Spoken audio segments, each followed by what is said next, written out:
Warning! Do not watch on an empty stomach and make sure your fridge is well stocked. This is a fantasy cooking manhwa where wizards run restaurants and magic flavors every bite. Expect enchanted recipes, mystical ingredients, and chefs who cast spells instead of salt. Let's stir up some sorcery in the kitchen. This is a somewhat familiar tale of time travel, where our young man was once a culinary student dreaming of becoming a renowned chef. But he got whisked away to another world. Welcome to the Empire of Luverne, the alternate realm where our protagonist wakes up after being truck-cooned to death. This world's got monsters, magic, and an empire at war with dragonkind, the legendary creatures across all realms. The ruins of war greet our guy, but it seems he's quick on the uptake. Human beings are adaptable creatures. Chin up, I should have died in that accident. But if I get to live again, this world might not be so bad. Our main character reassures himself with some positive thinking. But life isn't always a novel. Talk about bad luck. Our hero gets conscripted into military service as soon as he transmigrates. Ah well, this stint is only kinda short, not too long. Just 15 years? And during this time, under the name Ellison, our main man survives the war and becomes a legendary level 9 Archmage. A name that makes both the Empire and dragonkind bow their heads. Yes, our story isn't about this grand mage. It might sound strange, but not every tale needs to be about grand battles of magic or endless quests for power. This isn't the story of Ellison, the legendary Archmage who made the Empire of Luverne and the dragonkind alike kneel before him. It's not about earth-shattering spells or legends sung across generations. No, this is simply a story about a man, a kitchen, and the journey of creating meals. So, forget the image of a mighty Archmage standing atop the pinnacle of power. Instead, picture a man holding a razor-sharp knife, skillfully slicing meat and preparing ingredients with precision. Think of a restaurant owner, bustling to welcome diners from all walks of life. And all these roles, an Archmage, a chef, a restaurant proprietor, are embodied in one single man. After all the trials and tribulations, Ellison finally fulfills his dream in this strange world. That is, opening a restaurant in Grake City. While Ellison is bawling his eyes out like a kid in front of his restaurant, a woman spots him, thinking he's in trouble. She approaches and asks, "Are you okay?" Ellison, while wiping his tears, explained, "I'm fine. I'm just very happy because I finally managed to open my own restaurant." Seeing a young man who is the owner of such a large restaurant, and on top of a vast hill at that, the woman was a bit surprised. "Ah, you're the owner of this restaurant? Nice to meet you. My name is Rain." To avoid revealing his identity, Ellison introduced himself as Elle. The two quickly struck up a conversation and got to know each other. "I guess you haven't been here long. Have you? This is the first time I've seen you. Are you here alone?" Ellison smiled and replied, "Oh no, I'm here with a friend I fought with in the military. She sleeps a lot, so I don't think she'll be up until the afternoon." After chatting for a while, Rain eagerly asked, "Right. You said you're opening a restaurant, right? You'll need a place to get meat, won't you?" "Well, perfect timing. My husband owns a butcher shop. If you go left at the main village gate alleyway, you'll find Noel's butcher shop." Ellison nodded, feeling a stroke of luck. He'd just opened his restaurant and now needed supplies. Talk about timing. Though a bit ironic, he appreciated the help. He had to admit, everyone needs to find food suppliers before they can actually open a restaurant. Not after. The whole thing might not make perfect sense. But who was he to argue with fate? "Ah, really? Thank you. I'll go right away," he said, grateful for the direction. But just as he turned to leave, Rain became worried and hesitated. "Ah, just so you know, Noel's a bit hot-tempered. Sometimes I worry about him. If you think he's too gruff, just tell him I sent you." Despite this, Ellison wasn't too worried. She's kind-hearted. How bad can her husband be when he has such a wife? "I've met all sorts during my 15 years in service." That's what he thought. But upon seeing Noel's intimidating face, Ellison shrank back. "That thing. I'm the owner of the restaurant there. This is the meat shop. I'd like to buy some meat." Before he could finish speaking, Noel slammed the table and shouted, "I'm not selling."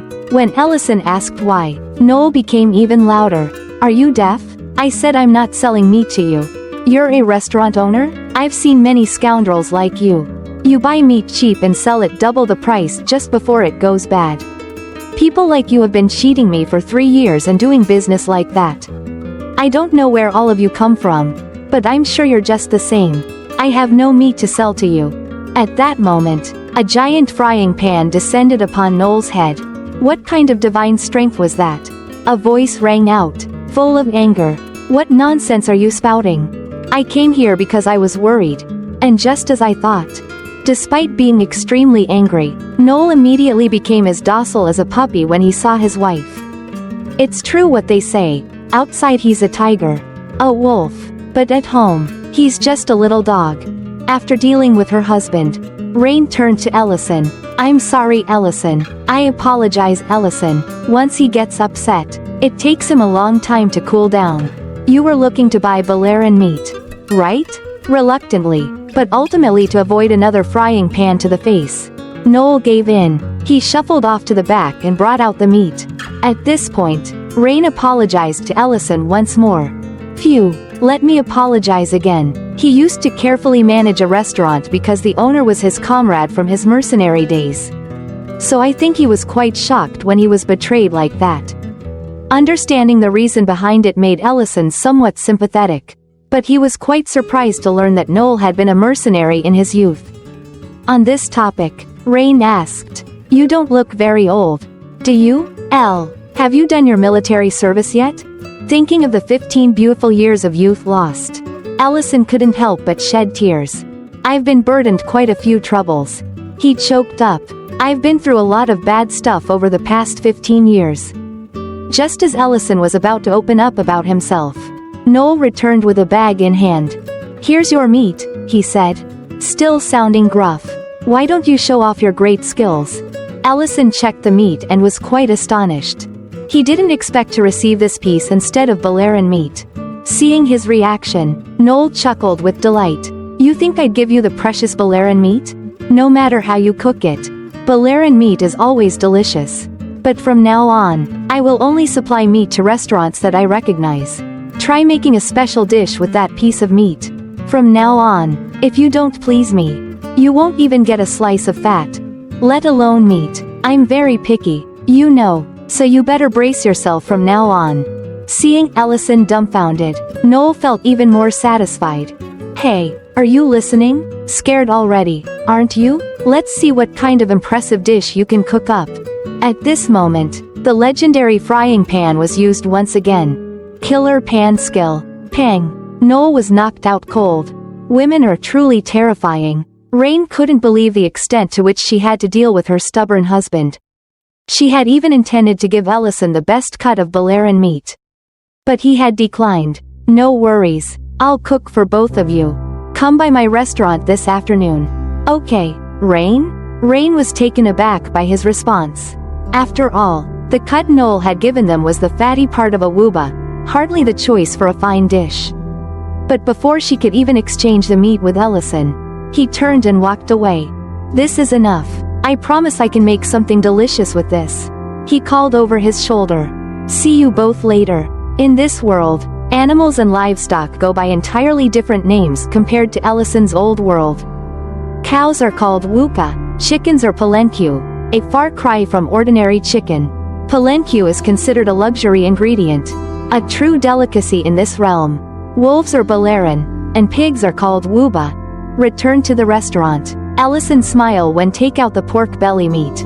Looking at the pork belly in front of him, Ellison understood why Noel's ego was so big. The easiest meat to buy and use is wuba, also known as pork in the modern world. This pork belly is even the cheapest part of the wuba. People here don't value this part of the meat. Well, Ellison doesn't complain because it's cheap. With the quality of this pork belly, the most natural way to enjoy it is obviously to grill it. Then Ellison used magic to create a flame in his palm and lit the grill. With the abilities of a great mage, he could easily apply magic while cooking. This also made his dishes tastier than usual. As dusk fell, Noel and his wife were on their way to Ellison's restaurant following the invitation from the morning. On their way, Rain kept questioning Noel about his statement of only supplying meat to recognized restaurants. "Didn't you say you'd only supply meat to restaurants you recognize?" Rain asked. "Since when did you come up with that fancy rule? He seems honest and kind." Noel replied. "Can't you be nice to a new resident?" Noel irritably asked his wife. "You just met him today. How can you be so sure?" Rain became even angrier after hearing this. "It's better than being blatantly deceived. Don't you think others' judgment might be more accurate? You didn't even mean it." Testing his cooking skills was just an excuse. What you wanted to see was his sense of responsibility, right? Living together for so many years. How could Rain not know what her husband was thinking? But neither of them could ever imagine that the person about to cook for them was a great mage. In war, Ellison had won baronless battles and saved numerous lives with his wonderful magic. And now, that magic was being used to cut meat. Every magic has its own way of being used. This magic made incisions in the meat to help it absorb the seasoning better. Moreover, when grilled, the surface of the meat would lose moisture, making it even crispier. When Ellison finished preparing, it was also when Mr. and Mrs. Noel arrived. As soon as they stepped in, Noel was visibly upset and complained about everything. It wasn't until Rain brought out the legendary frying pan that he finally settled down and waited for the dish. Meanwhile, Ellison was preparing the meal in the kitchen. The first episode of the cooking show is about to begin. Today's chef is none other than our main character, Ellison. When the pan was hot, he poured a little oil in. Since pork belly is quite fatty, just enough to prevent sticking is needed. Place the meat down with the skin side down.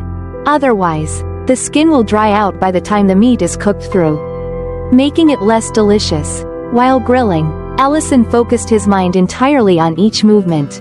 For him, the kitchen is a battlefield, and cooking is an art form. Every action must be performed as meticulously as possible. Delicious food can be enhanced by its sound. The sizzling of pork is no exception. Grill the skin until crispy. Then, adjust the temperature to get a nicer color on all sides. After sprinkling some salt, grill the meat to ensure it's cooked from within. Then, cut it into bite-sized pieces. Next, we prepare a salad to accompany the meat dish.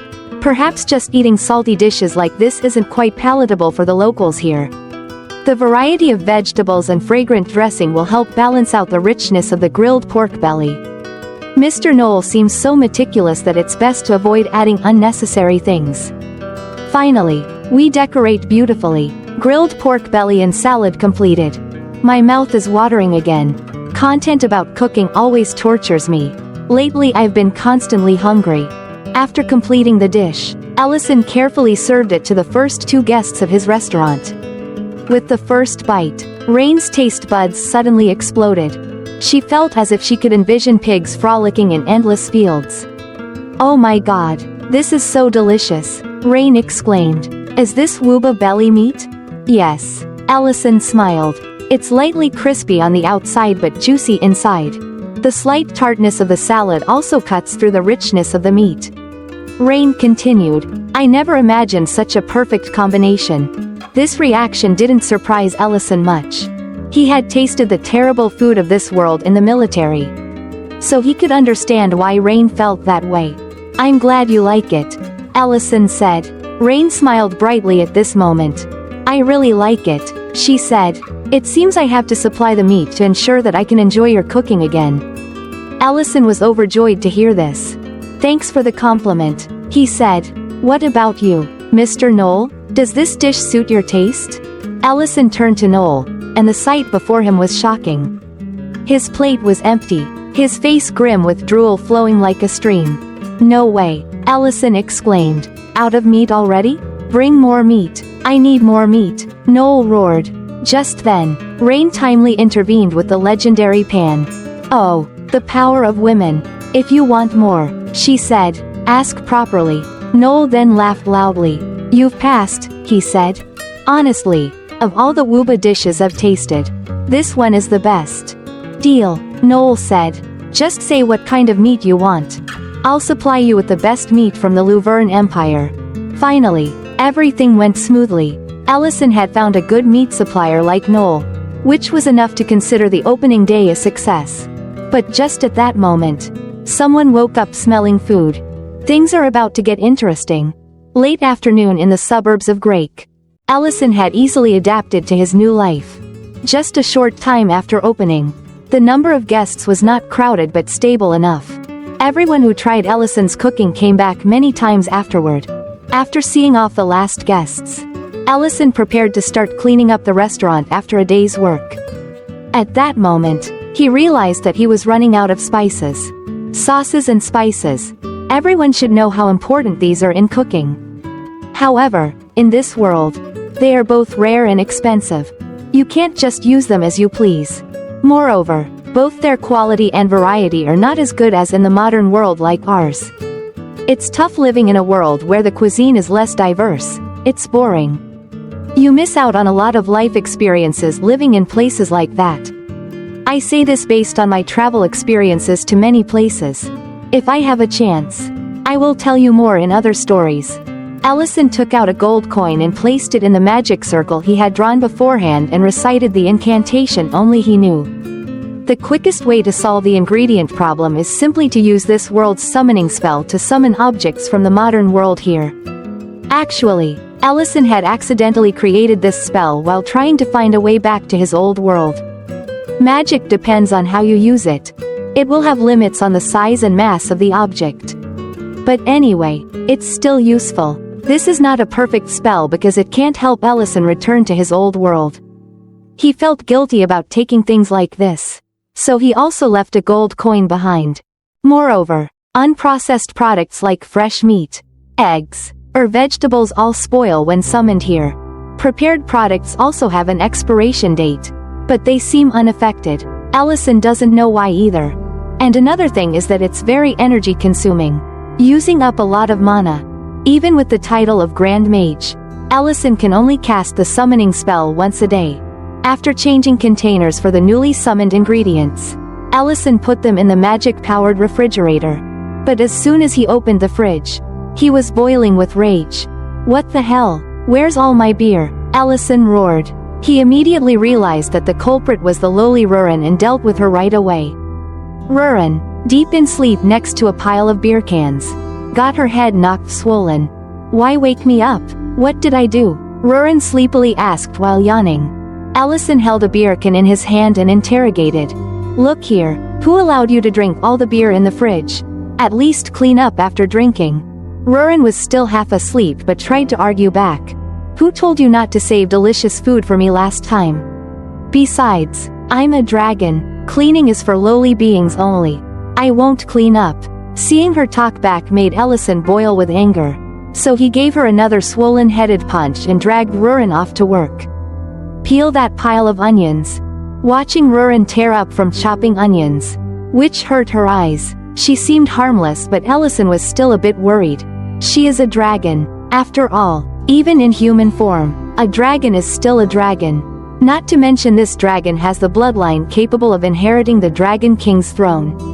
So if she goes berserk, it would be quite troublesome. I found her after she lost her mother and home in the war with the Dragon Clan. I couldn't just leave her behind, so I decided to take her in. And we've been living together ever since. Though she's lived for hundreds of years, she's still quite young for a dragon's age. Maybe that's why she's still a bit childish. So this is a legal lowly. Huh? Ah, don't let your thoughts wander off. Those thoughts aren't healthy for you. Unable to bear seeing pitiful Rurin being punished, Ellison relented. I'll make steak for dinner if you finish peeling those onions. So no more crying. This guy knows how to cherish his jewels. As soon as she heard, steak, Rurin's eyes lit up. Steak? You promised. This lowly seems a bit easy to coax. Just then, Noel walked into the shop restlessly. Get me some beer and snacks. Ellison then opened the fridge and prepared the stuff. But since all the beer had been guzzled by Rurin, he had to serve liquor instead.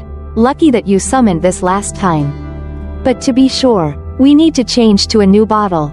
Seeing the clear liquid brought up, Noel was astonished. What's this? This isn't beer. Is it water? Ellison poured the drink while explaining. Not at all. If you're curious, why not try some? It's soju, although it smells a bit odd. Noel trusted him enough to down a glass and pop some meat into his mouth. This is pretty good. It starts off a bit bitter, but the sweetness that follows blends perfectly with the meat. This snack is amazing with soju. It has an allure that's quite different from salad. Though I knew it beforehand. Your cooking skills are truly extraordinary. Can I have another bottle? Although he was praising the food, Noel's face was filled with sorrow. And Ellison immediately realized something had happened. After downing 4 bottles of liquor in one go, Noel still wanted more, prompting Ellison to hastily intervene. Mr. Noel, you've had too much already. This liquor is very strong. But Noel didn't want to stop. Bring me another bottle. I'm not going home sober today. Ellison was sure something was not right and asked, "What do you mean? Is something wrong?" That's all it took for Noel to pour out his woes. "I suspect Rain is having an affair. At first, she said she needed to step out for a bit.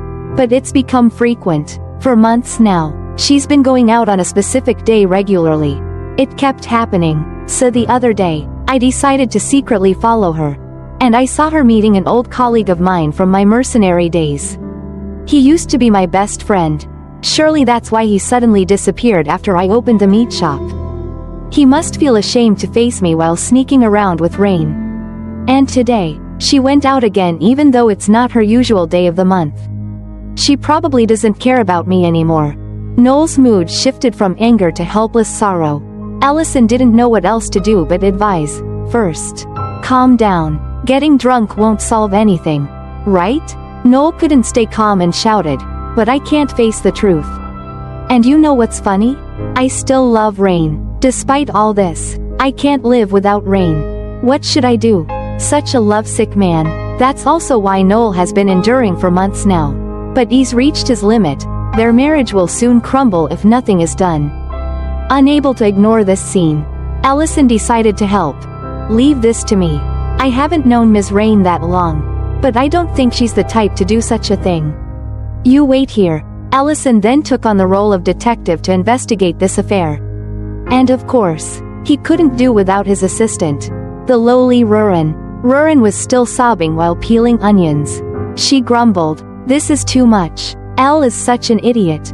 After getting dressed, Ellison called out to Rurin, "Stop peeling and come out. We have some things to do. Or you can just sit there peeling away." Of course, Rurin immediately chose to escape the tedious and tear-inducing task. No one in their right mind would sit peeling onions all day like that. So a human and a dragon set off to stake out the restaurant Noel had mentioned. Like a couple of thieves from Assassin's Creed. Whoa, look how busy those restaurants are. Not like other places. The other places. Here is none other than Ellison's own restaurant. Ellison could only dream of such a crowd. But the task at hand was to find Rain, Noel's wife. Noel had said the restaurant was around here somewhere. There it is. Rain, dressed elegantly, and a man sitting opposite her in a fancy restaurant. Could he be the colleague Noel had mentioned?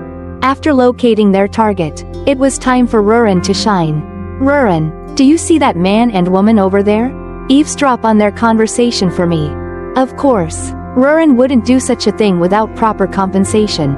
"Okay, if I do it, will I get to eat steak without having to help you prep the ingredients?" After Ellison agreed to 2 steaks, the deal was struck. Rurin focused, using her keen dragon senses to listen in on the conversation and relay it to Ellison. "Don't you think it's time to tell my husband? Mr. Ment, I think my husband is growing suspicious of our relationship. He's also upset that you haven't visited the butcher shop," Rain said. Ment hesitated before replying, "But you know his temperament. If he knew I was helping him, he'd avoid me immediately." Hearing this, Ellison was somewhat surprised and sought confirmation. "Is that what the guy named Ment just said?" After confirming with Rurin, Ellison deduced that this didn't seem much like an affair. So he decided not to spy any longer and went down to talk directly with the two. Poor Rurin, once her usefulness was over, got sent straight home to guard the door. Quite bluntly too. Meanwhile, Rain continued her conversation. "I understand why you would think that way. But it's unfair for you to be misunderstood. You're only doing this for our marriage. Ellison popped up out of nowhere. Like a magician in a soap opera. "Excuse me. May I join in?" "As you said, Mr. Knoll has completely misunderstood the two of you." Knoll, snoozing like a bear in winter at the restaurant table, got jolted awake by the grand entrance. The door swung open to reveal, drumroll please, Ment and his wife Rain. "Knoll, it's been ages," Ment said. Knoll, shaking like a leaf in a typhoon, retorted, "Yeah, you two make quite the pair." Rain, in a rush like someone who forgot the stove on, clarified, "You've got it twisted. It's not what it looks like." Knoll, fists ready like a boxer before the bell, roared, "What's not what it looks like? Anybody else would have been fine. But why him, Ment? I trusted you, you backstabber." Unable to contain himself any longer, Knoll charged forward to punch Ment in the face.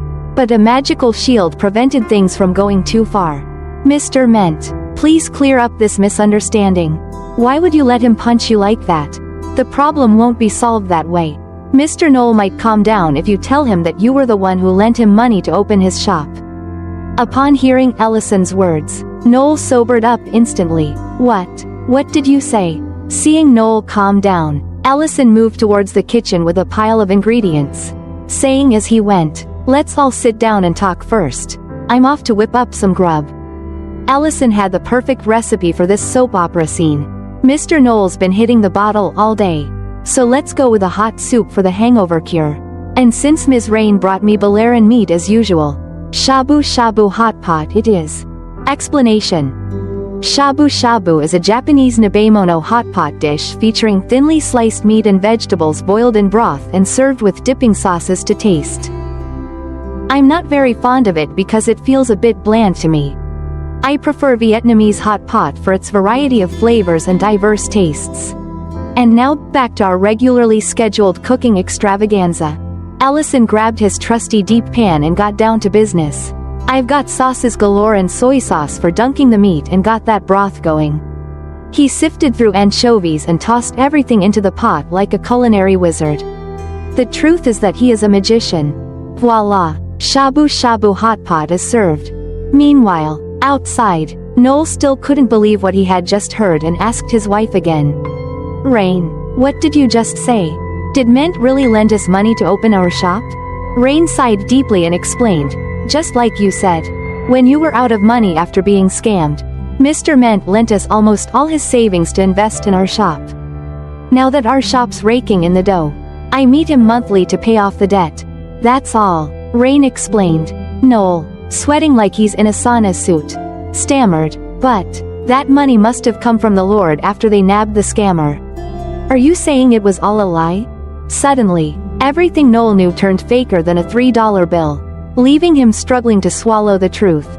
Ment chimed in, "Would you have taken the money if I told you the truth? I'm sorry for not popping champagne at your grand opening. I had no choice. Revealing the truth would have made me look like I conned you. I never knew you hit such a rough patch. Guess I did an oopsie." Ment continued. Knoll, dark as a thundercloud, grilled him, "But weren't you planning to be a mercenary post-retirement? Why give me that money then?" Just then, Ellison swooped in with the hot pot like a superhero interrupting a villain monologue. "Sorry, can't overcook the veggies. Isn't it better to chat over food?" And just like that, the tension popped like a soap bubble. As Ment eyed the thin slices of meat with curiosity, Ellison explained, "This is Balearan meat from Mr. Knoll's butcher shop. I sliced it paper thin because it's a dish where you dip the meat into the hot pot and eat it right away. Please, everyone, have a taste." After trying a slice, Ment was over the moon about this novel dish. He then ladled out a bowl of soup for Knoll and started reminiscing. "Remember the Battle of Perrin? That day, you took a sword for me. I remember it like it was yesterday. We ran out of food because the war dragged on longer than a movie marathon. And all we had left was bland broth. Then I caught a wild Balearan. Even though I passed out right next to you after catching just one. The soup made from that Balearan was bland. The meat tough and smelly. But it tasted better than any gourmet meal." Knoll sipped the soup, memories flooding back, his body shaking like a leaf in a storm. Yes, it was delicious. Ment scooped himself another bowl and added, "Earlier you asked why I helped you despite my retirement plans. Right? I didn't have any plans more important than helping you." Noel finally got it. Tears started streaming down the face of the gruff man. "I'm sorry. I'm really very sorry." Allison stood by, witnessing the old friends resolve their differences and felt happy for them. The friendship of warriors, those ready to sacrifice for their comrades. The sincere friendship of true men. But he had encountered a big problem named Rurin. A promise to a dragon is absolute. But you don't seem to take it seriously at all, Rurin said angrily. Allison quickly tried to appease. "It's not even evening yet. But let me make you a steak." But Rurin was still very angry. "It's already night. How dare you treat me this way when all I asked was for you to do your job as agreed?" Just then, Ment stepped in, so Allison could only gag Rurin and lift her into the air. "Does this Baron is abuse of a few hundred-year-old young dragon?" Ment, although confused by the scene before him, didn't dare ask much and went straight to the point. "I came here because I want to ask you something. Recently, the mercenary troop has been entrusted with escorting a very important person. And we want to organize a party to celebrate. That's why, if it's okay with you, I'd like a dinner at your restaurant before we depart. Is that possible?" This was indeed a great business opportunity, and Allison would certainly not refuse. The next day, Allison went to Noel's meat shop to buy palanque meat, also known as chicken meat. But there was none. If Noel could sell that meat, he'd be rich, Allison thought. "So you don't have it then? You promised you'd sell me any meat I wanted." Where did Noel's confidence go? Noel was annoyed but couldn't do anything about it. "Guy, palanque meat is different? So hard to catch them." "Right. I heard they've been appearing in Limona Forest recently. And that's why Allison went to Limona Forest. But things were not as easy as imagined. Palanque is a monster that looks like a chicken. However, in this world, their behavior is completely different. They change their habitat periodically, so it's very hard to find them. And they are extremely agile, which makes catching them even harder. That's why palanque meat is a very precious ingredient with high demand." After an exhausting chase, the palanque even stopped to taunt Allison, which made him boil with anger. "Should I just set this forest on fire?" Now he regretted adding this item to the menu for the mercenary troop.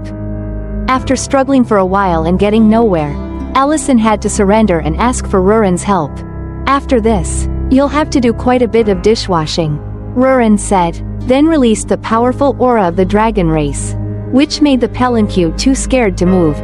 With just one black dragon roar, the premium chicken meat was in hand.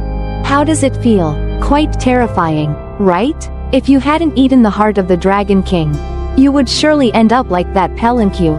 Because he had eaten the heart of the Dragon King, Allison was able to resist Rurin's attacks and keep her from running around causing chaos. That's true, but you forgot one thing. Elle had already slain the Dragon King before eating its heart. So even without eating the dragon's heart, he would still have enough power to handle all those dragons. Back in Limona Forest, after roaming around and hunting 15 more palanques, a man and a dragon returned to cook. After an incredibly hard day's work, Rurin returned to the restaurant and rewarded herself with a cold beer. But actually, she just wandered around and glared at the monsters without doing much. Drinking beer after finishing work is the best. Meanwhile, Allison was diligently preparing food for this afternoon's guests. This dish is perfect with beer. As dusk fell, Mr. Ment's guests arrived at the restaurant and prepared to dine. But since this was a new restaurant with no reputation, it was met with skepticism. "Is this the place you talked about? Sir, are you sure the food will be good? I don't trust your taste buds." Ment. Only Miltine, Ment's junior mercenary, always believed unconditionally. People often joked that she would praise anything as delicious even if Ment fed her grass. At that moment, Allison appeared and began serving dishes. Ment took this opportunity to introduce Miltine to Allison. "This guy is my cherished juniors." Miltine was extremely excited. "I've heard so much about you. You don't know how much your senior has praised this restaurant. I'm very eager." Allison, despite being praised to the skies, remained calm. "Well then, I hope today's meal will meet your expectations. The food is ready." Seeing the pile of crispy fried chicken legs and wings before them made all the diners' mouths drop open in amazement. Ellison explained when he saw their reaction. "You know about palanque, right? This is crispy fried palanque." Upon hearing this name, Miltine excitedly stood up and shouted, "Palanque, that's a legendary monster that even professional hunters can't catch." This reaction surprised Ellison a bit. "It's not that legendary. Please eat before it gets cold." For Ellison, this was just a slightly hard to find cooking ingredient. While everyone was whispering and gossiping about it, Elle thought to himself, "Can't believe that a chicken is a legendary monster that even hunters fear." Right, when you have a winged serpent as big as a mountain always by your side. These chickens are nothing. You can catch them whenever you want. The diners who just took their first bite couldn't contain their emotions. "This is really delicious," Ment exclaimed. Unlike his usual self, Miltine, not one for words, grabbed a pile of food and stuffed it all into his mouth, leaving her speechless. Just fried chicken had everyone this excited already. It truly deserved its legendary ingredient status. Due to the crowd, Ellison had to go into the kitchen to seek help from Rurin. "We can't keep up like this, there are too many customers." "Can you help serve?" he asked. "But how can a noble black dragon serve tables? Are you seriously asking a dragon to serve humans?" Rurin retorted. "I am Rurin, who has captured legendary creatures that even professional hunters couldn't," she boasted. Left with no choice, Ellison resorted to emotional blackmail. "Well, if you don't want to, that's fine, but do you remember? We talked about opening a restaurant after the war ended. That we would overcome everything together. Dragons' hearts are fickle indeed. I was so happy thinking about it. I can make you go back on your own." Though hundreds of years old, Rurin was still just a child compared to her dragonkin and was easily swayed by these words. "I get it, I've changed my mind. Serving could be a new experience for dragons. I need to bring out the beer, right?" she conceded. And so, Ellison's plan was a resounding success. With the help of the lowly waitress, everything finally settled down smoothly. As a reward for her hard work, Ellison saved some chicken and beer for Rurin. After her strenuous efforts, Rurin enjoyed the pile of chicken on the table heartily. Noticing something amiss around him, Ellison asked, "By the way, I didn't ask you to clean up. What's going on? Have you finally grown up?" Rurin leaned her head on Ellison's shoulder and replied, "Because this is our restaurant. Our very own." Seizing the moment, Ellison wanted to talk about waiving the bet about washing dishes from a month ago. But life isn't like a novel. The fate of the world's strongest level 9 Archmage washing dishes for a month was unavoidable. At that moment, an ominous figure loomed outside the restaurant. Rurin, feeling the menacing aura, instantly scurried behind Ellison for cover. What could instill such dread in a dragon? Ellison was still piecing things together when the restaurant door ominously swung open. Such a bother. Human cities are always such ghastly places to drop by. A voice grumbled with disdain, yet Ellison showed no sign of surprise. "It's been quite some time, hasn't it, Elder Black Dragon Metadana?" Metadana's irritation with Ellison was palpable. "My esteemed title is not for mere humans to use so casually." Ellison rose to confront Metadana, poised for battle at any moment. "What business do you have here?" Metadana advanced slowly. "Isn't it a tad inconvenient to house a dragon in such a puny place?" Rurin barely dared to peek out and whispered. "No, it's not." She was evidently petrified of this so-called Elder Black Dragon. Ellison, usually so genial, now seemed transformed into someone else entirely, ready to engage in combat with anyone, with an icy demeanor. He inquired, "Have you come for Rurin?" "As far as I'm concerned, no one can challenge my guardianship over Rurin. You were condemned to flames last time. Remember?" Mentioning this seemed to unleash a dangerous edge in Metadana. "Your tongue is as sharp as ever, isn't it?" "Indeed, I'm here for Rurin." Rurin, though frightened, summoned her bravery to protest. "I will stay with Ellison." "Why this sudden change? You abandoned me anyway." Metadana's tone dropped to a murmur. "Child, who said I abandoned you? I merely arrived, belatedly, even though your mother committed a grave error against our clan." Ellison interjected firmly. "Let's not dwell on that now.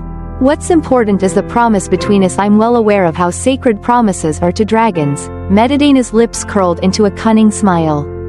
Correct. I've come to talk about that very promise. Indeed, we agreed to entrust Rurin to you. But there was an accompanying condition to that promise. Shouldn't promises made earlier be honored first? When Ellison inquired about the condition, Medidana replied without hesitation. The age at which a black dragon is deemed mature in our clan is 800 years old. Until then, any dragon without its own lair is under protection and sent to the clan's holy sanctuary. Rurin had been using her mother's lair, but it was destroyed in the recent skirmish. Therefore, Rurin, who will turn 800 next year, must depart and seek her own sacred ground. This is our clan's decree. No one may contravene it. To do so would be seen as an act of war. Ellison sighed after hearing this. As you say. Let's proceed with that. Ellison responded. Medidana, upon hearing this, was infuriated and emitted a terrifying killing intent, but Ellison, far from intimidated, continued, I was just fretting over nothing. Why not? Can't we just do it? Thinking this was a declaration of war. Medidana nearly transformed into his true dragon form. You impudent child. You may have eaten our king's heart, but you underestimate us too much. True to his title as an elder black dragon, his emanating power was indeed fearsome if he unleashed his full strength. This place would be flattened in an instant. Rurin, sensing the danger, kept urging, Ellison, I'm fine. You can't declare war. Ellison looked bewildered and said, Declare war? I was just talking about making a dragon's lair. Medidana and Rurin were both stunned. This foolish youth almost reignited a war between dragons and humans. Speak clearly, for goodness sake. Why leave things hanging and complicate matters? But wait. Hold on for a second. That lowly dragon is 799 years old already? No way. Could there be a mistake? Ellison then continued. What I mean is we have a whole year. Right? We just need to perfect it. In this time we surely have enough treasures for it. So we can start now. We can do this. Right? Medidana didn't know what to do and decided to bail. Well then. That's feasible. I shall return after a year. And that was the beginning of Ellison's dragon lair creation adventure. A dragon lair, simply put, is a cave for dragons to live in. Grandeur and treasure are symbols of a dragon's lair. Creating one costs a fortune and takes time. That's why Ellison won't have any free time, even if he starts now. But alas, the restaurant suddenly became unusually busy. The influx of customers was due to rumors of Pelinque meat being sold at the restaurant, even though Ellison had said that he no longer sold that meat as it was a special menu item. The number of customers did not decrease even with Rurin's help. The workload was still overwhelming for just 2 people. Can't keep it up like this.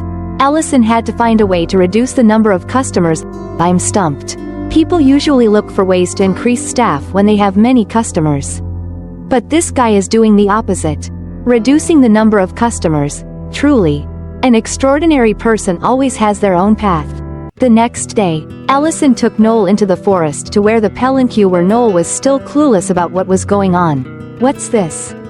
What in the world is this? Ellison explained promptly.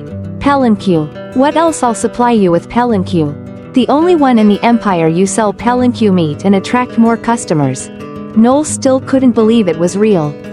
What? How will you catch Pelinque? Even the top hunters of Grake City find it difficult, but it's not hard for me at all. Just bribe Rurin with some meat. He thought to himself, then reassured Noel. You don't have to worry about that. Ment's mercenary troops have already had it once. Plus, we'll split the profits 50-50. I won't give it away for free. So I'll take half of the selling price. Noel immediately objected. What? You're doing too much work. You catch them and deliver them to us. Why only take half the money? But Ellison wasn't much concerned about money. Half is fair enough. I can't supply in large quantities, so I won't take much. Instead, you should use it as bait to sell more of other meats and buy some new clothes for Miss Rain. And treat her better. Despite being furious at Ellison's unreasonable ways, Noel had no choice but to agree. All right. I'll sell it to you. Don't change your mind, of course. Ellison wouldn't change his mind. This was his newly devised plan to reduce the number of customers coming to his restaurant, but there was one problem. The Pelinque would periodically change their habitat and of course, Allison had already considered that with just a wave of his hand. He created a massive dome barrier enclosing the palanquin in the forest. Noel witnessed this scene with his mouth agape in astonishment. To create such a barrier is not simple at all. This isn't something you can do after just a few years of learning magic. Allison, who are you really? Allison just gestured for secrecy. Just a retired restaurant owner after the war. Like you, Mr. Noel, so please keep my use of magic a secret. That's how Allison's plan went off without a hitch. The next day, as planned, his restaurant was deserted with not a single customer in sight. This made Rurin wonder if this was indeed a sound business strategy and something to happy about. Allison's tears flowed like two streams, thinking that there would still be a few customers left. But it's okay. At least now they had time to build the dragon's lair. Hearing this, Rurin was very happy. Oh right, the lair, hee. Will you live with me when we finish building the lair? Allison immediately refused. Of course, he would live here, he had worked hard to build up his restaurant. Rurin struggled after hearing this. What? Then I don't need it. Let's declare war on the Black Dragon clan right away. It seems that humanity's fate would not be good with the temperament of this lowly dragon. If it grows up a bit more, there might really be a war. So let's rely on our main character Allison. Allison then had to say that the dragon lair to be built would be nearby for Rurin to finally calm down and listen. And the location of the dragon lair was none other than the hill right below the restaurant. Since the restaurant was located on the outskirts of town, all the surrounding land belonged to Allison. Therefore, they could do whatever they wanted. However, they needed to reinforce the inside of the lair with magic, otherwise, the whole hill would collapse. Rurin was brimming with enthusiasm, ready to start digging the tunnel right away. But at that very moment, Allison decided to slip away. I've got to head back to the restaurant. Keep it up, okay? I mean, I can't leave the place for too long. Right? Allison said, his voice dripping with excuses. Rurin froze in place, stunned, unable to believe her comrade would abandon her just as things were getting started. But Allison lay down on the table, enjoying this rare moment of rest. Just then, someone entered the restaurant. Excuse me, is this the famous restaurant? Allison quickly stood up to greet them. Welcome, famous I don't know, but this is definitely a restaurant. The guest continued, I heard that I could eat legendary palanquin meat here. Allison was immediately discouraged. I'm sorry, but we no longer sell palanquin meat. You should visit Noel's meat shop. But the guest still refused to leave. But can't I have something else? I want to eat anything. Allison asked the guest to wait and went into the kitchen to prepare food. From this person's dress, Allison could guess that he was like a nobleman's son in trouble. And because one should not discriminate against customers, he would serve as usual, then used magic for cooking. The only dish I can make that suits a child's taste is a hamburger because I make it often. For meat, he would use finely chopped wuka steak and shape it with some salt and fry it with butter and bread. Put the meat inside with vegetables and cover it with demi-glace garlic sauce. And finally an egg that I got when catching palanquin. Allison thought about the recipe in his head while cooking. It had become a habit since he started learning to cook until now. Finally, a hamburger that could bribe even dragons was completed. Sparkling beauty, isn't it? Personally, I doesn't fancy American food much, but this hamburger looks truly delicious. I must make one tonight for dinner. Actually, making a hamburger isn't difficult. What matters is frying the meat and making sauce. But luckily in Vietnam we have hundreds of sauces that can be mixed together. It doesn't have to be demi-sauce. Explanation. Demi-sauce is a brown sauce made from bone broth. Espagnole sauce, herbs and dry sherry wine. Editor angrily comment, oh please.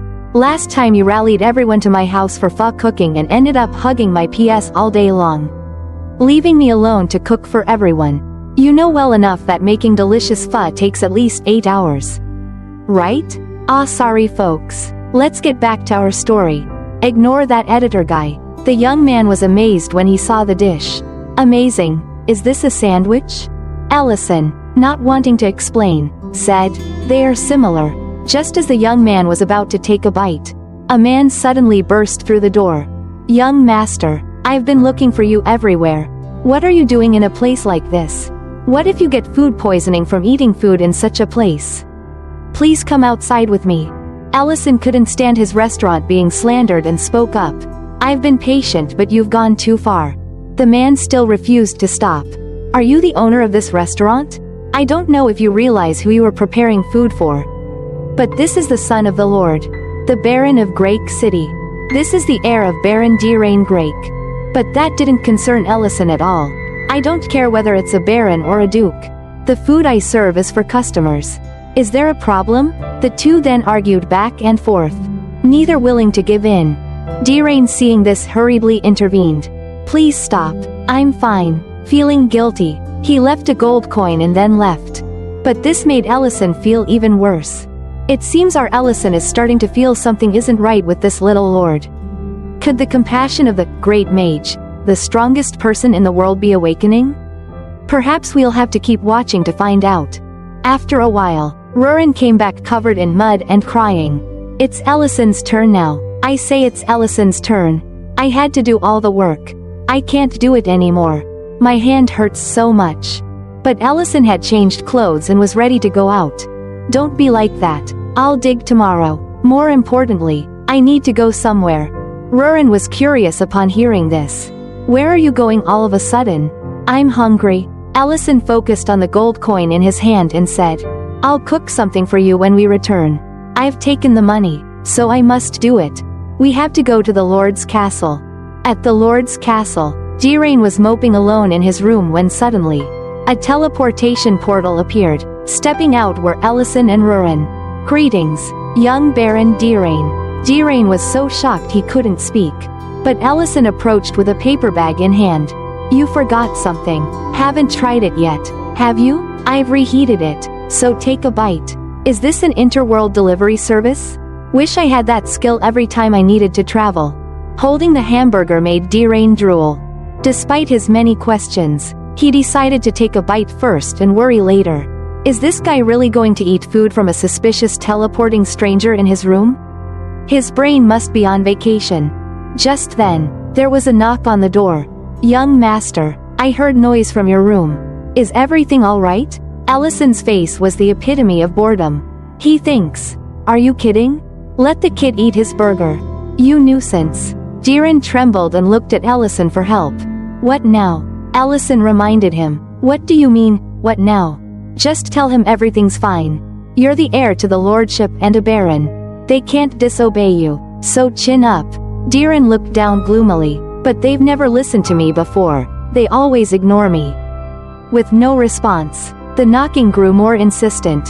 Young master, I'm coming in if you don't answer. Unable to take it anymore, Rurin used magic to change her voice and shouted. Nothing's wrong. Go away. I didn't order you to come in. Dirain was amazed at the voice that sounded just like his own, but still worriedly looked at the door since no one ever listened to him. The knocking stopped. A few seconds later came the reply. Understood. Sir, please call if you need anything. As Dirain stood there with his mouth agape in astonishment, Ellison said, See? Told you so. You've got to assert yourself. Dirain immediately knelt on the ground. Master, please become my mentor. Ellison was clueless about what was happening and looked completely stunned. This kid is surprisingly smart. He immediately recognized the quality of this person and knelt down to ask to be his disciple. This kid definitely has a bright future. He's not afraid of embarrassment or his noble status to kneel before someone else. This is going to cause trouble for our main character. Then Dirain shared his past. My mother died after giving birth to me. My father remarried soon after. So I spent most of my time with my stepmother. My stepmother was quite strict. She told me to be careful with my actions because I am the son of the Lord. Despite that, I still loved her because it was also the happiest time for me. However, everything changed since my father became seriously ill and bedridden. She no longer looked at me or spoke directly to me during meals or parties. I want to become a good lord like my father. But the servants tried to control and restrict my activities on the orders of my stepmother. I had no one to talk to. Everyone ignored me since then. I feel that I will not be treated any better even after I inherit the lordship. But my thoughts changed after today's incident. Master, please teach me how to become a good lord. Diren's eyes sparkled with fierce hope. But Ellison bluntly replied, that conclusion is a bit odd. Isn't it? How did things turn out this way? I'm just a restaurant owner. Diren explained his reason, but this has never happened before. He would still come in even if I told him to leave. Ellison realized the problem. He lacked confidence. It seems he deliberately threw away his dynamism and became more introverted. Ellison sighed and said, look into people's eyes when you talk to them. You said you want to be a good lord, right? The position of a lord also comes with responsibility. So, you must take responsibility for every word you utter. I'm not telling you to ignore others' words. Make sure you have listened and thought carefully before making a decision that you fully trust in. If it's beneficial, then all will be well. If not, accept it and take responsibility. In my opinion, that's what makes a good lord. These words seemed to awaken something inside Diren, but before he could fully understand, Ellison was ready to leave. Anyway, eat this burger before it gets cold, and drop by the restaurant sometime. Afterward, Diren kept thinking about what was said earlier. Just as he took a bite of the hamburger, he suddenly realized, could it be? I get it. A good lord must be someone who ensures that all people can enjoy delicious food like this. It seems this young man misunderstood the earlier issue into something quite off. On the other side of town, Ellison and Rurin had teleported outside the city walls. To prevent Rurin from getting any wild ideas, Ellison carefully advised, I hope you won't take what he said too seriously. Rurin then asked, you mean that kid? But why do you bother so much and talk like that? You seem really concerned. Ellison then pulled out the gold coin he was paid earlier. I'm just doing the job I was paid for. Holding the gold coin in her hand, Rurin couldn't help but be surprised. This is 100,000 runs. A regular hamburger is sold for 200 runs. Did he really pay you this much just for a hamburger? Ellison replied, exactly. That's why we need to provide him with proper service for that price. This isn't a discount diner. You know, he's as rich as a dragon. I hope from now on, he'll become a regular at our restaurant. But Rurin wasn't happy about that at all. I'm not thrilled because it means fewer hamburgers for me to eat. Typical of a gluttonous dragon. Putting the restaurant aside, let's visit the locals and scenery where Elle lives. In a forest on the outskirts of Grake City, there's a peculiar clinic that's quite famous around here. The doctor there must be skilled and has even learned healing magic. But that's not what makes it famous. The biggest reason patients trek to this remote place far from town is because the clinic owner is an elf, not human. And more importantly, she's drop-dead gorgeous. Elena, the clinic owner, is currently confiding in Rain about considering going back to her homeland. I'm thinking about whether I should return to my homeland or not.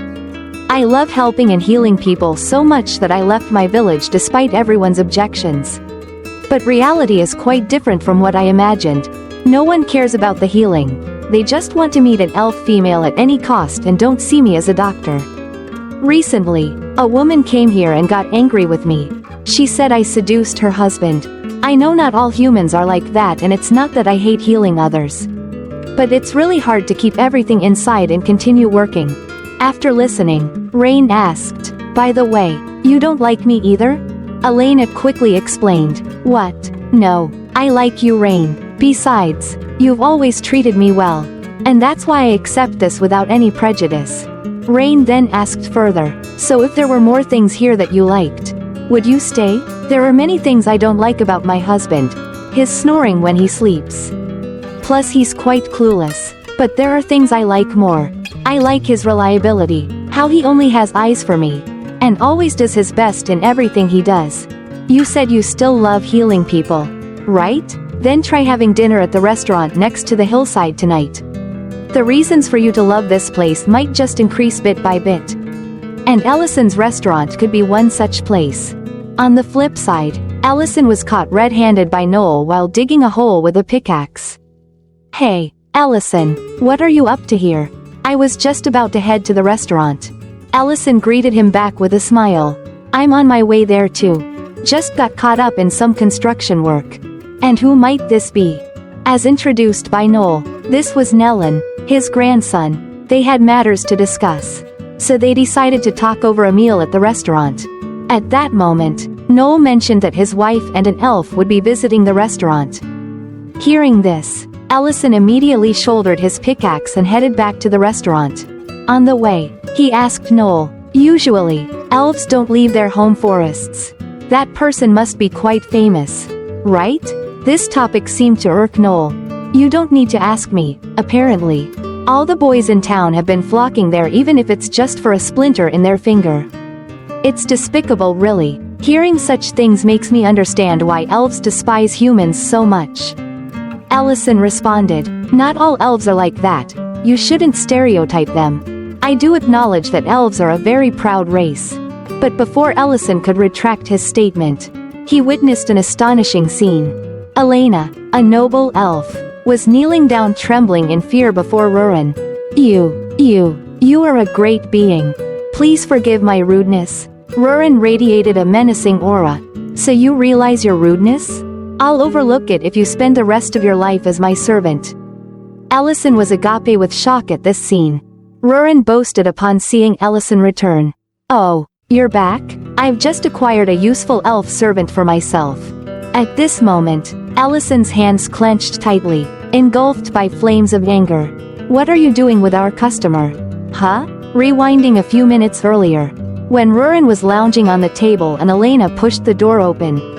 "Is anyone here? Is this Ellison's restaurant?" Rurin stood up to greet her. "Yes, it is, but he's not here right now. More importantly, you're an elf?"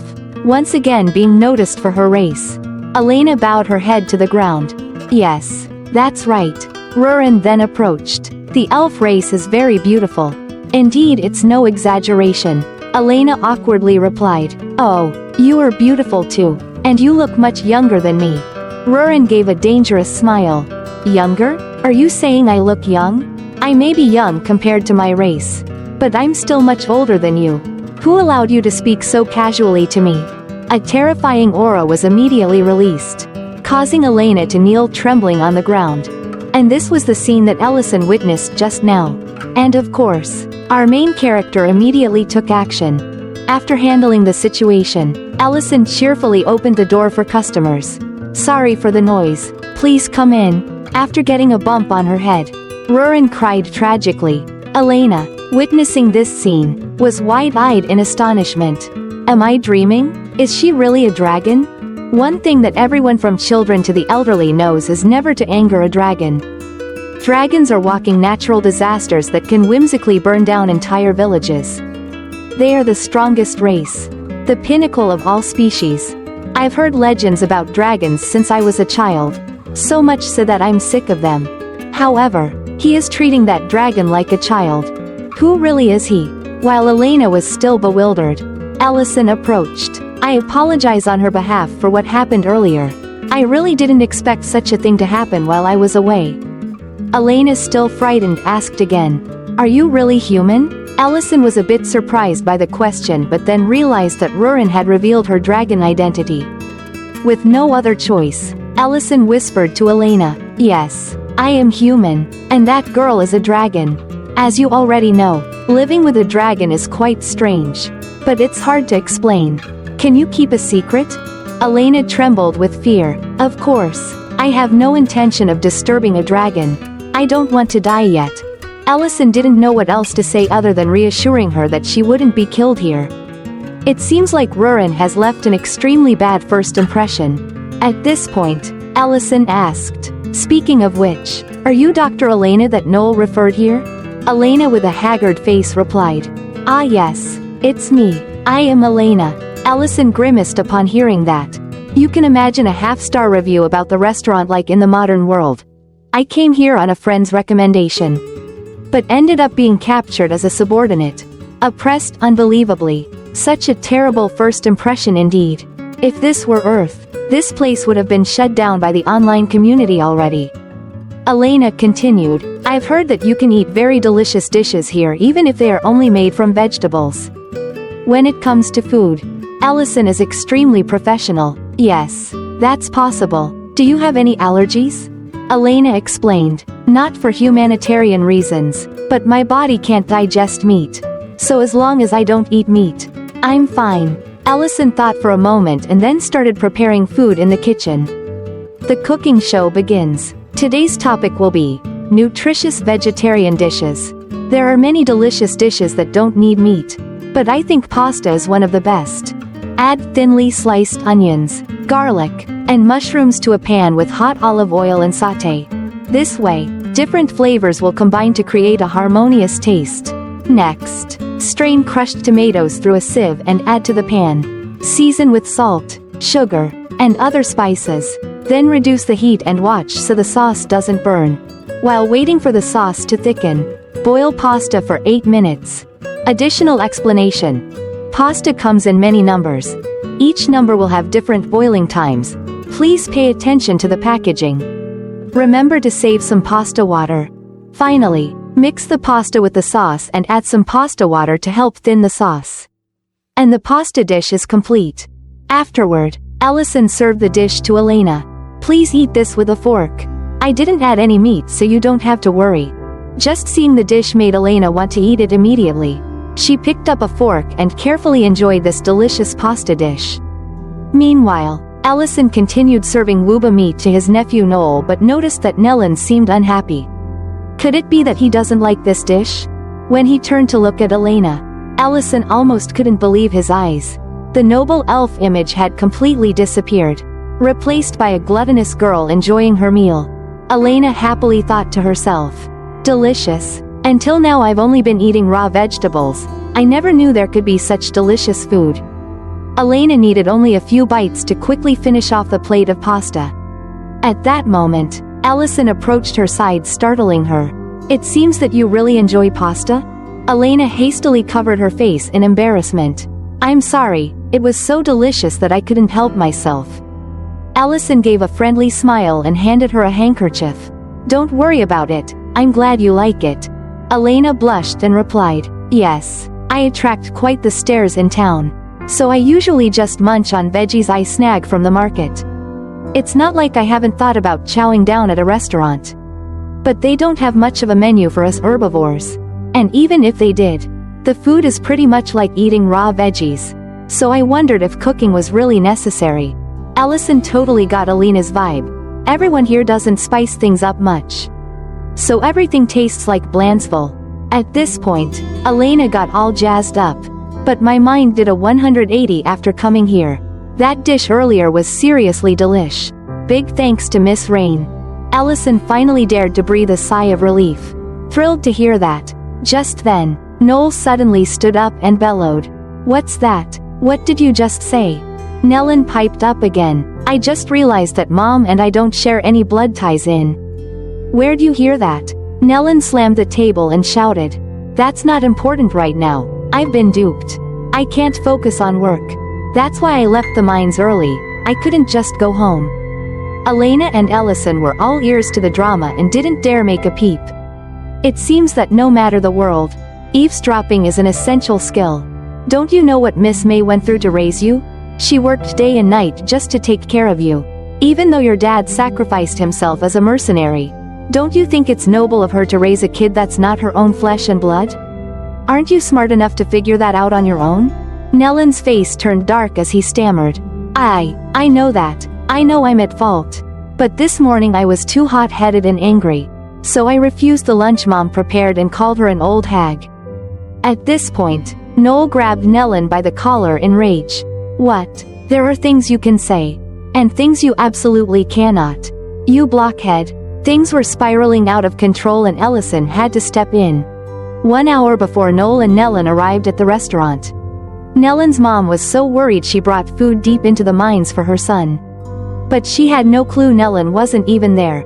And right then, Rain burst through the door in a panic and screamed, Nellen. It's a disaster. Hurry up and follow me to the mines. The mine collapsed where your mom is right now. She's trapped inside. Noel was so agitated that he shouted, What do you mean the mine collapsed? And what happened to Miss May? After the recount, I'm not sure anymore, but it seems she went inside to look for Nellen, and then... Nellen couldn't keep his cool and dashed towards the mine alone. Allison and Elena also wanted to join, hoping to be of some help. At the mine, Everyone was trying to calm down an agitated Nellen, who now just wanted to dive into the rubble to save his mother. Calm down, Nellen, it's dangerous. It could collapse again, they pleaded. Allison and Elena arrived shortly after. Please stay calm, we will go inside and save Nellen's mother. Allison explained. This girl is a healer with healing magic. There are many injured people inside the mine. You guys are wasting time saving people. Finally, after some explaining, they were allowed to proceed inside. On their way, Elena spoke up to Allison. I appreciate your help, but you didn't have to follow me in here, it's dangerous. Just then, the mine shook and countless rocks fell. But luckily they were all blocked by Allison's magic shield. You see, I'm quite adept at magic, I'll block any rocks that dare attack you. Allison said. Elena was amazed. So you're a wizard? Allison continued as they moved deeper into the mine. I was quite successful in my youth. But now I've hung up my sword. But I'm curious why you decided to come here. Elle continued. I heard you own a clinic in the city. Because one of my friends is also an elf. I don't think you own that clinic just because you're an elf.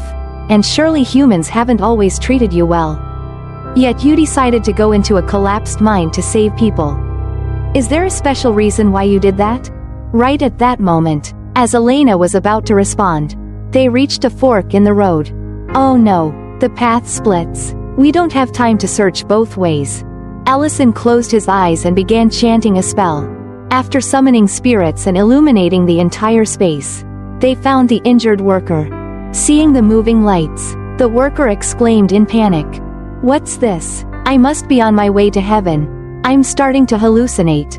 Just then, Allison and Elena appeared, and the worker exclaimed with relief. Are you the rescue team? The spirits then split up and went down both paths. And in just a moment, they had found another injured person. And so, the rescue team was operating at full capacity. Allison took on the role of protection and moving rocks with magic, while Elena focused on using healing magic to save the workers. After first aid was administered, Allison also transported the injured out using magic. After a while, all the workers had been rescued, except for Nellen's mother who had not yet been found. The two continued deeper into the mine and discovered Mrs. May lying unconscious on the ground. Elena immediately approached and assessed the situation. She is seriously injured. I will use stronger healing magic on her, but I cannot guarantee the outcome. Elena placed her hand in front of her chest and began to chant. A gentle blue light immediately enveloped everything. Rain, unable to do anything at the moment, cried incessantly. Noel stood by, also only knowing how to comfort her. Elena said that magic will work. So don't worry too much. She will definitely wake up. Nellen then opened up the basket next to his mother. It was the breakfast that his mother had painstakingly prepared, but he had harshly rejected with unpleasant words. Now it was too late for regrets. At that moment, Mrs. May's arms suddenly moved. Nellen, is that you? Mother, Nellen choked up. I'm so scared. What if the words I said to you this morning end up being my last words to you? Mrs. May heard this and shed tears. You called me mother again. I'm sorry for making you worry. It's also very fortunate that you weren't inside the mine. Witnessing this scene, Elena couldn't help but be moved. She approached Allison and said, as you said, actually I wanted to close my clinic and return to my homeland already. I was very disappointed in humanity after witnessing the terrible things that happened to me here. But then Miss Rain said this to me. Try to increase what you like here. Perhaps I rushed over here to look for that. The lifespan of humans is shorter than that of elves. But they can freely express their emotions. That's why people are easily disappointed and hurt. I've felt that way before. But ironically, that's also why I opened my clinic. I think there are many things here that I like which make it impossible for me to leave. I like the genuine emotions of humans. And now I know that the food here is very delicious. Today, I've realized many things. Before she could finish speaking, Elena nearly fainted from exhaustion. But fortunately Allison was there in time to support her. The atmosphere suddenly became awkward. That's right. If that female dragon saw this scene, the elf wouldn't get away with just kneeling. Then, Ellison began to transmit magical power through his hand. Elena felt the magic power flowing into her and was extremely astonished. Isn't this the magic power transmission of the elf tribe? Ellison quickly let go of her hand and explained. The friend I mentioned taught me this magic. His name is Beeden. As soon as she heard this name, Elena exclaimed in shock. Beeden? The hero of the elf tribe. Beeden? How did you? Ellison simply explained that he was once a renowned wizard. Meanwhile, on the hill below the restaurant, Rurin was still digging a hole by herself. That damn Elle. He always leaves me alone. How can he tell me to dig because I'm not allowed to use magic in front of others? It's not fair. I just want to recruit a subordinate to help with the restaurant. Just then, a stream of water suddenly burst forth, soaking Rurin completely. Scene change. At this moment Ellison is questioning. You say that water naturally sprang up from the ground? And you want to know where it came from and dug until you ended up like this? Rurin, covered in mud, defiantly proud. Exactly. Ellison did not get angry but held back. Don't get mad. She didn't mean to drive me crazy. Looking at the battlefield rain made on the ground. It seems that Rurin tried to continue digging but found nothing. Perhaps she hit a water vein. She dug quite deep. But even using magic, seeing it from here is impossible. Do you remember what we talked about before? We need to cover the ceiling of the hole with a barrier. Of course, Rurin remembered that. Otherwise this hole would have collapsed long ago. Ellison then emitted a huge amount of magical power and created a magic circle. Rurin at this moment reminded him on the side. Remember to control your power. Otherwise you'll blow away the whole hill. The magic Ellison used was level 8 magic. In just a blink of an eye, the hole had been dug much deeper. Rurin also did not forget her task. With just one stomp of her foot, she erected a barrier that helped protect the ceiling from collapsing. And so Rurin's dragon cave was completed. Just at that moment, the ground cracked open and a jet of water burst forth from the earth. Edison observed carefully. The magical power hit an underground water vein. So water gushed out. This must be hot mineral water. But Rurin didn't think twice and rushed forward intending to bathe. Ellison immediately shouted a warning that it was hot water. But it was already too late. Rurin was enveloped by the hot stream and let out a loud scream. After which she had to take off her soaking wet clothes and warm up. Listen here, you can't just rush into things like that, Ellison reminded her, while conjuring a spherical magical barrier. By pressing the barrier into the ground, the earth would settle down and form a clean water reservoir. Then, by removing the top part of the barrier, a hot spring is created. Ellison then unceremoniously tossed Rurin into the water. Rurin screamed in terror as she fell in. It's hot. I'm going to be boiled alive. But then she realized the water was just warm. Of course, because Ellison had cooled it down beforehand. Afterward, he took off his outer clothes and joined Rurin in the water. Rurin hesitated for a moment before asking, I saw you disappear somewhere. Where did you go? Ellison replied that there was a mine collapse. So he went there to rescue people. But Rurin was only concerned about weather. Did you go with that elf girl or what? Ellison hurriedly explained. Of course I needed her. You know I'm not very good at healing magic. Right? But Rurin pouted and turned away. No wonder you looked so happy. I had to dig this hole while you know I hate elves. And all other races too. Except for you. The little girl seems jealous seeing our main guy hanging out with another girl.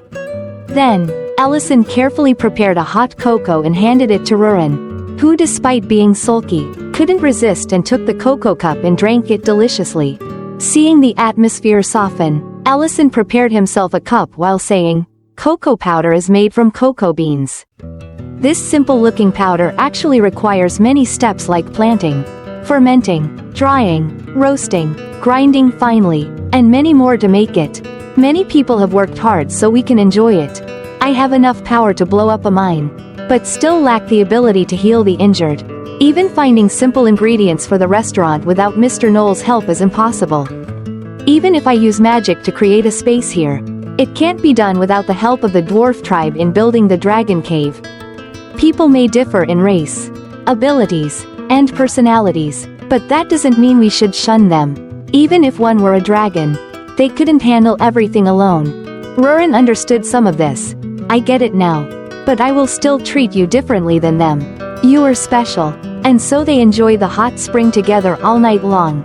They just bathed in hot water. Don't get any funny ideas. Meanwhile, at another location, Ment's group of mercenaries encountered trouble on their escort mission.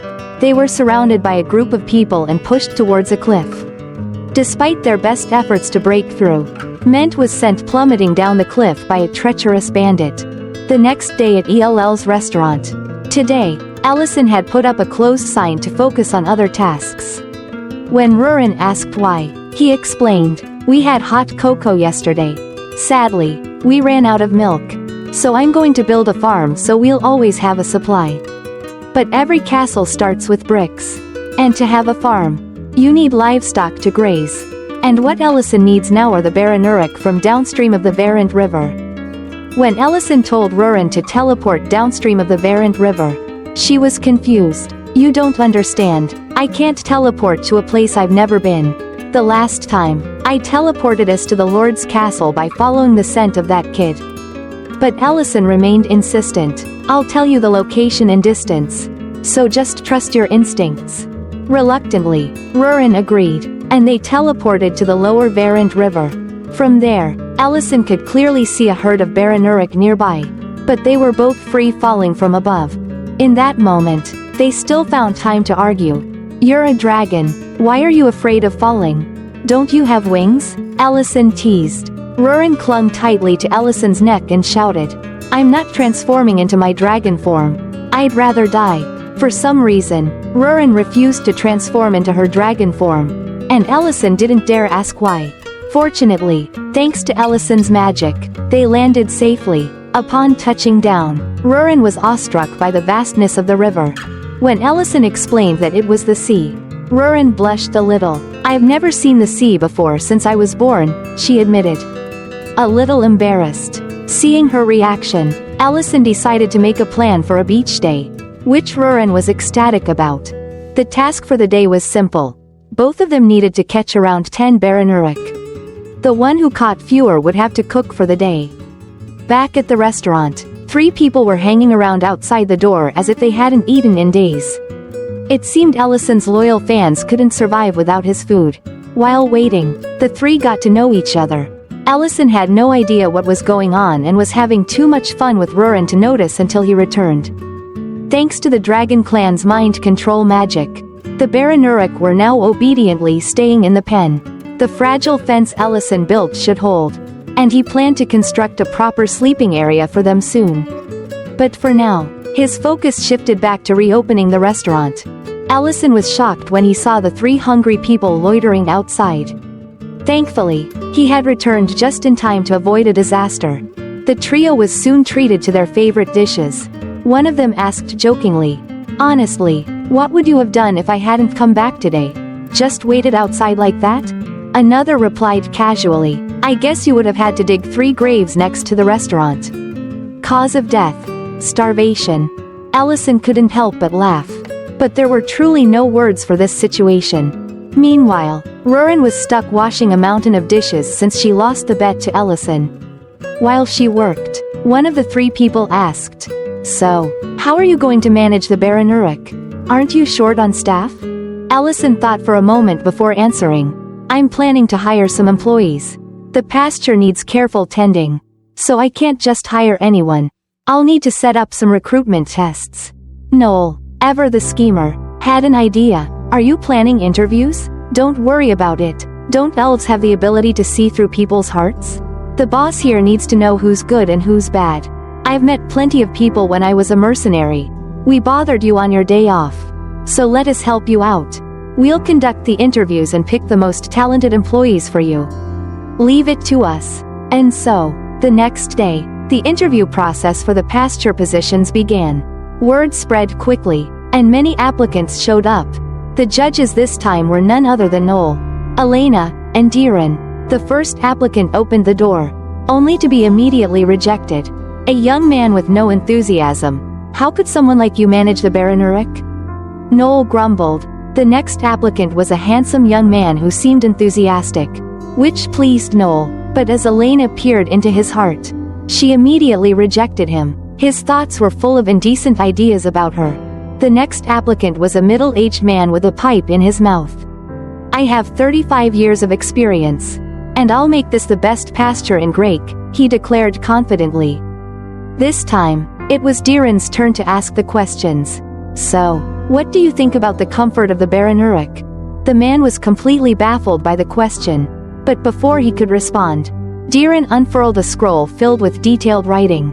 "What plans have you made for the Baranuric's sleeping arrangements and activities? If someone has ill intentions toward them, how will you handle it? What about the milk supply? Have you prepared a plan to compete with others? I'm also curious about how you'll manage any sick or injured animals. Will you write health reports for the Baranuric to ensure they're healthy? This is more than just a pasture. I'm a baron who cares about both the Baranuric and my people. Don't underestimate them." The man couldn't take it anymore and stood up, muttering, "What a crazy guy," before storming out. Diren, undeterred, shouted after him, "Where are you going? You have to protect the people. People like you don't care if the Baranuric are sad or not." Allison watched the scene in stunned silence, feeling a sense of unease. The interviews continued, but the further they went, the more ridiculous and unreasonable the trio's rejection criteria became. Some applicants were dismissed without even having a chance to speak. At this point, Allison was near tears, helplessly watching the chaos unfold. Enthusiasm mixed with ignorance had turned into total disaster. After a while, there were no more applicants left. Are there really no more applicants? Is the salary too low on the notice? Noel chuckled, still unaware that the trio's antics were the reason everyone had fled. With no other option, Allison stepped in. "Sorry, I really appreciate what you've done. But let me handle the next interview." At that moment, the door opened, and Miltine walked in. "I saw the recruitment notice. Can I work here?" Noel was shocked. "Miltine? What are you doing here? Aren't you on an escort mission?" Miltine explained. "We were attacked by bandits. And the senior fell off a cliff while trying to help me." Noel's face turned pale. That idiot, meant. Why didn't he tell me about this? How's he doing? Miltine's expression darkened. "He's injured all over, but he can only move one leg. He had to retire from being a mercenary." Even though Elena really wanted to help, too much time had passed, and she couldn't do anything. All she could do was examine him and check on his condition.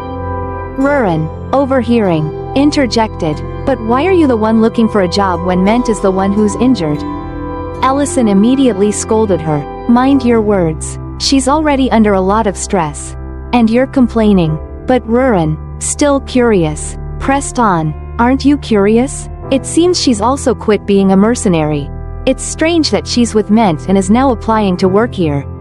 Miltine shyly explained, "I just want to find a suitable job for Mr. Ment so we can work together." She blushed as she spoke. Everyone could immediately understand the situation.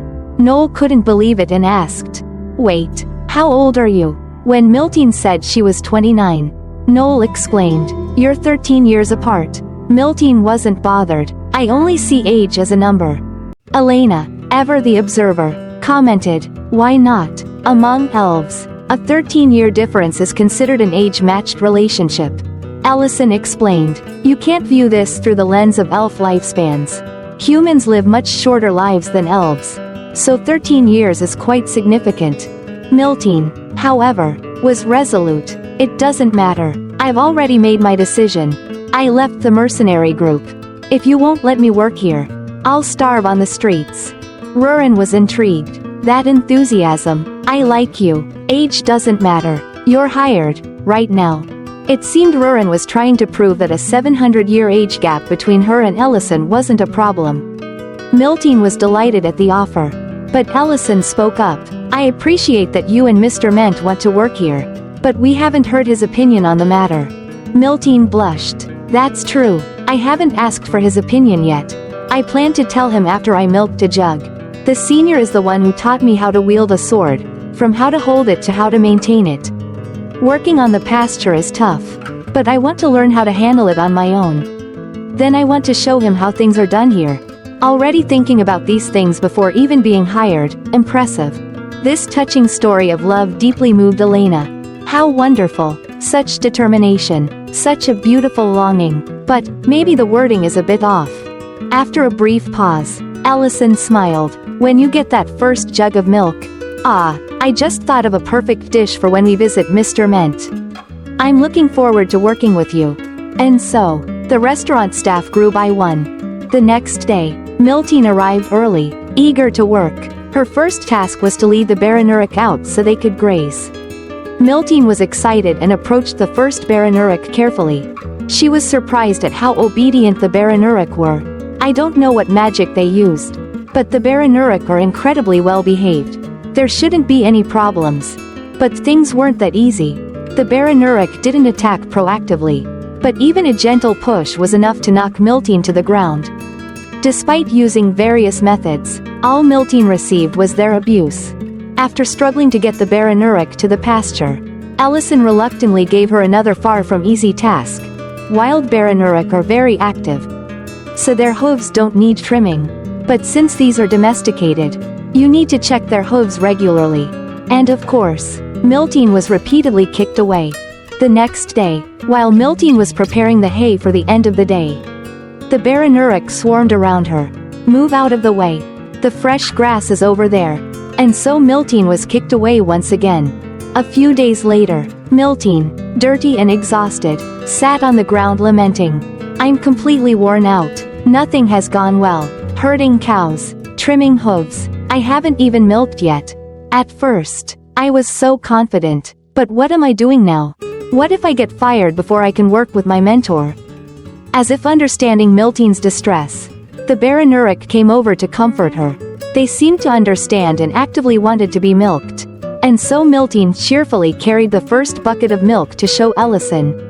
Boss, I did it, I milked the cows. This exceeded Ellison's expectations, as he thought it would take about a week to get any milk. Receiving the milk bucket, Ellison gave a bright smile. Good job, let's get ready. There's a clean set of clothes over there. Go change. Miltine didn't understand and asked. What are we preparing for? Ellison replied. Of course, it's a special dish for Mr. Ment. A super cheesy pizza. First, pasteurize the milk at a low temperature for 30 minutes. Next, reduce the heat and add vinegar to curdle the milk. Once the milk curdles, scoop out the curds and leave the whey behind. After putting it in brine, knead the curd right after soaking it in warm water. Throughout this process, any remaining air and whey will be removed. And once you mold it, we have mozzarella cheese. Seeing this strange item, Miltine couldn't help but wonder. Is this cheese? It looks different from the cheese I know. Ellison explained. It's just a different type of cheese. We'll place it on top of the bread and bake it. You need a special gift when confessing. Right? Mr. Ment really loves food. So this will be a fitting gift. Don't you think? Mentioning a confession, Miltine blushed shyly. Confess? I haven't even thought about that. No, this could be my chance. Ellison, kneading the dough, boasted. Trust me, when I was young, many women pursued me. Why does this sound so unconvincing? Seeing this, Miltine bashfully asked, so you have a lot of dating experience?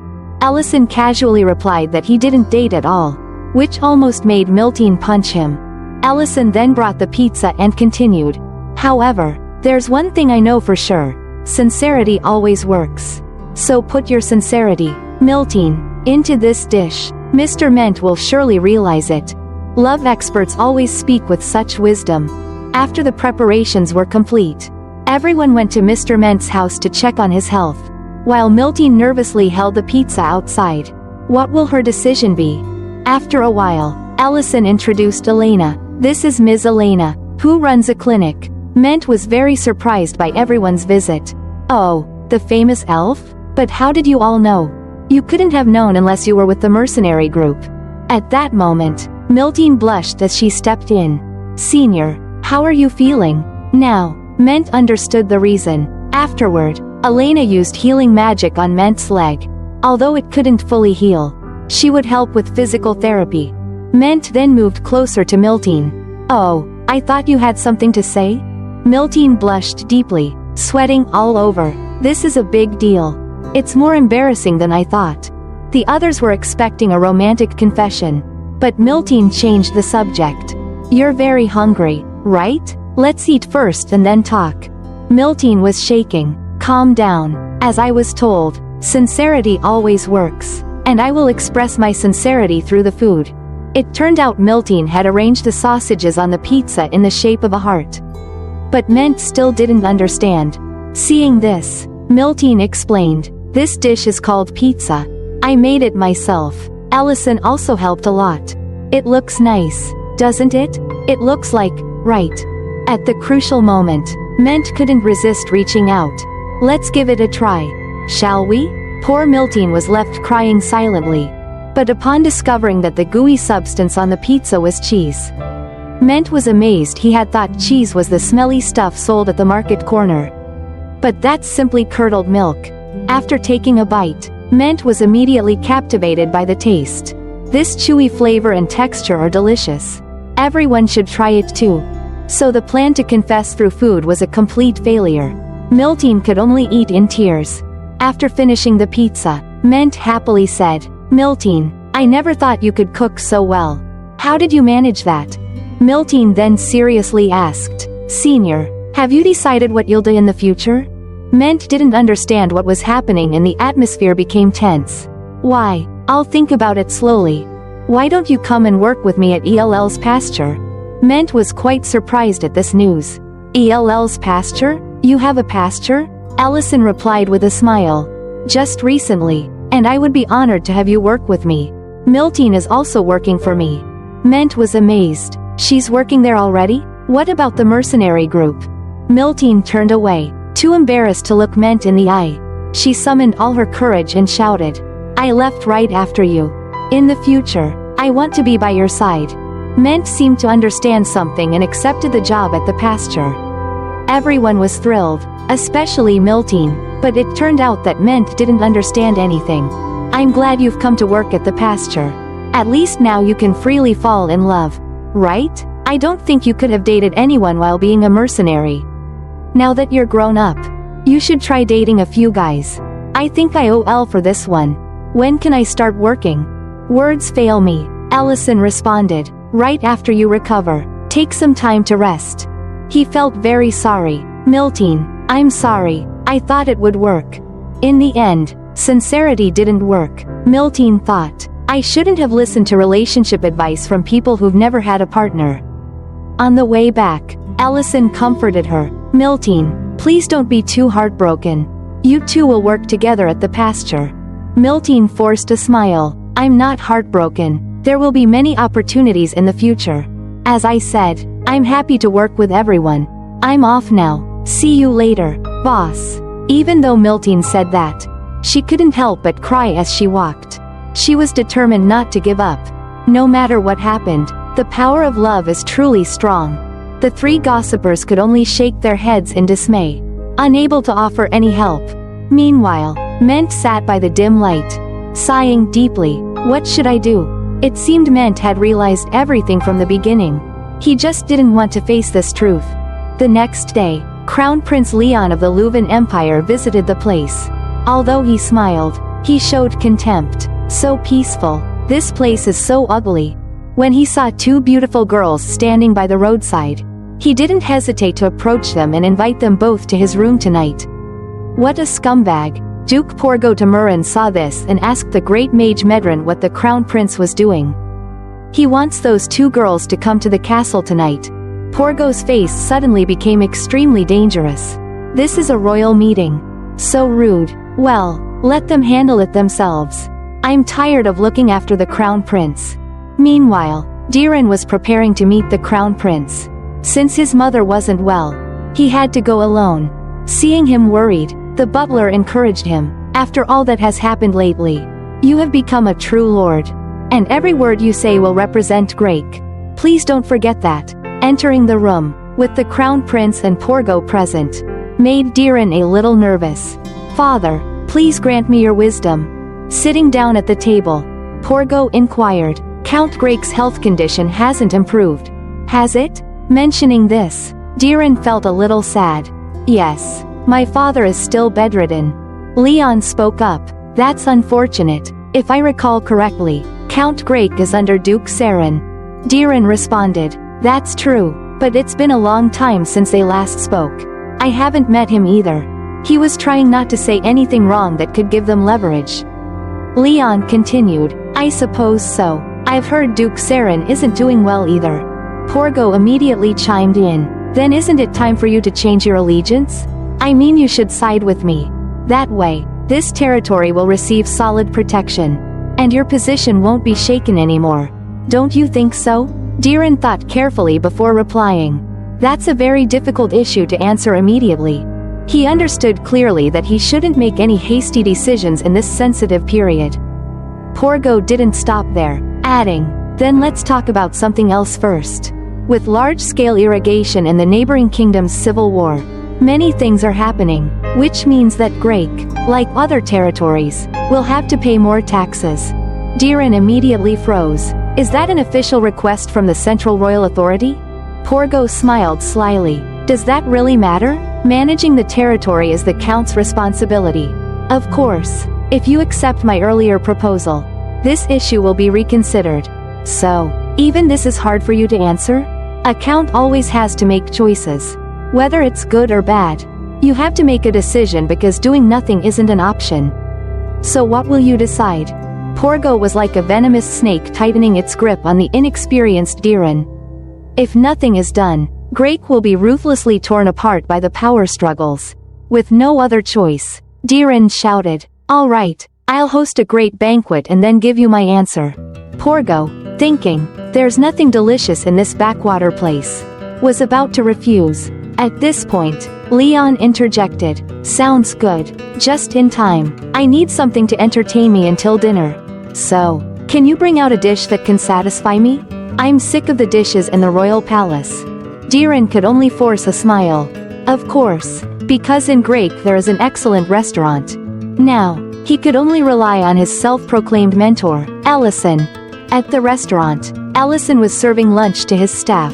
Today's menu had fried rice, and just looking at it made their mouths water. Before eating, Rurin complained, the food I'll eat is decreasing. Truly a gluttonous dragon. Fortunately, Ellison had made plenty, so she could have another plate if she wanted. Actually, if we had it all, our Ellison would cook another dish for this girl to eat right away. What's so special about love? At that moment, the door was kicked open, and a group of knights walked in. You're the owner of this restaurant, right? They didn't know they had messed with the wrong person. Ellison fearlessly stepped forward. Yes, but what is this about? And you, put away your sword. The knight still didn't back down. Who do you think you're ordering around? You've recognized who we are, haven't you? Ellison replied. I know you're members of the Order of the Origin. Meanwhile, Rurin was still focused on eating. She needed to eat quickly to ask for another plate, but she still paid attention to the conversation. What's happening? Ellison assured her that he would handle it, so there was no need to worry. And again, can you put your sword down? People are eating. The knight put his sword to Ellison's neck and threatened. You don't seem to understand the current situation. Kneel. Otherwise, today will be the last day you see the sun. Ellison couldn't take it any longer. This is your last warning. Get out of the restaurant now. He was ready to use magic at any moment. The knight, oblivious to the danger, angrily swung his sword. Looks like there's an action movie coming out soon. Just before the knight almost lost his head for his foolishness, a voice rang out. Stop. What are these idiots doing? Who ordered you to do this? It turned out to be someone Ellison knew. Deputy Commander Duriant, please forgive our rudeness. It's been a long time. Sir Ellison. Afterward, the foolish knights were punished by being made to kneel. Hands in the air, outside the restaurant. I sincerely apologize on behalf of my men. I had ordered them to keep an eye out in case you left again. But I didn't expect them to act like this. Ellison, not one to hold grudges, said, all right, it's okay. Your men are very loyal. How long has it been? Duriant replied that it had been 5 years. Being called a grand mage made Ellison a little uncomfortable since he had left the army long ago. Duriant recalled the past. I haven't forgotten that day. Not even for a moment. when the 3rd Regiment was surrounded and nearly wiped out due to my poor command. Grand Mage Ellison broke through the encirclement alone and turned the tide. Ellison smiled. That's because the regiment held its formation to the end. You did that because you fought with everything you had, even risking your life. Drenched. And since then, you kept refusing the reward and wanted to accept punishment. Please, don't do that anymore. Recalling this, Drenched felt a bit embarrassed. Of course, a knight must live and die with honor. At that time, I couldn't believe that a criminal could receive a reward, not knowing that my wife was suffering in extreme poverty because of the war. When I heard, it felt like being slapped in the face. I only thought about my own honor. A knight who couldn't even protect the one he loved. The tense atmosphere was suddenly broken by Drenched. But then I found out that Grand Mage Ellison had secretly sent the reward money I refused to my wife. I can't express how grateful I was to you. I struggled to think of a way to repay you. Here, what can I do to help Grand Mage Ellison? You have already left the army. Then, when I heard you were opening a restaurant, I suddenly had an idea. Let's get rid of all the restaurants in Grake except for this one. Then Grand Mage Ellison's restaurant will become the greatest in Grake. It's a perfect plan. Ellison was stunned after hearing this. Are you out of your mind? And with that, Drenched drew his sword and rushed off to carry out his foolish idea. Truly beyond saving. Elsewhere, Porgo was very worried about Crown Prince Leon's decision to dine at a strange restaurant. Currently, they didn't have an escort with them, and it would be dangerous if anything happened. But Leon didn't care at all. At this moment, countless arrows were shot straight at Leon, but all were blocked by magic. This is precisely why Leon was so confident. The presence of Grand Mage Medrin could overwhelm almost anything. Then the assassins revealed themselves. Hand over the prince. If you do, we'll let the others go. But they would pay dearly with their lives for facing Grand Mage Medrin. Amid screams and cries, the assassins were completely buried under the rubble. Crown Prince Leon, without a scratch, remarked, "Such overwhelming power." Seeing the heavily eroded mountain range ahead, Leon praised, "So this is the Empire's strongest mage. With you here, even dragons are not a concern." Medrin chuckled softly, saying he flattered her. Surprisingly, one assassin survived being buried under the rocks and had enough strength left to gasp. Medrin is a monster, Crown Prince Leon, with a friendly smile but poisonous words, said. Enough. They'll only repeat the same thing over and over again. So this is my order. Leave no one alive. After Medrin's, as you command. Another landslide occurred. The surviving assassin didn't even have time for last words before meeting his fate. Diren thought to himself, what's happening in front of me is truly extraordinary. It seems the rumors are true. Only one mage in the Empire can single-handedly face an entire army. This Grand Mage Medrin is a level 7 mage. Conveniently, she cleared the path, and the prince could proceed. Meanwhile, at Ellison's restaurant, he was talking to Drenched about a bad habit he had. He wanted to know what it was. Whenever I get excited, I rush forward without looking around. Drenched admitted honestly. I wonder why a knowledgeable person like you would do that? It reminds me of the old days. Doesn't it? Ellison smiled, but he used magic to tie up Drenched, leaving him stuck with his head in the ground and his rear end in the air. Blood rushing to Drenchd's head made him realize many things. Ellison was reconsidering his friendship with this guy. After Drenched shouted, I'll handle that, Ellison finally allowed him to return to his original position. His head was back in the fresh air above, no longer breathing dirt. Oh God, I'm alive, Ellison loudly criticized Drenched while the soldiers asked, who was that brash guy just now? Who did he point his sword at? How could I know that when I was not alert? We accidentally poked the dragon's den? Over here, Drenched was honestly confessing. He had intended to repay Ellison by going to each restaurant and spreading rumors that their food contained bugs. Wow, this guy is quite creative. But his creativity is used in the wrong place. Drenched was embarrassed and apologized, promising to find another way to repay the favor. At that moment, Drenched saw something that startled him and immediately ordered the knights to stand at attention. The Crown Prince approached. Seeing Drenched, The Crown Prince immediately recognized an acquaintance and assessed that this was no ordinary restaurant. Dariant knelt on the ground to greet. "Your Highness, I'm deeply sorry. I heard you would be staying with Count Grake until the evening.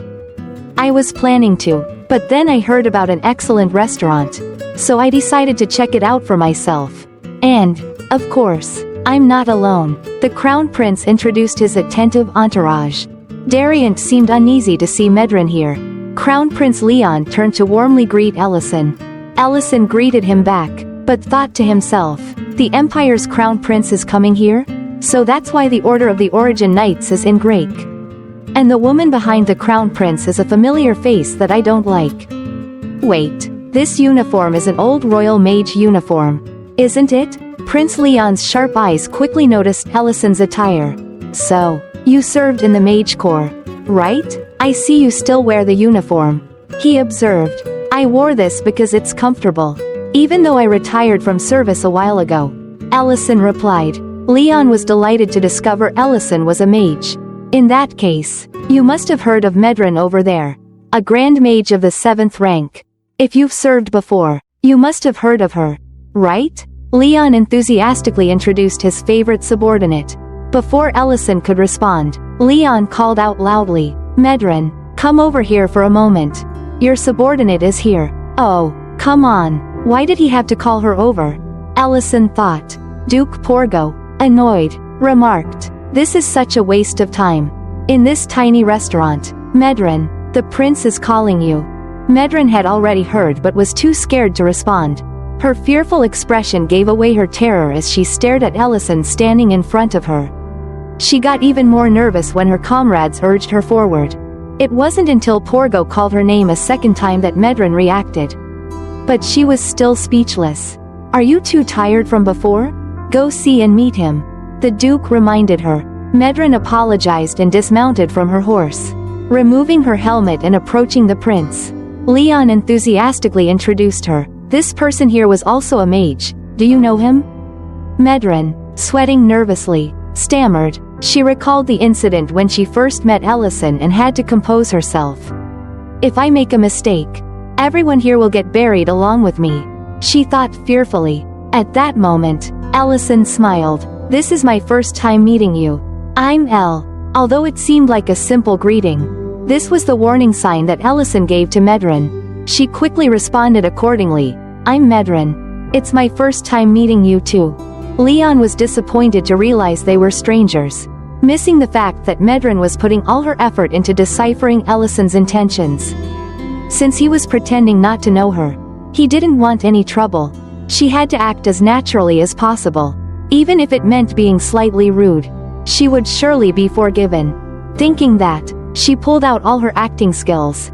"We will be hosting a banquet for the prince in this restaurant. It is a great honor for any chef.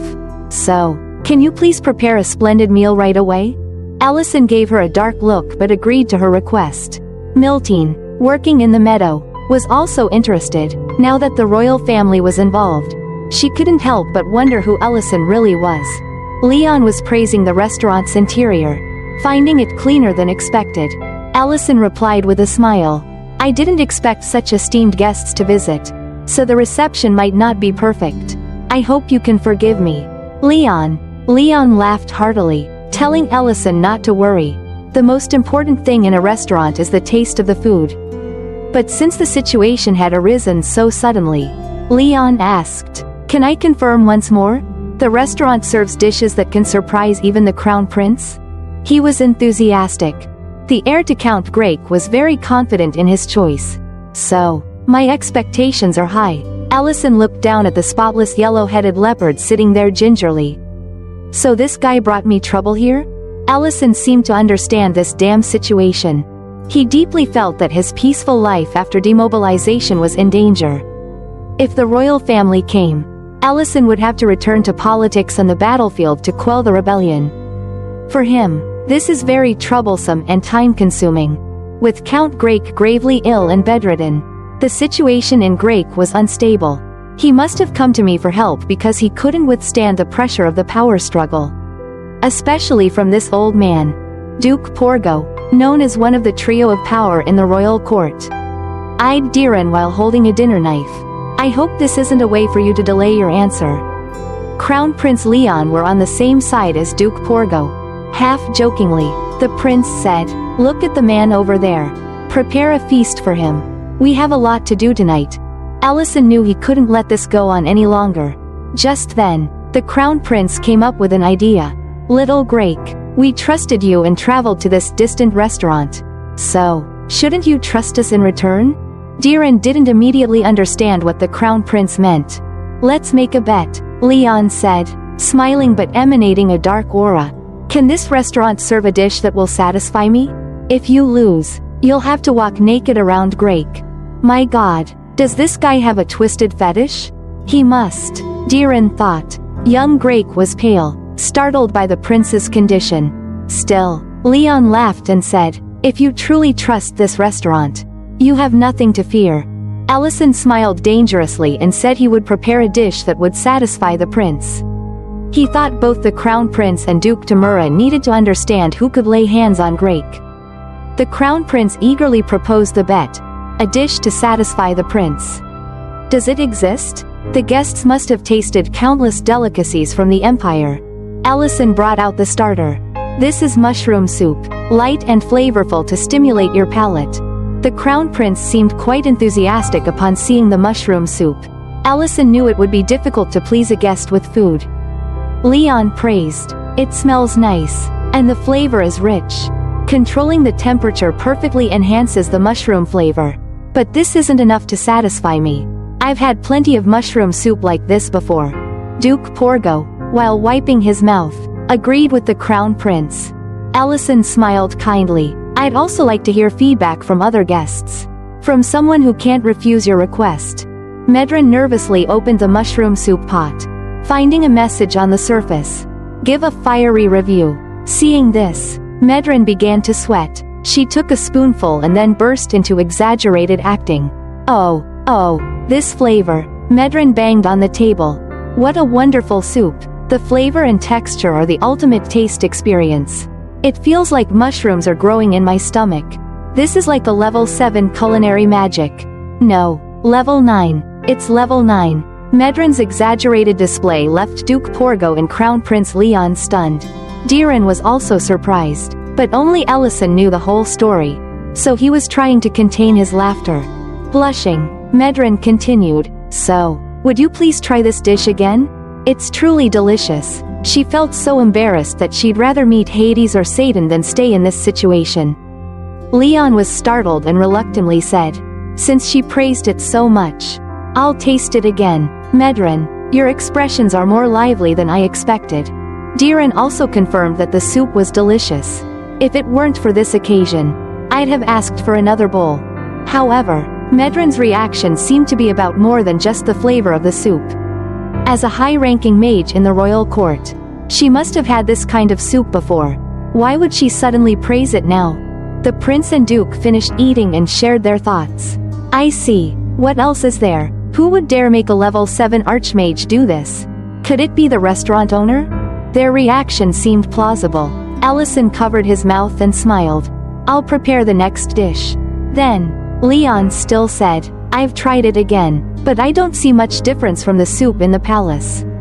Duke Porgo agreed. "I didn't expect you to like mushroom soup so much. I'll definitely add it to the diet menu when we return to the palace." Medren, startled, quickly said, "The food here is special," and showed how to finish the soup in one go for everyone. Once the bowl was empty, another message appeared at the bottom. "Go to the back of the restaurant when you're done." She immediately spit out the soup she had just put in her mouth, choking and coughing loudly. "If I had known, I wouldn't have finished this bowl of soup," Medren thought. Leon saw that the situation was wrong and asked Porgo in a low voice, "It seems like she's not normally like that?" Waiting for her choking to finish, Medren walked out to the meeting place with Ellison and saw him standing on the balcony looking into the distance. Medren tiptoed around without daring to come close, so she decided to stand far away and talk. "Did you call me?" A rainbow barrier appeared. Medren immediately knew it was soundproofing magic. Ellison turned around with a harmless smile. "Long time no see. Medren, your comments on the soup were excellent. Although Ellison complimented her, Medrin felt as if she was being reprimanded. She stammered, but he continued, "You shouldn't have done that." Ellison still kept his smile, but the aura around him radiated a formidable force. "I'm glad to see you. But last time I warned you clearly that I don't want to see you again." Medrin quickly responded, "I swear, I really didn't know you were here." Ellison narrowed his eyes and asked why she had come here. Medrin explained that she was just following the orders of Duke Tamora, who was traveling through the territories to expand his influence in the royal court. "It's not about Duke Tamora. I'm talking about the Crown Prince." Hearing this, Medrin broke out in a cold sweat. Ellison, even in a remote place, knew Crown Prince Leon's reputation was truly bad. It is said that he is notorious for being morally depraved, not only desiring women and power but also being insensitive and only caring about his own pleasures. "I still believe that to be true until today." Ellison sighed, but he only pretends to oppose power while knowing how to take advantage of his position. He is threatening the son of Count Grake as if it were a game, while using his reputation as a cover. To me, Duke Tamora's desire to take over the city of Grake is only a small step in a larger plan. Medrin bit her lip to the point of almost tearing it. But Ellison continued, "What is the Crown Prince's ultimate goal?" "That's what I'm asking. I can't say. Please don't make me reveal it. Even if my mouth were torn open, I still can't divulge it." "Oh, so you still won't talk even if your mouth is slit? Let's see if that's true." Rurin exuded a dark aura. Advancing towards her, Medrin knelt down on the ground, thinking in pain, "I want to go home. There are only cannibalistic demons here." Of course, she couldn't go home. Medrin returned to the dining table with a pale face, making the Crown Prince and the Duke worried. She tried to calm herself by patting her chest and made up a random excuse that she was just savoring the taste of the soup. Hearing this, the Crown Prince sighed. "The soup, huh? It's quite surprising to find it in a restaurant in a place like this." Maybe even Grake is silently optimistic about this bet. Of course, the Crown Prince wouldn't let it go that easily. He snapped his fingers, turned to ask Duke Tamora, "What are the conditions for this bet again?" "It's to serve a dish that could satisfy the prince, right?" Leon smiled wickedly. "You what should I do now? Today, I'm not in the mood for surprises. Normally, this soup alone would be enough to satisfy me." His intention to cause trouble was as clear as day, making Diren furious. Yet the Crown Prince continued to smile. "But today, we have an important bet, don't we?" After laughing, he felt light-headed, so he held his head to rest for 2 seconds before pressing Diren again. "You're not a fool, so you must understand what this means, right?" Leon coldly said. "Even if your seriously ill father stands up and invites me to a grand feast, I still won't be satisfied. But if I hear the answer that you've been delaying in Grake, my mood might change. So, what do you say? Can you answer now?" Diren clenched his fists and said, "A count must be responsible for his people. I can bear personal humiliation, but I can't put the lives of the people in danger just to avoid some temporary shame. And above all, I believe in this restaurant. Let's continue the bet, and if I lose, I will walk around Grake naked." Determined, "Huh, kid? But this is definitely not the answer that the Crown Prince wanted to hear. I hope you won't regret your faith." In the sunset, Ellison brought the main course. Seeing the smile on his lips, the Crown Prince Leon could see absolute confidence. Ellison also said, "This dish is significant, so you definitely have to be confident." He lifted the lid, revealing a smoking block of earth. Duke Porgo asked, "What is that?" Ellison calmly replied that it was a grilled mud slab. Porgo clearly showed his disdain. "Mud? Are you really serving us mud now? Are you sure you want us to eat this?" Ellison picked up a hammer and nonchalantly responded, "Of course not." He decisively struck the hammer down, causing the mud block to shatter, revealing the leaves inside, leaving the prince astonished. Unwrapping the leaves, the whole palanque chicken was golden brown. This dish was learned from a guild. In Earth terms, it's called clay-baked chicken.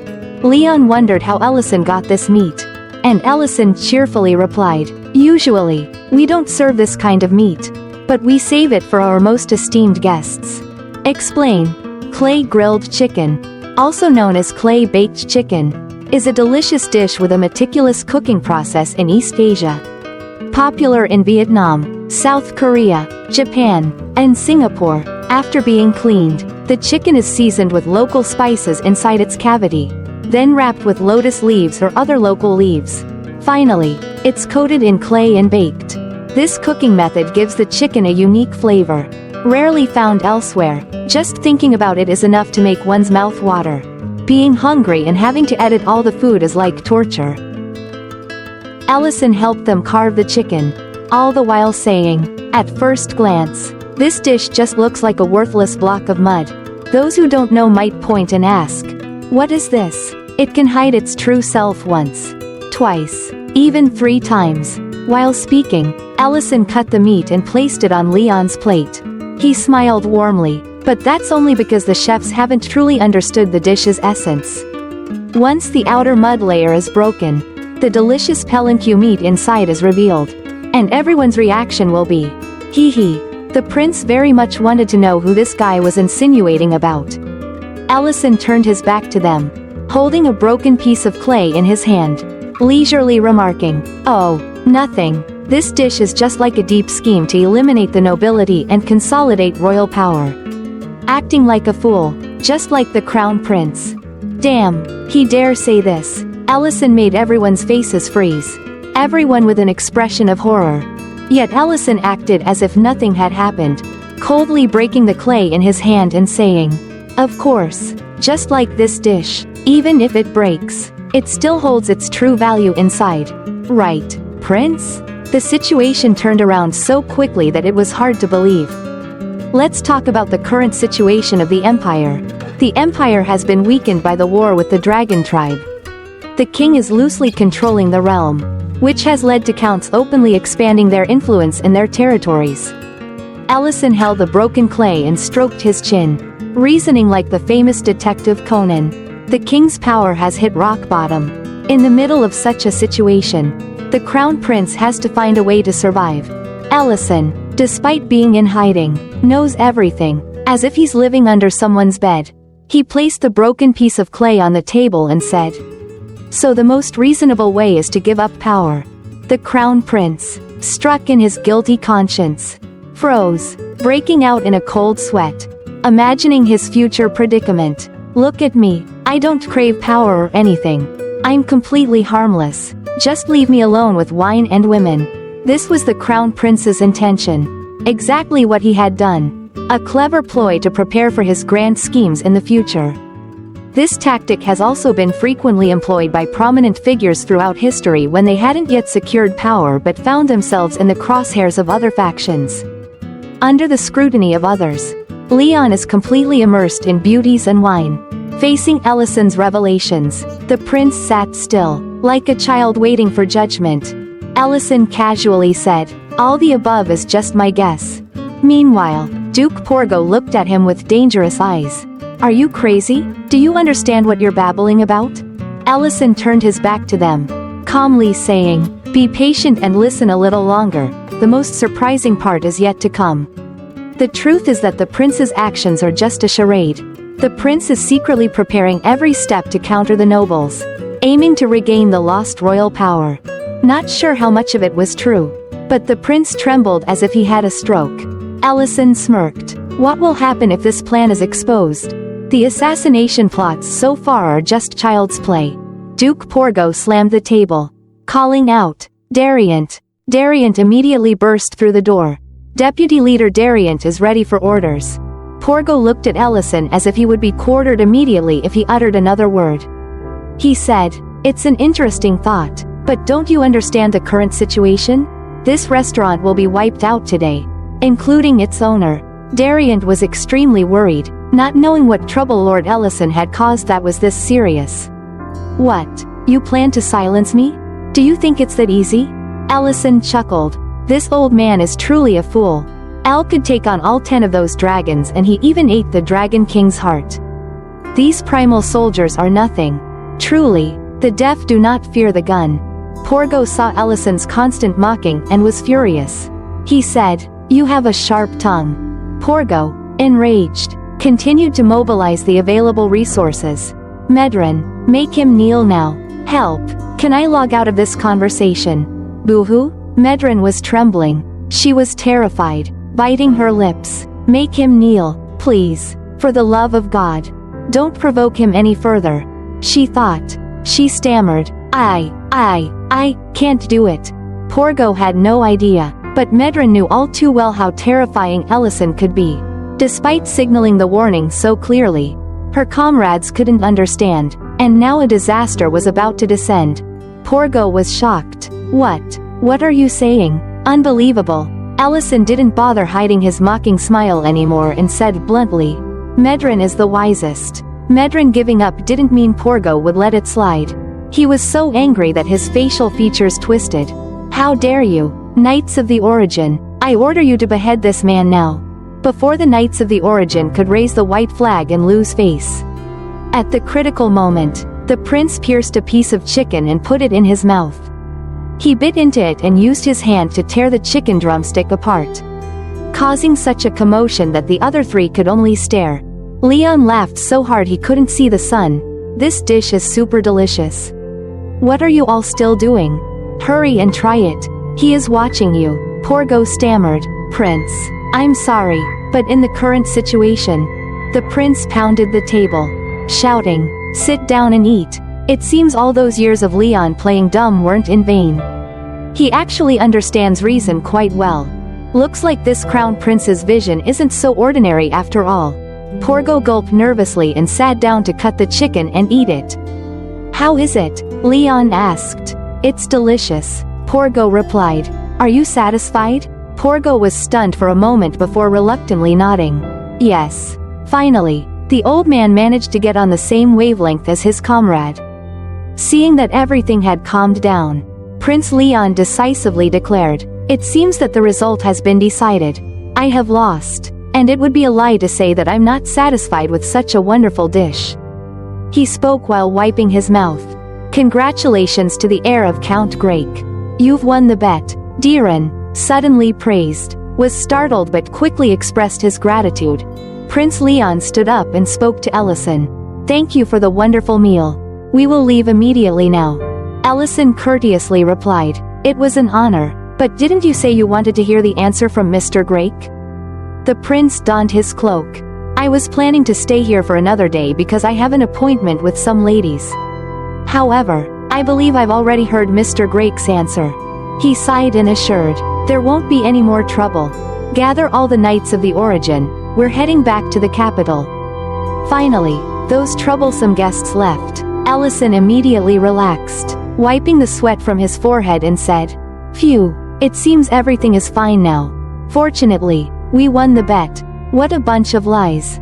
You're the main character. They're lucky you didn't rip them to shreds. Diren forced a smile. He felt happy but couldn't fully grasp the situation and how Ellison managed to pull it off. Ellison smiled kindly. You don't need to understand it yet. All I can tell you is that as long as I'm here, you don't have to worry about things like this. Diren wanted to say more, but Ellison cut him off. Now that the troublesome guests have left, you can slowly enjoy the grilled palinque. You mentioned wanting to try it earlier, didn't you? Oh, right. I'll enjoy it for sure. Your earlier statement was impressive. A count must bear responsibility. Diren blushed at the compliment. Ellison handed him a chicken leg. Eat up and grow strong. Outside, the prince's entourage returned in silence. Both Duke Porgo and Medren kept their heads down without saying a word. The prince suddenly spoke up. Medren, is that chef the one you mentioned before? Medren, still anxious despite having dodged a bullet, slowly responded, yes. Duke Porgo was shocked. Impossible. Leon laughed. I may have thought so, but reality shows otherwise. He is the one that even my father and the entire empire don't dare to challenge. Porgo wasn't convinced, stating, is that really the reason? Both the Knights of the First Order and Medren were present at the time. Speaking of which, he suddenly realized he had misspoken. So he added, but, to just leave him like that would be too dangerous. Of course, that's not the only reason. Leon explained. What did we do to expand our influence? We pressured the nobles using the knights of the First Order and Medrin, tightening the grip to force them into submission. Reflecting on it, Leon continued, "That kid Grake was so determined." I laughed bitterly, wondering, would I have accepted that bet if I were in his position? Porgo couldn't answer that question and remained silent. Listening further, we put all our trust in the kid whom we threatened and controlled. Let's start over, but this time, take it slow to build trust. The path we're currently on is more dangerous than walking naked around the streets. It seems that after this feast, Crown Prince Leon has been enlightened. Who knows, maybe thanks to this incident, the Crown Prince might have gained the strongest ally in history. One who poses no threat to his political power. Come to think of it, he has nothing to lose at all. Back at the restaurant, the morning after the turbulent day of hosting the Crown Prince, everything was calm again. "What's this?" Rurin asked, confused, while Miltine marveled from behind. "It's wonderful." Ellison breathed a sigh of relief, wiping the sweat off his brow, proudly looking at the structure in front of him. "This is a barn where the Baranuric can sleep comfortably." An innocent cow mooed, then casually used its hind leg to kick the door. The barn immediately collapsed into a pile of wood. Ellison's jaw dropped, unable to speak, frozen in shock. If he could have turned to stone from embarrassment, he would have. Rurin taunted, "If they slept in there, they would have all died." Ellison hugged the pile of wood fragments, crying out loud. Building a barn without any architectural knowledge was really foolish. Rurin asked, "How did you manage to build the restaurant then? Did you hammer away all day long or what?" Ellison sighed and admitted, feeling a bit ashamed, "I just hung the sign. The restaurant was built by the builders. There are also a few rare cases. Perhaps I need to visit that place." "Where to?" "Of course, to the place with the best architects in the world. Get ready, we're going to see the dwarves." Mount Maloric, a place deep in the mountain ranges, contains a massive amount of money, gold, and all kinds of rare treasures. It looks just like a treasure trove. I sense a familiar aura. An interesting fellow creature. Just when I was bored. "It's quite fun to meet this," said a striking woman with a toned body and abs that would put any gym enthusiast to shame. With fiery red hair, she seems to be the guardian of this place. A red dragon named Serena. Serena smiled mischievously. "Dare to step into my territory. I'll teach you a lesson." "Finally, I can get out," she exclaimed, standing up. "I've been bored because no ordinary human has come here lately. These guys will be perfect targets for me to punish for daring to trespass on the territory of a red dragon without permission." Lost in her own monologue, she carelessly stepped on a golden crown, causing its tip to hit her shin. She's already stumbled upon herself like this and still talks about punishment. What a clumsy one. Meanwhile, another unfortunate dragon was experiencing a new trial in her life. "I hate climbing mountains," Rurin said with a frown. Ellison told her to bear with it. Rurin wondered why he didn't just hire human architects. No one can compare to the dwarves when it comes to construction. Seeing Ellison so certain, Rurin became much more excited. Are they that talented? So their village must be amazing. Right? It's been a while since I last visited. But it should be around here somewhere. The gate is cracked on one side, scarred on the other, and covered in moss. How does it look? Wild beauty? Rurin marveled. The gate is big, but something feels off. Ellison didn't expect this place to look like this now. There were no guards at the entrance. And inside, there were piles of bones. It seemed like someone had been here before. Rurin immediately went on the defensive. Who could it be? A giant shadow covered the two of them, followed by something rushing toward the entrance, creating an explosion. A massive, spiked tail with fur at the end appeared. What is this? I rushed out eagerly, thinking it was my kin. But it turned out to be just an arrogant brat? What a disappointment. The huge red dragon looked down on Rurin and Ellison, visibly upset. I thought it was someone daring to trespass on my territory. But it's just a human and a young dragon. Hey, are you the culprit? The red dragon's face fell for a moment. You there, are you talking to me? How dare you show such disrespect toward a dragon? The pinnacle of living creatures? Ellison threw his stuff down and ordered. Answer my question. The red dragon immediately roared. You must have lost your mind. You lowly insect. The red dragon opened its jaws and unleashed a massive flame. Rurin cried out in alarm. That's a red dragon roar. Ellison, you can't block that with a magic shield. Ellison switched to cold mode. He had already activated a magic circle somehow. And his eyes emitted lightning. The spell was level 9. The red dragon's terrifying flame was reduced to the size of a torch. The red dragon's eyes widened in shock.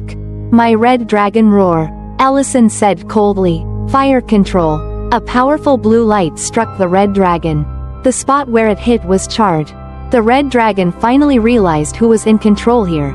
Are you really human? How can you? Seeing Ellison's handsome face, the red dragon recalled something. Serena appeared, clutching her belly in pain. There's a legend about a human who killed many of my fellow in the previous war. But why are you traveling with a black dragon? Rurin wasn't pleased with the red dragon's description of her. I asked first, but you still haven't answered me. Ellison was annoyed, preparing to cast another spell. Serena was so scared by the magic she fell to the ground, stammering and finally crying out in defense. It wasn't me. I didn't do it. When I got here, it was already like this. I'm sorry for being rude. I was wrong. Ellison still frowned, displeased. Serena whispered, I went inside once, but didn't see any dwarves alive. So, I haven't received any tribute. There's a large door blocking the way inside. So I haven't seen anything beyond it. A door? Where is it? Seeing this as an opportunity to reverse the situation, Serena had an idea. She tossed her hair and said, if you need guidance. She approached Ellison flirtatiously. I can lead you there. It will be more fun than traveling with this brat. No dragon understands human men better than I do. Ellison is mine. Rurin rushed over to assert her claim and kicked Serena in the shin. Why does it have to be there? Serena, in pain, clutched her injured shin. Rurin shouted, tell us the location, now. Ellison had something to say about Rurin's claim.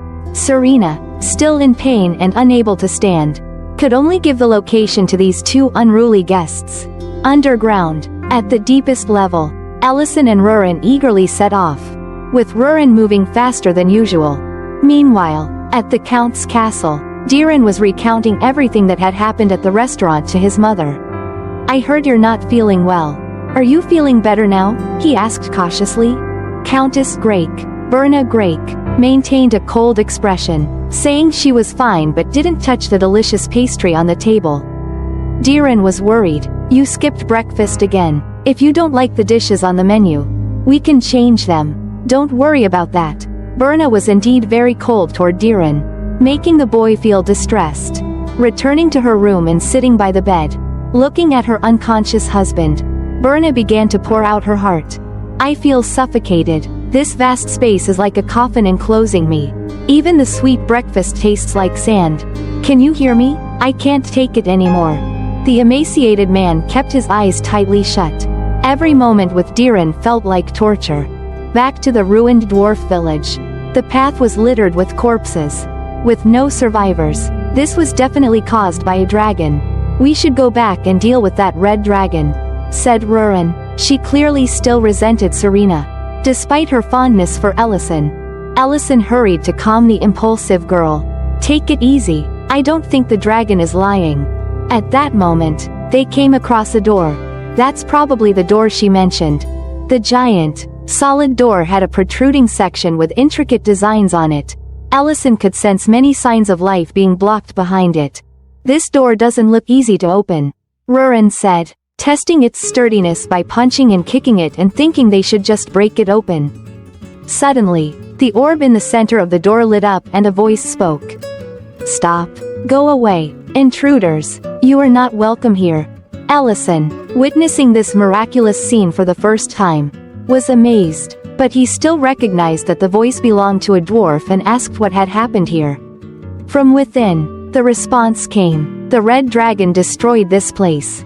Rurin shouted, see, I knew it was her. All right, I'll go deal with her.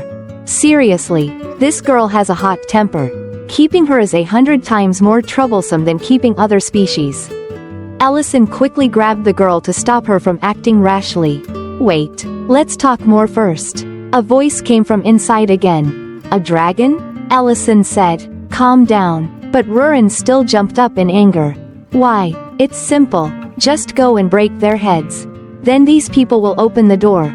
That's easier said than done. Allison told her. It's not that simple. There are signs of a few dragons on that door. Inside the door, a trembling voice said, No, dragons, the pinnacle of living creatures. Rurin, with hot blood rushing to her head, said loudly, Then let's find another red dragon and crush its head. This girl, if she gets any bigger, probably won't care about anyone. Allison whispered to her, Calm down, I have an idea. What are you going to do now? Calm her down? Peaceful measures are always preferred. Allison smiled cryptically. When it comes to scheming, he doesn't lose to anyone. How long have you been behind this door? Allison asked. Probably about a year. Then it's not surprising if there are a few issues. Such as food. For example, are you really not going to open the door? I say this because I want to help everyone. Why should we trust you? How can you prove you're not a servant of the Red Dragon? Hearing this, Rurin became furious again. How dare you compare us to those minions? We can't be compared. Allison quickly covered her mouth. He sighed. All right, I'll respect your decision. Thank you for understanding us. Allison told Rurin, Go bring the luggage here. Rurin gasped. Allison arranged stones and used magic to create a fire to form a stove. The person inside began to grow curious. What are you doing? Nothing much. We need to get back to the surface. But the journey is quite long. Right? It would be exhausting. So, we need to eat something before we go. Eating right in front of the hungry house is so cruel. Wait, why are you eating here? Go eat somewhere else. The person inside couldn't bear it and ordered them to leave. Allison, with his innocent expression, said, It's a long way out. So we have to eat first. Take it out, Rurin. Rurin immediately pulled out a bunch of sausages. The person inside grew curious again. What's that? This is called sausage. It's made from minced meat, seasoned with various spices, and then stuffed into the intestines for shaping. Allison put the sausages in the pan to fry. The fragrance immediately wafted out, intoxicating to anyone who smelled it. The group that had been fasting for a year began to murmur. Enough. We're underground, so the smell can't reach us here. Allison replied quickly. All right then, we can enjoy the fragrance even longer. The person inside jumped in shock. Do you have no empathy? Why do we need empathy? From inside, there were sounds of bickering. Leader, it really does smell delicious. Let's try a little. Shut up. Allison cheerfully whistled outside. Rurin realized this was his peace-loving idea. He said, Actually, these foods are gifts I brought to ask for a favor from the dwarfs. But seeing the current situation, it doesn't seem like the right time to ask. However, I still want to know what happened here. Could you tell us about that? The person inside still seemed stubborn and unwilling to reveal more. Allison then opened his package. No choice. Time to open the beer. Inside, they reacted. What's that sound? Allison shook the pan of sausages and explained. Actually, these sausages are quite salty to preserve them, so they go perfectly with beer. He and Rurin each grabbed a sausage and a can of beer. Count to 3. Cheer. At this point, the door began to open. Allison smirked. Looks like we're getting results. The large door swung wide open along with a voice full of longing. Just one bite. Hot, crispy fried sausages were laid out in front of them. The 4 dwarves were drooling. Allison noticed that everyone looked so thin, it must be a severe food shortage. He told them to eat slowly, as he had prepared enough for everyone. The white-bearded dwarf took a bite and was moved to tears. One of them sipped the beer and sighed. It's best when combined with beer. I never thought I'd get to eat something this delicious again. Allison thought. Normally you shouldn't give beer to hungry people. But the dwarfs have a high tolerance for alcohol and weren't on the verge of passing out from hunger. Chief, how do you find the taste? The dwarf wearing a helmet was the chief. Although he was worried about being poisoned, he was the first to take a bite. The dwarf chief laughed heartily. This is an exception. We owe you a big favor. I'm glad to hear that. I plan to share some sausages with the other dwarfs too. Is Geltzer here? The dwarf chief was astonished. How do you know him? I've met him before. I have something to discuss. Recognizing that Ellison had connections with higher-ups, the dwarf chief said he would personally lead him to meet whoever he wanted. After eating and drinking to their fill, the dwarves became much more agreeable. Within the dark mines was an entire village, with winding roads. An estimated 20 to 30 dwarves still lived and survived there. Ellison truly didn't understand why things had turned out this way. Soon, they arrived at a room guarded by soldiers outside. The chief called out to the person inside. Lord Geltzer, a human wishes to see you. Meanwhile, Ellison asked, Rurin, have you given out all the sausages? She confidently confirmed, as if I'd forget something like that. Come in. Geltzer let them inside. Long time no see. Geltzer, Ellison greeted as he would an old friend. This old dwarf with silver hair and beard was the chief of the dwarf tribe. I'm sorry to meet you again in this condition, Ellison, and the one beside you must be the mighty one. He said, the dragon with the temper like ice cream. Right? Rurin, having received a compliment, graciously acknowledged. Geltzer is old, but his eyesight is still sharp. Hee, I'm already too familiar with this aura. The dwarf chief wondered who these two were. That even Lord Geltzer would speak so humbly. So, what do you want to talk about? Geltzer asked. You must know. What happened here? How did the dwarf tribe's golden treasure mine decline so? Geltzer grimaced, struggling internally before speaking. It was due to the red dragon's attack. We fought desperately, but it was useless. In the end, only a few survivors remained to guard this place. Ellison immediately asked, was that red dragon with red hair and curved horns? No, it wasn't, he replied. Rurin almost charged at the wrong person. Geltzer continued, we were attacked by a group of red dragons. Ellison suspected as much. Indeed, the marks on the door were caused by the coordinated attack of the red dragons. I can't believe those proud dragons would work together. Have they gone mad, or is there a major issue forcing them to lower their pride? There is something here, Ellison said quietly, startling the dwarf chief. Geltzer calmly stroked his beard, hesitated a moment, then reached under the table to press the secret red button there. Ellison, you'll be fine. The bookshelf beside them opened like a sliding door, revealing an entrance to a secret room. Geltzer led the way. Please come this way. Ellison and Rurin stood dumbfounded at this secret room. There is something I want to show you, Geltzer said. In fact, this isn't the first time we've been attacked by dragons. Geltzer narrated as they walked. This hidden chamber was quite spacious. Maybe it was to demand tribute or just for fun. But our mine has been attacked multiple times in the past.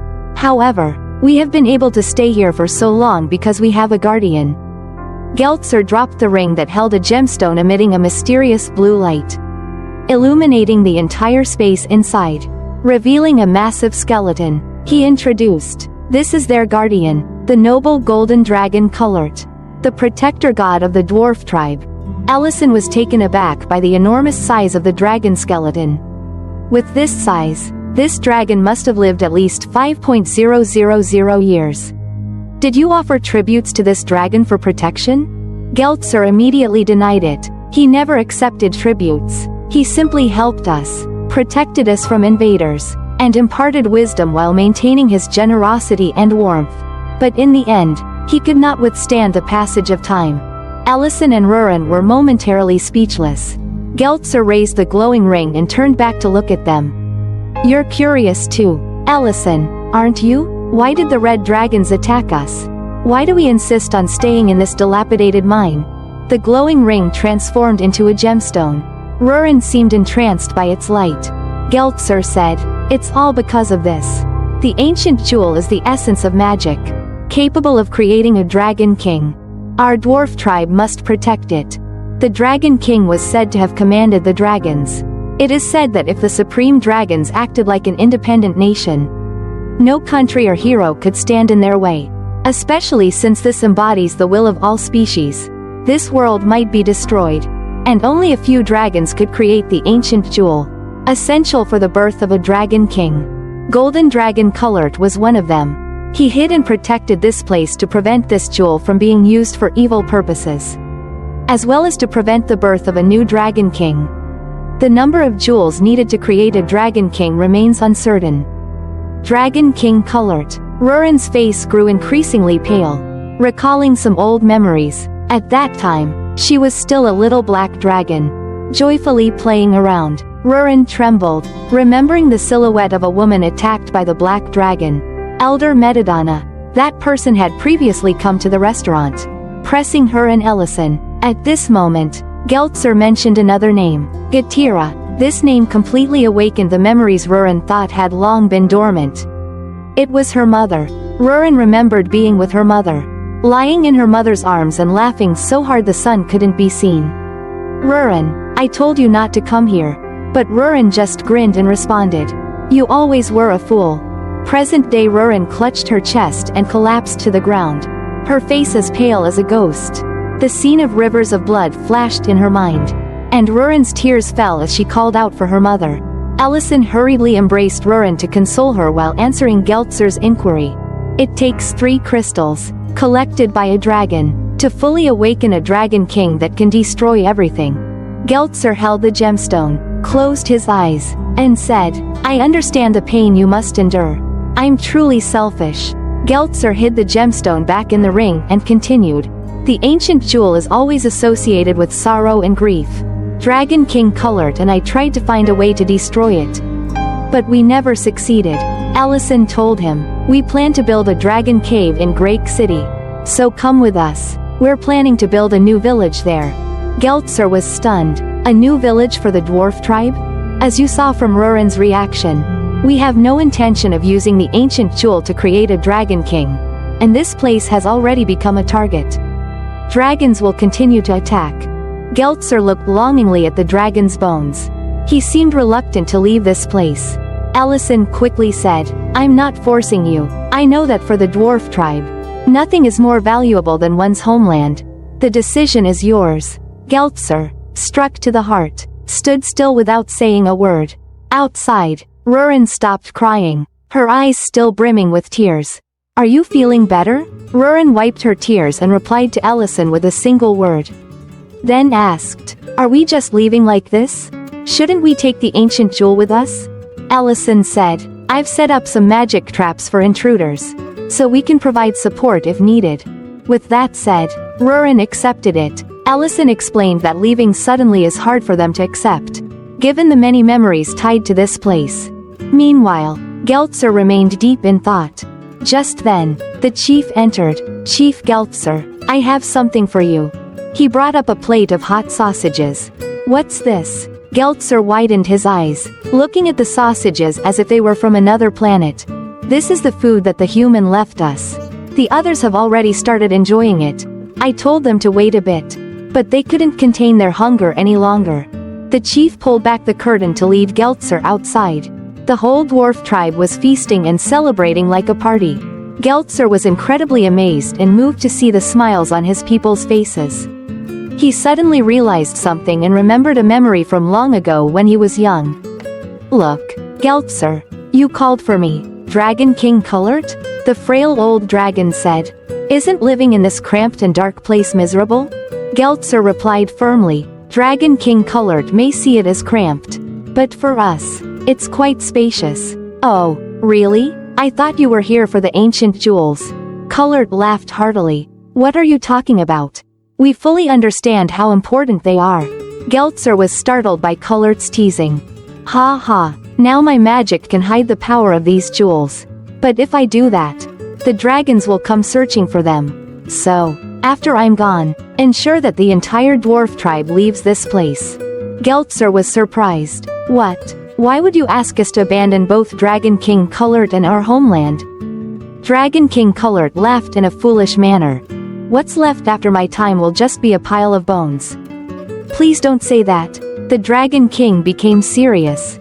Listen here, if no one remembers me, then both I and this homeland will just become meaningless ashes.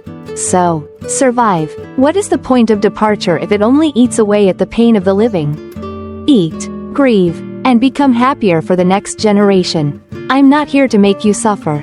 You What do you mean? You have helped us so much. Geltzer choked up. Colored laughed out loud. I don't expect you to protect the ancient jewels anyway. Lord Colored. It had been a long time since Geltzer last saw his people laugh. I'm sorry, Colored. Geltzer collapsed to the ground. Chief Geltzer. The chief called out in alarm. By this time, Rurin and Ellison had already left the village. Ellison. Suddenly, there was a call. The two turned around and saw someone approaching. Please wait a moment, I was wrong. Ellison had the smile of a victor.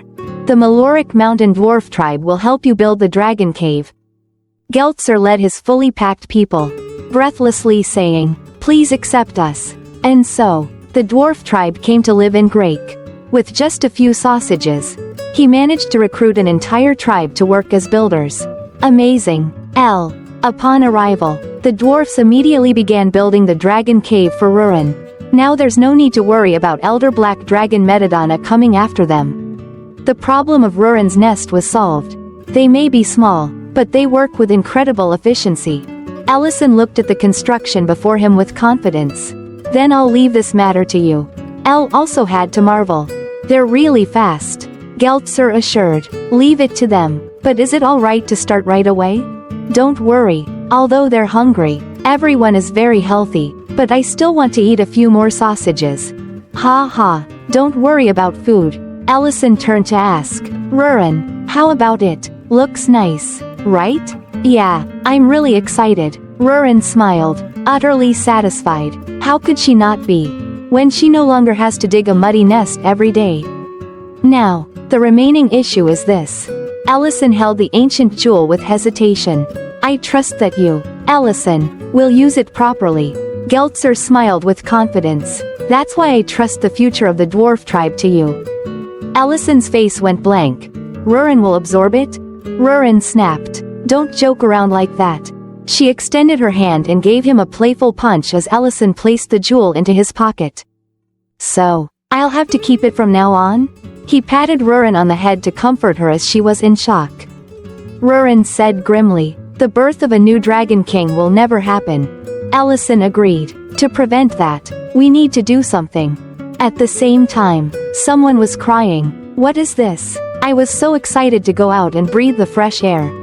But I'm almost broke because I was defeated by those bastards? Serena held her shin and cried like rain. I get it. I'll never go out again. Suddenly, she noticed something and furrowed her brow, asking, who's there? Don't tell me it's Gyard. Get out of here, I have nothing to say to you. Gyard? Who's that? These two shadows seemed familiar. So, you're hiding something, Ellison said. Serena was startled. No, how did you? Ellison and Rurin exuded a terrifying aura, ready to use brute force. You never accepted tributes, but this nest is filled with treasures. Huh? I came here to ask a few things. But after seeing this, it seems like we don't need to do that anymore. Serena fell headfirst to the ground, looking at the two monsters before her, sobbing. I told you everything I knew last time. Get away from me. Why me? Why are you doing this to me? Poor thing. She had the reputation of being the proudest dragon alive. But now she looked terribly pitiful. After all, Serena is the most unfortunate of them all. Of course, Serena wasn't spared just because of a few tears and a pitiful face. Who is Gyard? From the conversation, it seems like he's one of your kind. Huh? Does that mean you attacked the dwarf tribe's mine with him? No. Serena immediately denied it. She stammered, shyly mumbling. He's my ex. Ellison said. I can't hear what she's saying. Serena blushed and yelled at the top of her lungs. I said he's my ex. I mistook you two for him because he was always around. Ellison went along, sorry for poking at Serena's pain. She began to cry again. I've only been here for 6 months. So I haven't met any gangs. Rurin didn't believe her and kept pressing. So where did all these treasures come from? You said you don't accept tributes? Serena gritted her teeth and snapped her fingers. And the pile of treasures vanished like boiling water. She yelled, they're all fake. Ellison and Rurin were stunned, looking at the empty space around them. Serena seemed to have just exposed herself in front of them, blushing and crying loudly. Are you satisfied now? If you want, take it all. Poor girl, seeing her cry is pitiful. Back at the restaurant, Ellison and Rurin were still discussing. Maybe we went a bit too far. I've never seen a dragon so miserable. We haven't found any information about the group of dragons that attacked the dwarf tribe. There's nothing left for us to investigate, Ellison said, but since we have the jewel, we'll find out eventually. I wonder which gang could have done this. At that moment, Mr. Ment and Elena arrived at the restaurant. Ellison was delighted to see them. Can you walk without crutches? Are you okay? Ellison asked. It was great to see Mr. Ment recover this much. Mr. Ment responded as he moved his leg. Though it's still difficult to move too much. I'm much better, all thanks to Elena. Elena humbly said. I didn't do anything. It's due to his strong will during therapy that led to faster recovery than expected. Ellison laughed and said, everyone has faith in Elena. Anyway, Ellison's attitude made Rurin, standing next to him, turn into a jar of sour vinegar, reeking with jealousy. Have you faced any challenges at the clinic recently? Ellison casually asked, chatting with Elena, unaware of Rurin's attitude. Elena smiled and said, oh, no, it's gotten better, although the problem still remains. Nellin and his mother came to the clinic to express their gratitude. And several minors came too. They also took responsibility for helping me fend off men with bad intentions. I'm not sure, but it seems to have subsided since then. Ellison suspected that Ms. Rain had a hand in this. With a few casual words like, have you heard the rumors about how hard it's been for Elena? Elena was about to talk about the sauce for vegetables that Ellison had taught her last time when the old dwarf Geltzer opened the tunnel hatch from underground and popped up in the middle of the restaurant. Laughing, Ellison, do you have any of that chestnut stew you made last time? Ellison looked dumbfounded. Since when did they dig a tunnel here? Oh, these food lovers. Elena was shocked to realize the newcomers were from the dwarf tribe. And Ellison was left speechless, not knowing when the dwarves had dug all the way to the restaurant. Geltzer kindly told Elena not to see them as monsters. Elena judged that he knew the elf tribe's etiquette well, but Geltzer didn't want to hear her say that. At this moment, the restaurant's front door burst open, and Mr. Knoll was shouting, pork belly. Conveniently, the whole group was there, and each person added to the lively commotion. Elle laughed with Rurin. It really does look like a restaurant now, doesn't it? Rurin had already put on her apron and sighed. Weren't you aiming for a peaceful life? The food was quickly served. Sausages, pork belly, salad, and pizza. Mr. Ment took a bite of pizza and praised. I missed this pizza so much. We should learn properly from Miltine. Just a casual remark like that was enough to make Miltine's heart flutter. Her face turned bright red. As if being embarrassed wasn't enough. Rurin added, hee hee, why is your face so red?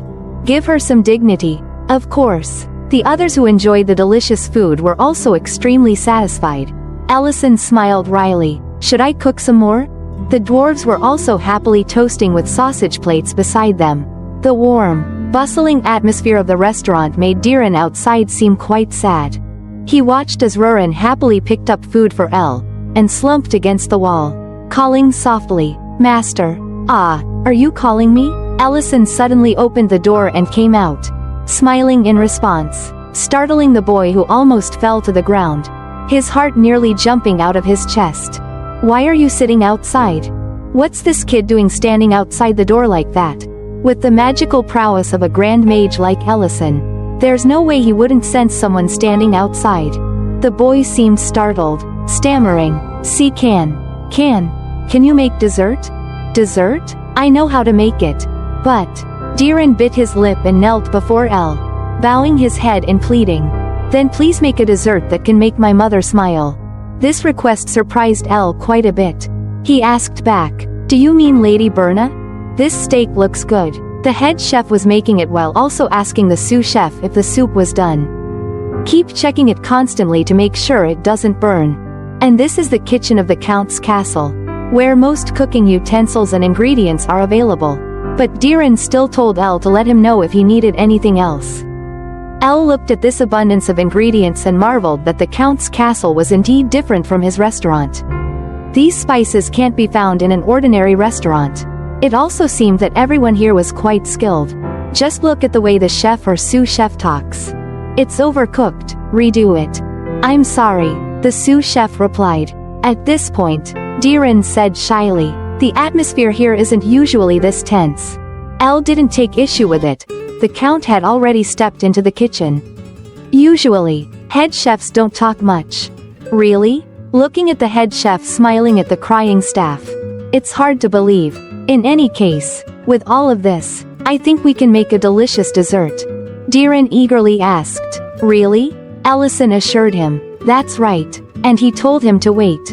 At dinner, Lady Berna wiped her mouth and praised the meal but left the delicious-looking cake untouched. Without eating a single bite. Looking at the untouched cake. For the first time, Ellison doubted his cooking skills. Seeing him standing there dazed, Diren said shyly, I didn't expect her not to take even a bite.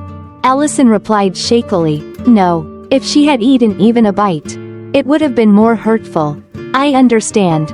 After regaining his composure, Ellison turned to Diren and asked, You're still keeping your distance from the Count, aren't you? Since when did Lady Berna stop eating dessert? Diren bowed his head sadly. Normally, it's not like this. She used to love eating dessert. But dessert is the key to unlocking my mother's closed heart. As he had said before, Lady Berna was a strict person. For many years after she came to Grake, neither father nor son saw her smile. And Count Grake was very uneasy about this. The Lord of Grake City, Count Leiden Grake, was still healthy at the time. During the meal, Leiden and Berna had some discussions about raising Diren. It seems like Diren follows you a lot. Huh? But you don't have to be so strict with the boy. He's still young, right? I'm teaching him to behave like a noble. Diren obediently sat eating and didn't interfere with his parents' conversation. Leiden smiled kindly. Behavior, huh? So you don't smile because of those rules? This question startled Berna. I've noticed for a while that you seem to be bound by responsibilities. What you like and want to do. I haven't seen in the past 4 years. Can't you be more at ease? This is our home now. Seeing Berna's empty plate, Leiden exclaimed, You finished your dessert? Even Berna was surprised to see only a few crumbs left on her plate. Count Leiden grinned widely with joy. I see. You like desserts? Berna blushed, embarrassed and about to deny it. But Leiden remained incredibly excited. I couldn't make desserts while restoring the territory. But now that I know what you like, we're still at war, so it's hard to get sugar. But I'll make sure dessert is always on the table. Little Diren heard his father say this and was happy too. And that's how he learned that his mother liked desserts. Since that day, Count Leiden brought desserts continuously. It started with an attractive 2-tier cake and the radiant faces of the father and son. Next, Count Leiden provided a menu full of desserts that made Diren listen in awe. A dessert appetizer, a main dessert, and another dessert for dessert. Leiden enthusiastically cheered. Dad, please calm down. The result of the obsession with desserts was that, after finishing the menu, both father and son looked pale from being too full. However, Leiden still insisted on keeping the menu intact regardless of the risk of diabetes. Lady Berna couldn't hold back her laughter. You can stop now. When he saw her smile, the Count and his son were as happy as if they had found gold. The Countess's smile was truly beautiful. No wonder the Count risked diabetes just to make a full menu of sweet dishes. One day, Diren was walking down the hall when he heard a shout. I can't believe you still haven't had a successor. The boy was startled but quickly witted and stopped to listen at the door. His eavesdropping paid off. The booming voice continued from inside. And it seemed the person inside was extremely angry. It's been 5 years. 5 years? Recently, you haven't even responded to me anymore. What are you doing? Don't test my patience any longer. After that, the person inside opened the door and walked out. Diren couldn't react in time and got hit by the door. His unprofessional eavesdropping led to him getting caught. The man seemed too angry and stormed off without even noticing what he had done. Diren, Berna walked out and was surprised to see her son sitting on the ground.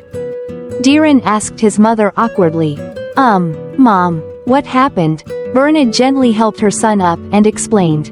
Nothing. I think your grandfather is upset because I haven't replied to him. Grandfather? You mean Count Dedren? The head of the Dedran family? Berna smiled kindly. You don't have to worry. After all, I'm still a part of Grake.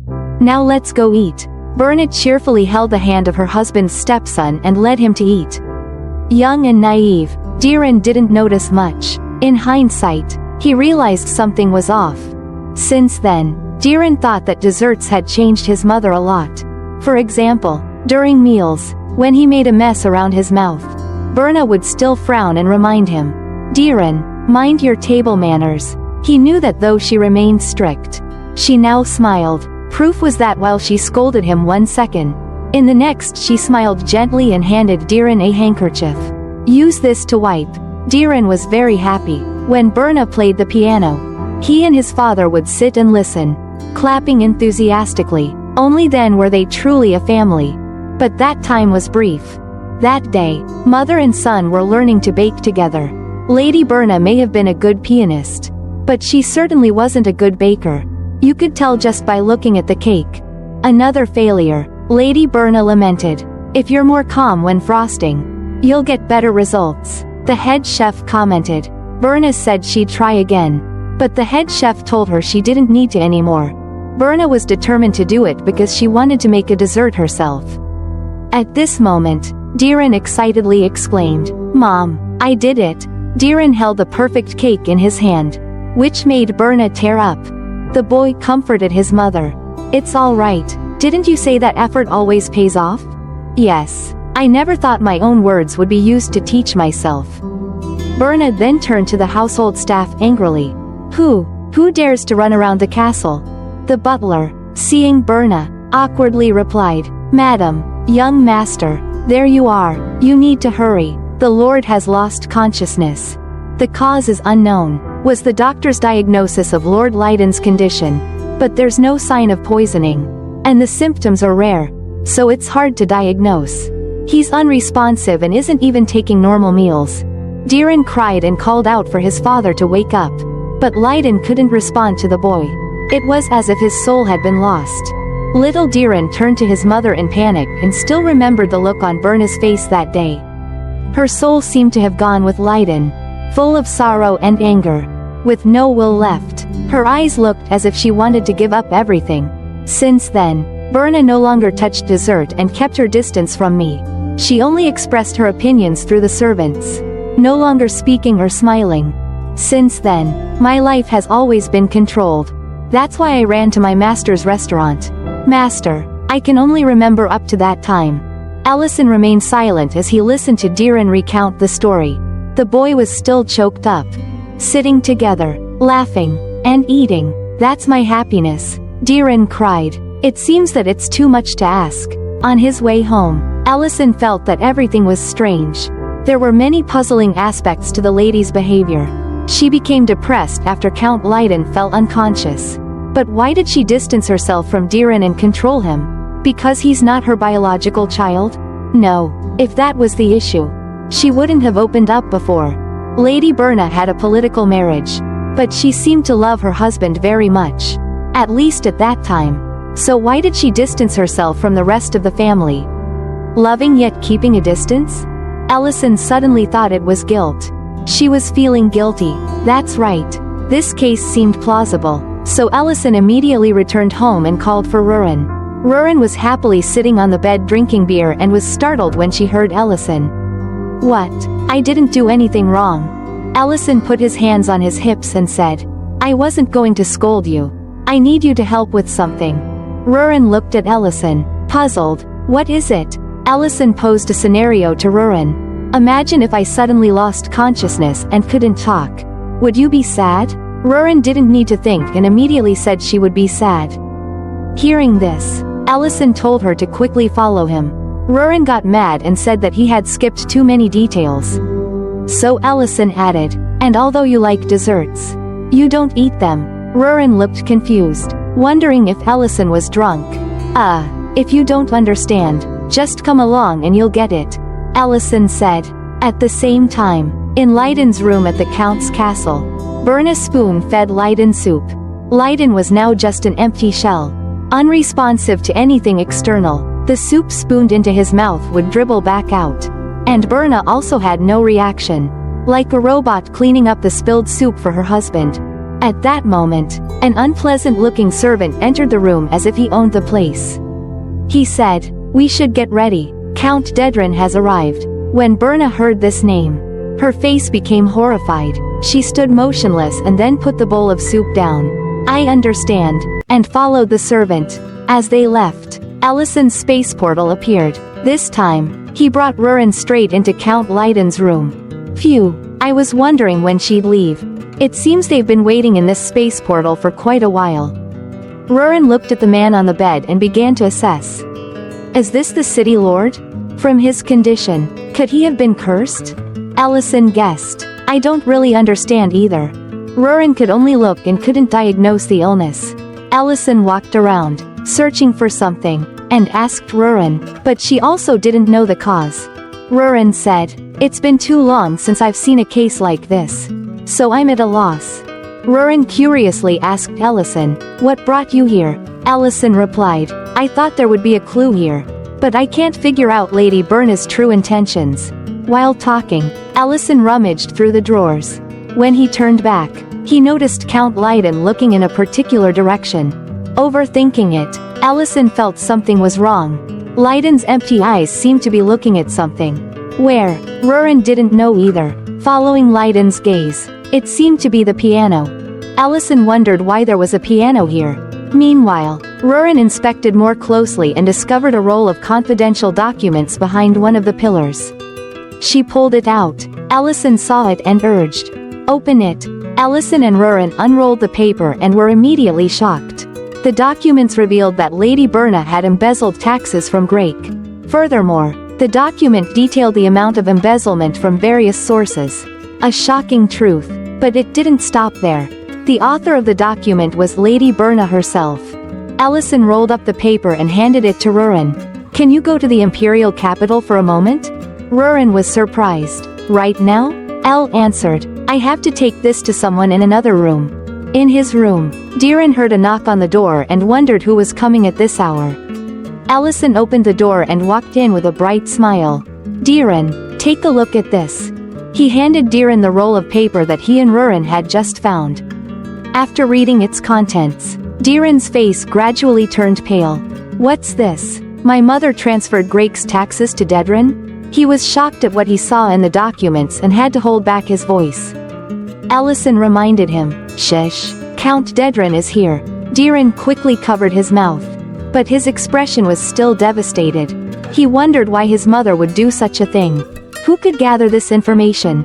"Look at the name at the bottom of the page," Allison reminded. Diren looked down and saw Lady Berna's name. Dropping the roll of paper. No one else could have collected this kind of information. This is a confession written by Lady Berna herself. The last lines of the scroll read, "With this document, I, Berna Grake, acknowledge all the tax embezzlement in Grake." Diren trembled, confused. Why would my mother confess? Allison decided to use a special magic and said to Diren, "We need to investigate. As you know, Count Dedren is here." In the tense reunion between father and daughter, Berna asked coldly, "Why are you here?" Dedren responded casually, "Do I need permission to see my own daughter?" Berna maintained her indifferent attitude. "Since when have we been this close?"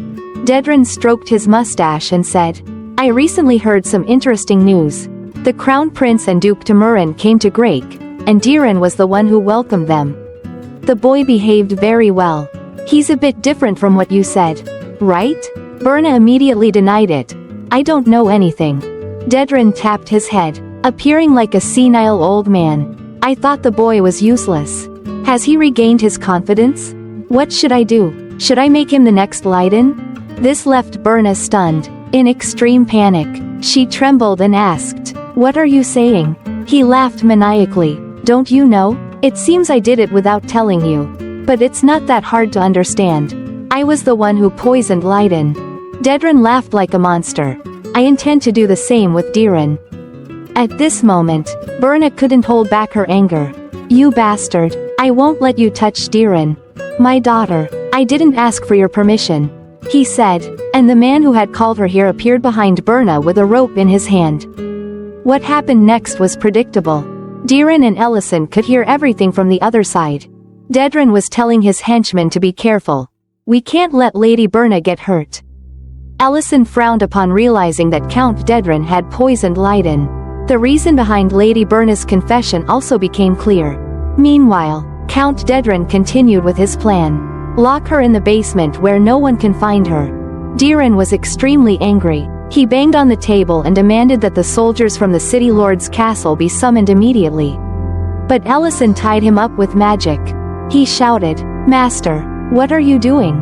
Ellison coldly told him, "Observe the situation. Count Dedren's spies have infiltrated deeply enough to poison the city lord's meals and kidnap the lady. Can we trust the soldiers in the castle?" As he said, even the bespectacled butler was stopped by the soldiers. Ellison held Lady Berna's confession and told Diren, "We can catch them with my help. But it's unlikely that Count Dedren has poison with him. Even if we catch him, we don't have any evidence. We can only charge him with kidnapping, not poisoning the city lord. Are you planning to use this document as evidence? This way, we can lock up both the Count and Lady Berna." Diren asked helplessly, "So what should I do?" Ellison offered a plan. "We need to create a situation with solid evidence, executed by someone of high standing."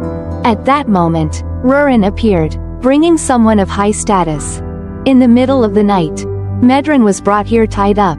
She didn't understand what was happening. Poor girl, she's been having a run of bad luck since getting involved with Ellison. She has no idea what's happening. One minute she was minding her own business. The next she's ambushed and brought here. "Is this the person?" a shocked Diren asked. Ellison smiled. "I have an idea." He looked at Diren. "Can you act a little?" The long night passed, and a new day arrived at Count Dedren's castle. Berna's head was uncovered. She was tied up and gagged. Count Dedren acted like a concerned father. "Daughter, are you all right? It's already daylight outside, but it's still dark in here. There's a place we need to go. Follow me." Berna hadn't recovered from the shock her father had caused the night before.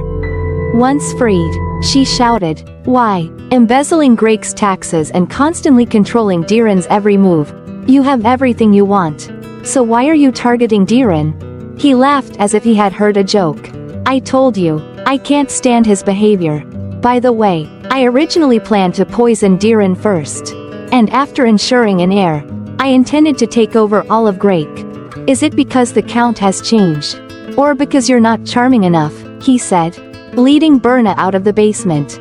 Dedren suddenly turned back and yanked Berna's hair hard. "This is my judgment. You know I'm the one who poisoned him, right? Aren't you surprised?" Berna was in pain, her forehead bleeding. She pleaded in anguish, "Please, I'm begging you, spare Diren." Dedren grinned. "Even if you say that, I've already poisoned his breakfast." He eagerly opened the door to the room to show Berna his handiwork. Inside, Diren had a face just like Count Leiden's. Dedren mocked as he saw Berna's stunned expression. "But don't worry too much. You'll never know what I can do." Berna cried, "You're a monster. It's disgusting to share blood with you." She sobbed uncontrollably, repeatedly calling out Diren's name. Dedren showed a look of pity but was smiling. At that moment, a guard pulled out a scroll. "Count, what is this?" Dedren was quite surprised to see it. This was found in Count Leiden's room. The guard continued, "The lady collected evidence of tax embezzlement in Grake under your orders, Count Dedren." Count Dedren was stunned as he read the contents of the scroll. Berna saw it and lost all hope. No way. She wanted to rush to seize the scroll. But the guards stopped her. Count Dedren laughed maniacally. "Is this what you're relying on? My dear daughter, it's over." Dedren burned the scroll containing the evidence. Berna froze as she watched the fire consume the scroll. He was delivering the conclusion to this story. After her husband was poisoned, all she had left was her son. And when her son became like her husband, she ended them both and herself. A perfect story. He trembled with admiration for his own storytelling skills. Meanwhile, the guard holding Berna leaned in and whispered to her, "It's all right." Count Dedren wanted to quickly finish off Diren, sending him to the afterlife with praise. "You've done well, Diren." The guard removed his helmet, revealing a handsome face and a charming smile. "A perfect story, but not like that. Ellison used magic to block Count Dedren's blow, destroying his weapon. Dedren clutched his hand, not understanding what had happened to him. At that moment, Medren charged in. Count Dedren, I accuse you of attempting to murder the Grake family. Medren, the mage captain? His face turned pale at the sight of her. Game over, Count Dedren, Medren declared. Lady Berna trembled uncontrollably when she saw that her son was unharmed. Unable to contain her emotions, tears streaming down like a broken dam, Diren, Countess Berna, still tied up and deeply worried for her son, felt a surge of gratitude as if a savior had appeared. Tears still fresh on her face, she stammered, Thank you, sir. Truly, thank you so much. This is nothing for this master, self-proclaimed. How could he let his disciples' family fall into trouble? But, at this moment, Diren looked angry, while Dedren still didn't understand why his plan had failed. He didn't understand how Diren was still alive. Medren frowned. Don't resist anymore, Count Dedren. Follow the Empire's orders. Dedren gritted his teeth, knelt down, and said, What are you talking about? This dagger was just for self-defense. I accidentally dropped it. I swear I didn't intend to harm Diren. Medren responded coldly. And you didn't intend to kill the Grake family either? Isn't Count Leiden Grake currently sick? Medren turned, and a plate of steak and bread was brought out. I have the breakfast that was given to Diren earlier. Eat it and prove your innocence. Dedren was stunned, trembling, and took the bread, squeezing and twisting it before throwing it away. His true nature was completely revealed. So what? He overturned the plate of food. You think I'm the only culprit? Berna has been embezzling taxes from Grake for years. If you want to talk about crime, lock her up first. Lady Berna didn't know what else to say except to cry. It was hard to believe the evil man in front of her was her biological father. I don't know what you're talking about. Diren picked up the roll of paper that had contained all the evidence that Dedren had burned minutes ago and asked. Where's your evidence? Driven to the edge by his own actions, Dedren cursed Diren. You've been watching this whole time, haven't you? He roared. Guard? The guards heard this and chanted, Obey the Count. They were loyal but couldn't last long against Medren's magic. She angrily summoned earth and stones to punish the guards and Dedren. There are beings in this world you shouldn't provoke. Not even the royal knights, the dukes, or even the emperor of this empire would dare. A lowly noble like you dares to act recklessly? Below, a fluttering cloak and a familiar voice rang out. Knights, heed my order. Quickly remove the traitor who has infiltrated Grake. It was the knight captain, Dariant. The knights quickly advanced into the castle, overpowering the treacherous soldiers and those following Count Dedren's orders. All were tightly bound and terrified. Dedren laughed maniacally, shouting at them for daring to do so, even though he himself was tightly bound by Medren's magic. Watching this scene through the window, Ellison smiled with relief, as everything seemed to have been resolved. He turned back to untie Lady Berna and said with a smile, I should leave now. I'm so glad you're safe. Wait a minute, who are you? Lady Berna was still wondering about Ellison's identity when she heard Diren call out, Mother, emotionally. He approached her with concern. Are you all right, Mother? You're hurt. Berna bowed her head and sobbed. Don't worry about me. I'm so glad you're safe. Diren knelt down in front of his mother, not too happy that everything was over. Why won't you look me in the eye? Because I'm a criminal, Lady Berna admitted. I made Count Grake like this. Not to mention the tax embezzlement from Grake. I've lived in this castle knowing Count Dedren is the culprit, putting you in danger. I just feel guilty for being alive. Diren didn't know what to say after hearing these words. Mother, you've always lived under the burden of guilt. Why would you use the word, forgive? It's all Count Dedren's fault, not yours. Diren covered his face and cried. I and Father too. We'll always be with you. Because that's what family is. So raise your head. Lady Berna reached out and hugged him. I'm sorry. Diren, I'm so sorry. I've been so foolish. I won't do that again. The mother and son hugged each other and cried until the evening. Count Dedren was imprisoned in a cage and transported to the city lord's castle in Dedren. Even now, he hadn't repented, and was even more aggressive. Let me out. Do these fools know who I am? The two soldiers in charge of transporting him ignored him, talking about moving things in the city lord's castle. Dedren gritted his teeth. You made a big mistake. You think I don't have connections in the Empire? When I'm released, I'll finish you off first.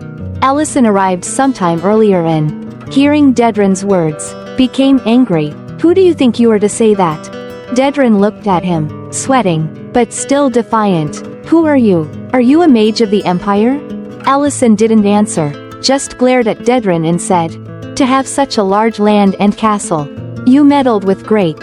Watch closely. Ellison coldly used magic, shaking the magnificent castle and the surrounding fertile land as if in an earthquake. Count Dedren trembled with fear. What are you doing? Impossible. Nothing is impossible, Ellison replied. Once I act, no one can stop it. The power of the Archmage Ellison, the living legend, was demonstrated just like that.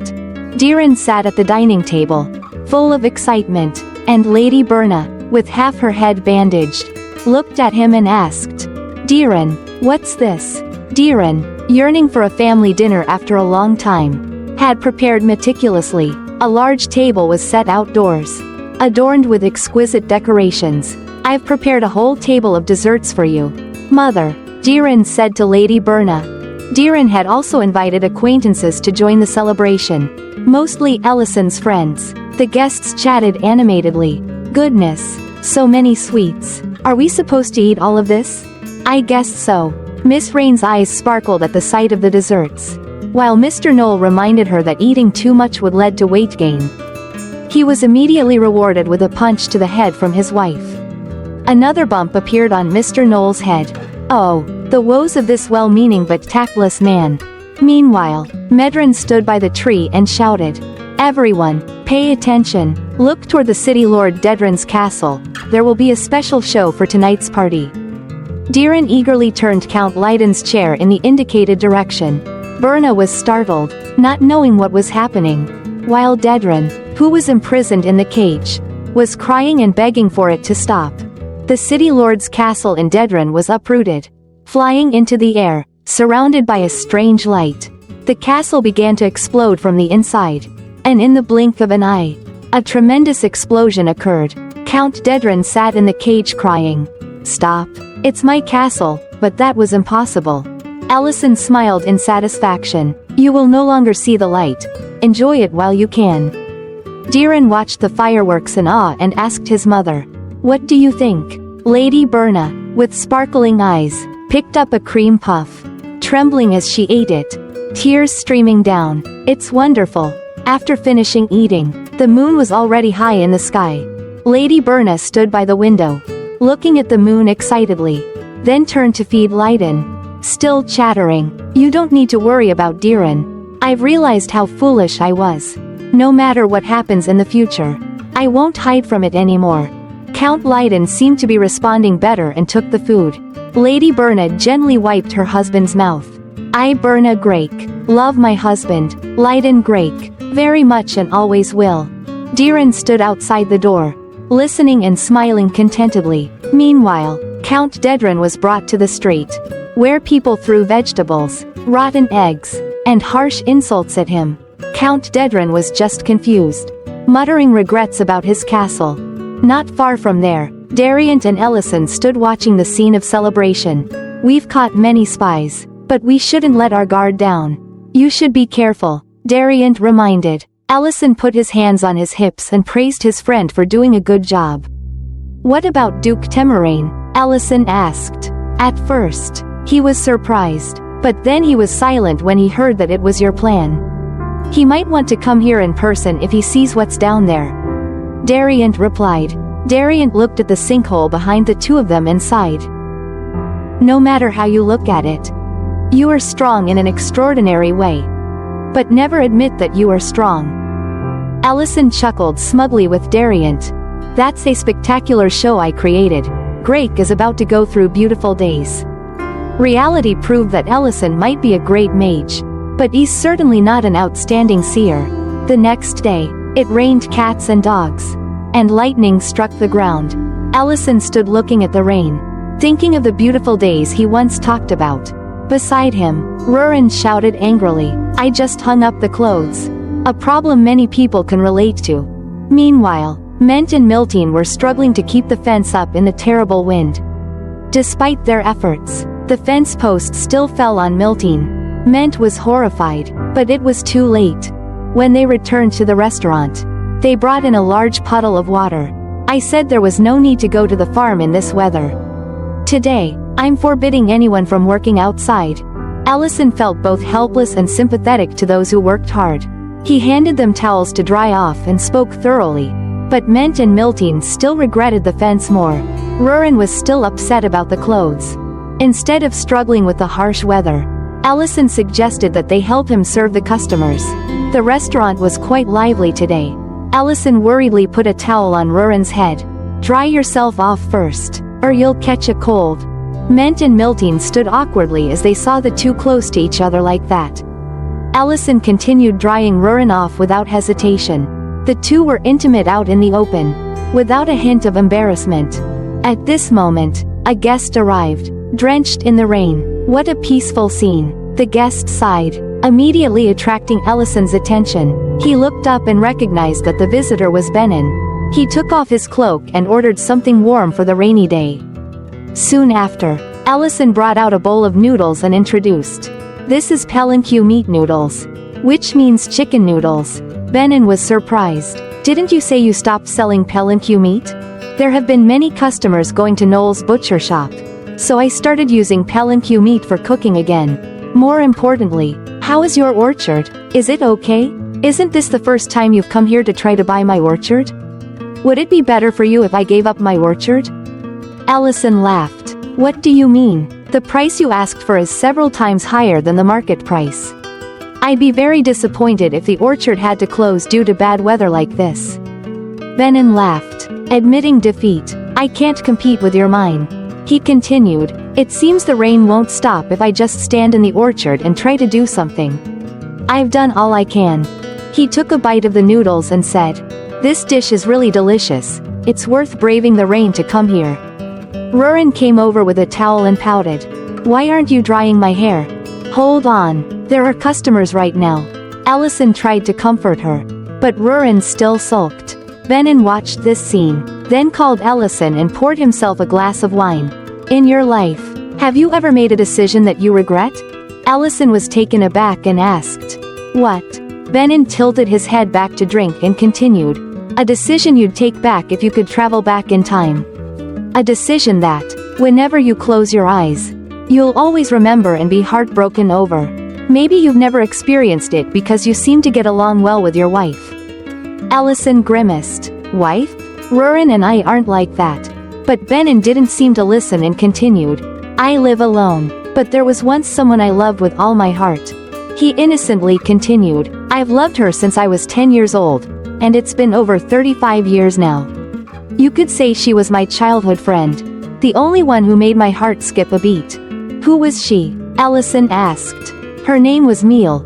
No matter how much time passes, I can't forget that name." "Meal?" Allison was surprised. "Is she the one you've pined for 35 years? Why didn't you confess to her?" Benin gave a wry smile. "That's exactly what I'm talking about. A decision that one regrets. When I was younger, I wasn't mature enough and thought that she and I would become a couple because we had happy times together. That's what I thought." Benin reminisced about the past. "When she matured and started talking about marriage, I woke up to reality. But that was just before Meal decided to move to a nearby village to start a family. I had arranged to meet her on the outskirts of Grake and told her I had something to say. At that time, I was going to confess." Benin eagerly carried a basket, walking in the middle of the night. But he never saw her. A dragon attacked at the same time. Yes, that was 15 years ago, when the war with the dragon clan began. He said, "I ran for my life. After that night, I found out she was safe. But I no longer had the courage to find her because I was a coward who couldn't even keep my promise. In the past 15 years, I haven't heard any news about her. But recently she returned to Grake." Benin looked at Ellison with sad eyes, as if seeking sympathy. "Do you understand my situation? I'm always tormented by regret every day. unable to forget or fix what happened. I've always remembered her during every moment we've been apart. But I'm afraid to go out if I see her again. So, take care of your wife with all your sincerity. Rurin sneezed and coughed, said she had a cold and felt tired, and asked Ellison to take care of her. At this time, Benin had put on a raincoat and was ready to leave. But before leaving, he enthusiastically shared his experience. Even if you have to leave tomorrow, you won't regret it. Ellison tried to explain that Rurin wasn't his wife. But Benin didn't listen anymore. That night, while Rurin slept soundly, Ellison stayed awake. He looked at her and wondered, what is 15 years of human longing compared to 155 years for a dragon? He then reminded himself that this matter shouldn't concern him. Remembering Benin's words, that meal had come to Grake. Ellison thought, I should ask around tomorrow. Rain was surprised to hear that name. Then she smiled brightly. Of course I know her. She recently opened a clothes repair shop. And we even became friends. Ellison had found the right person to ask. Rain was a little surprised. Why are you asking about her? Recently, she seems very troubled. Troubled? Yes. Last time she asked me something with a very sad expression on her face. Rain tried to recall. Meal asked if in my life I've ever made a decision that I regret. Ellison was astonished. How could they have the exact same question? Rain was also surprised. Benin, isn't he the orchard manager? Ellison thought she knew a lot. So he asked her to continue. To learn how to handle things for Benin. What did Meal talk to you about? Rain recalled. She asked if I'd lived here long. And I told her that I had moved here because of the war and then settled down with my husband. Meal said she left Grake 15 years ago and only recently returned. So she found me a bit strange. 15 years ago? Why did she leave? There's a man I once loved. Meal said, no, I still love him. But I can't meet him anymore. 15 years ago, he wanted to see me one last time. But I couldn't make it. I fled from there, but he had bought flowers and went to meet me. I ran away like a coward. As she recounted the story from 15 years ago, Meal still trembled. After hearing this, Ellison was sure, the man she's talking about is definitely Benin. Rain was stunned, forgetting her expression. Wait, so she also regrets Benin? Yes. They both went to their meeting place but ran from the dragon clan's attack. They both thought the other had abandoned them and left, regretting it for 15 years. They're both really heartbroken. It's so unfair. Rain was touched. Meal has lived alone since then and rejected every proposal her father forced on her. She chose to live alone for so long because of a misunderstanding. Don't worry, Ellison smiled. Can you tell Meal about this? Ellison brought Benin a box. While he was harvesting apples. Here's a pair of reading glasses as a gift. Meal said her eyesight has been declining recently. If she feels eye strain while using them, you can bring them to me for adjustment. A gift for Meal? Ellison smiled mysteriously at Benin. Tonight, Meal will be waiting for you on the outskirts of Grake. You can give it to her. Benin was stunned, his eyes widening. What are you saying? I can't meet her. Didn't you say that was the decision you regretted? Ellison said, I believe everyone has made mistakes. No one wants to make mistakes. And no one can predict the future. But worrying about the same problem just creates more problems. You know what to do. In the evening, Benin walked on the old path, feeling like his feet were heavy as lead. After a few steps, he had already thought of countless scenarios. Will she be angry with me? What if she calls me a coward? It's been 15 years, but what if she doesn't come? I miss her so much. He told himself. But before dying of longing, our Benin might be done in by overthinking. Seeing the familiar figure of the girl under the tree, Benin burst into tears. He was still the same person as before. Meal turned back. Benin? Benin was stunned. Is it really you, Meal? He gripped the box tightly, blaming himself for nearly running away. He shouldn't do that. Meal was also emotional. I have something to tell you about that day. Benin bit his lip, startled, his heart finally letting go. And he laughed in agreement. So do I.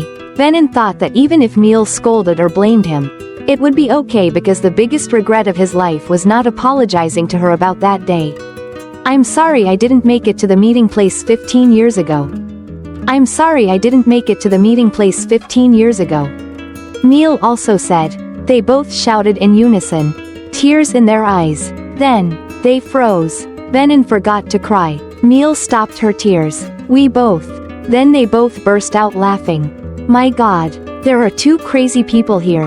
Rain was thrilled. She and Ellison had found a nice spot to watch the lovers' reunion. She looked at Ellison, puzzled. Why didn't you tell them the truth earlier?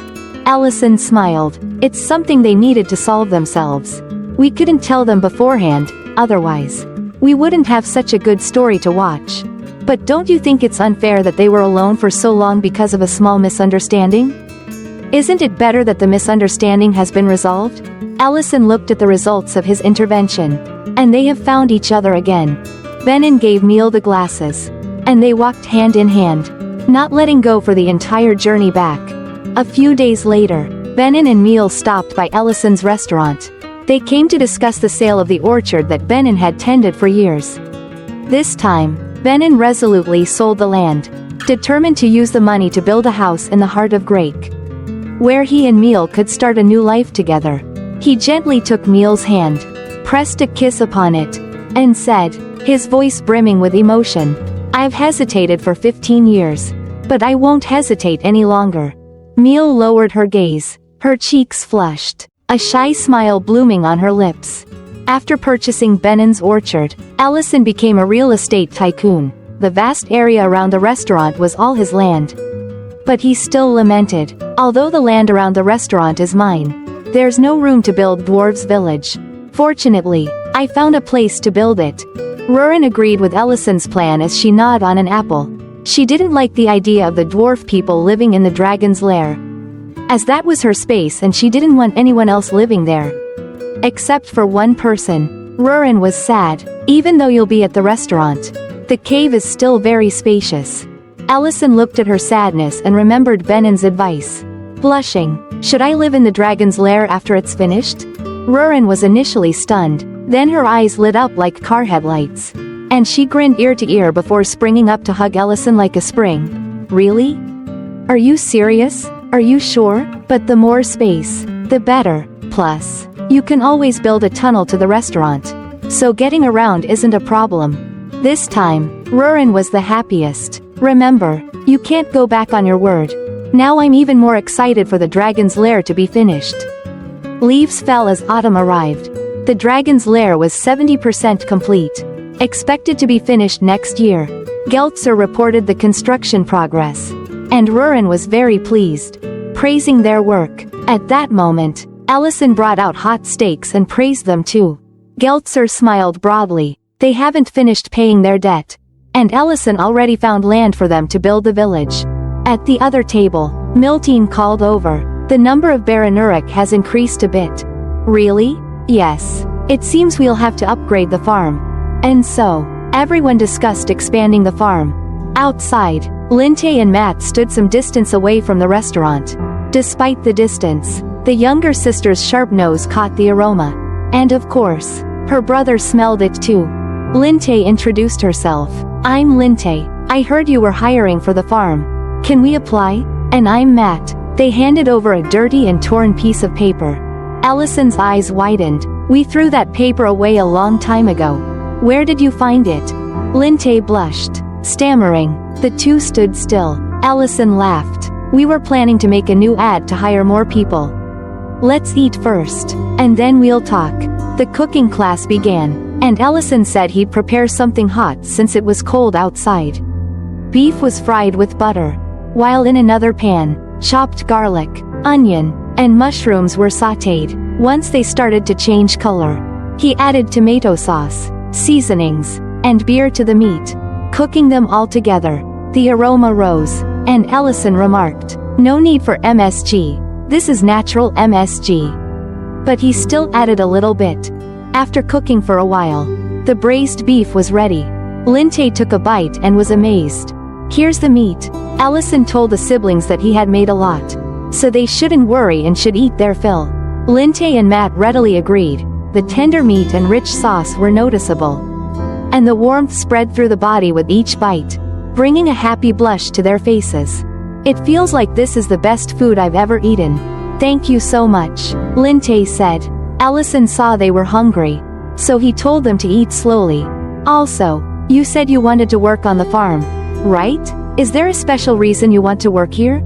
He took the opportunity to interview them. Linte's face was full of determination. Yes, we love animals, and besides that, I don't know anything else. But my sister and I are very resilient and don't give up easily. You're spirited but lacking a bit. Allison called Elena over to check. He's telling the truth about their resilience, but they're hiding an important fact. The siblings' faces turned pale. Linte clenched his bandaged wrist tightly.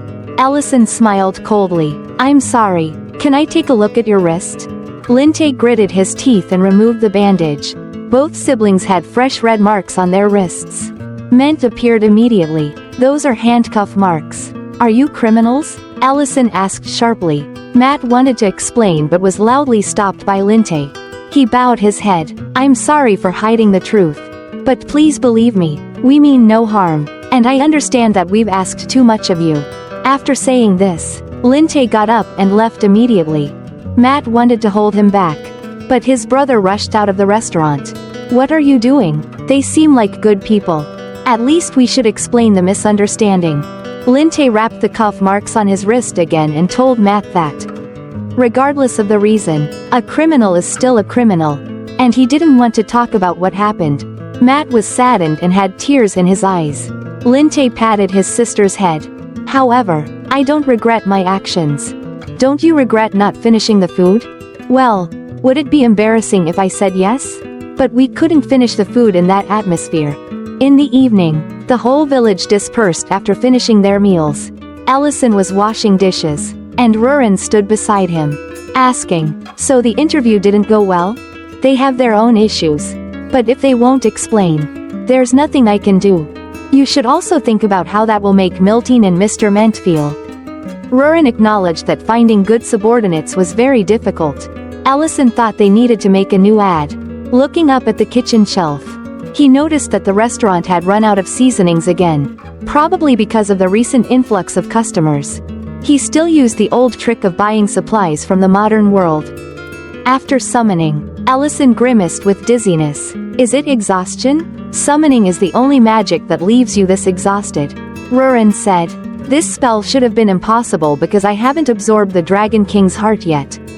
Suddenly Allison felt strange, and he swayed, making Rurin worried. Allison was panting, his eyes hollowed. This feels different than usual.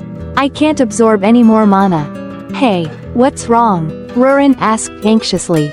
Allison collapsed to the ground, unconscious. If I had known this would happen, I would have listened to you. His blurred vision gradually cleared, and Rurin, with tears in her eyes, called Allison. His face was red as if he had been roasted, and he was sweating profusely. Are you okay? This little dragon really is something. Looking and not realizing what's wrong and still asking, Allison replied, I'm fine, don't worry, it's just that I'm out of mana. Out of mana? You're a level 9 mage. Allison comforted her. I just need to rest. And I'll recover. Just stay calm. Is there anything I can do to help? Just let me know, and I'll take care of you today. Rurin declared boldly, surprising even the exhausted Allison. He smiled happily. Can you help me with something? Rurin put on an apron, looking at the familiar cooking ingredients. I did offer to help. But why did he make me cook? Rurin complained. This is worse than being caught by those dragons. She wondered, what do you expect of me? Maybe he's so feverish that he doesn't know what he's doing, trusting a reckless creature like her to cook.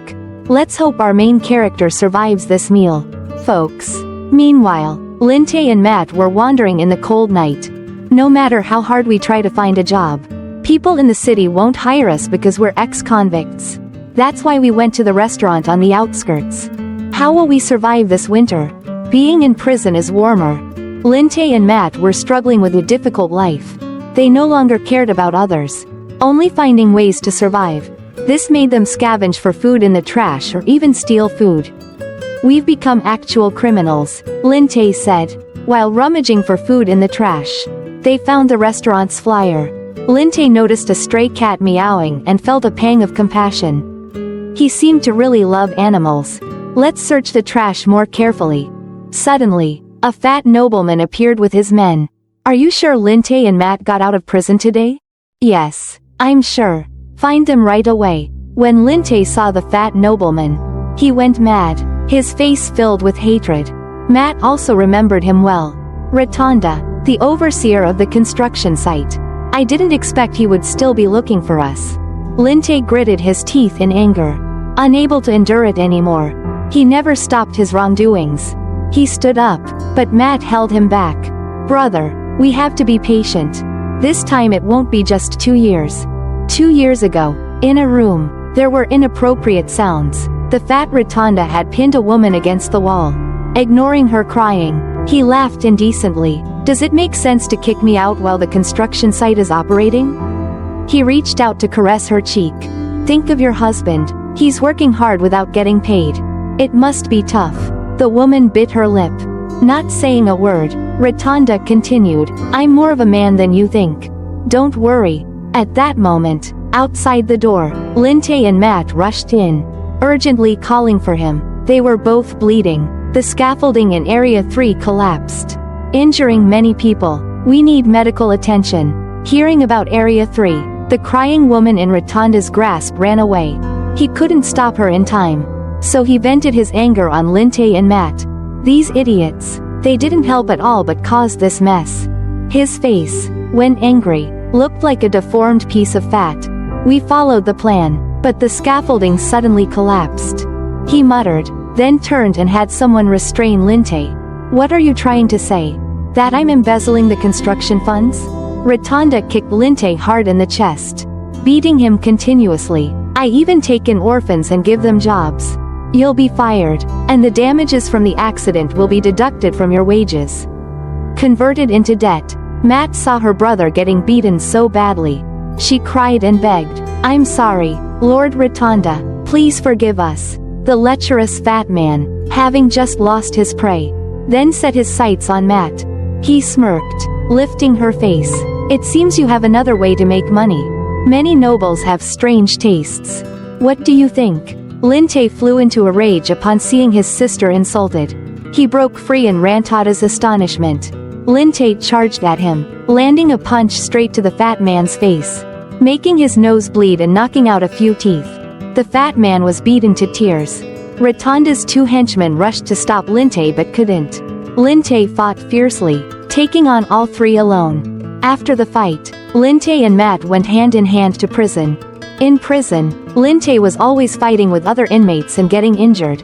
Matt held his brother's hand, trembling. I don't want to see you like this anymore. Linte thought about it too. If he ended up in prison again, how would he ever get married? So he admitted that he had been too impulsive and gave up on the idea of dealing with Rotunda. Before they catch us, we should run away. Meanwhile, Rotunda was grinding his teeth.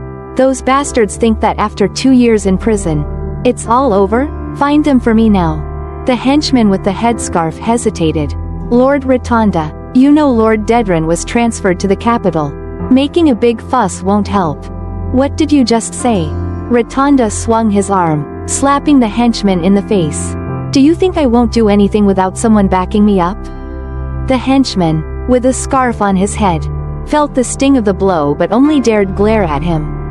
Rotunda continued to grumble. If I don't intervene, then... At that moment, he spotted Elena. Ma'am, what are you doing here at night? He sneered, immediately rushing towards Elena. Ellison took out the gem. He understood why he couldn't accumulate mana. It was due to the side effects of this gem. Sitting on the ground, he tried to absorb energy from the gem. He struggled to crawl back to his bed, thinking that he shouldn't have absorbed the gem. Rurin was busy in the kitchen, preparing food for Ellison. She worried about him, knowing he was exhausted but unsure how to help. Meanwhile, Elena had been captured by the henchmen. She was frightened and begged for mercy. Rotunda stroked his chin, assessing. Elves are always so beautiful. I visited the clinic a few times, do you remember me? He patted Elena on the shoulder and licked his lips. If you answer well, you can go. If not, I'm really looking forward to it. Do you know where Linte and Matt are? Elena froze upon hearing those names. Didn't they just come to Ellison's restaurant to apply for a job? But she couldn't say that. Elena silently chanted a spell and then shouted, "I won't tell you." A blinding light burst out, temporarily blinding those bastards. Elena used that brief opportunity to escape. Rotunda gritted his teeth. "Elena, how dare a lowly creature like you try to escape?" Elena turned back to see his hand very close. How can he be so fast despite being fat? At that moment, Linte intervened again. Just like last time, he aimed a punch right at Rotunda, sending the fat man flying like a sandbag. Linte couldn't hold back any longer, gritting his teeth in anger. Matt didn't blame her brother, instead grabbing a stick to fight back, saying with a smile, "It's okay, brother, I'm glad you did that. Now we can live peacefully through the winter." Elena, still kneeling on the ground, trembling, asked, "Why are you two here?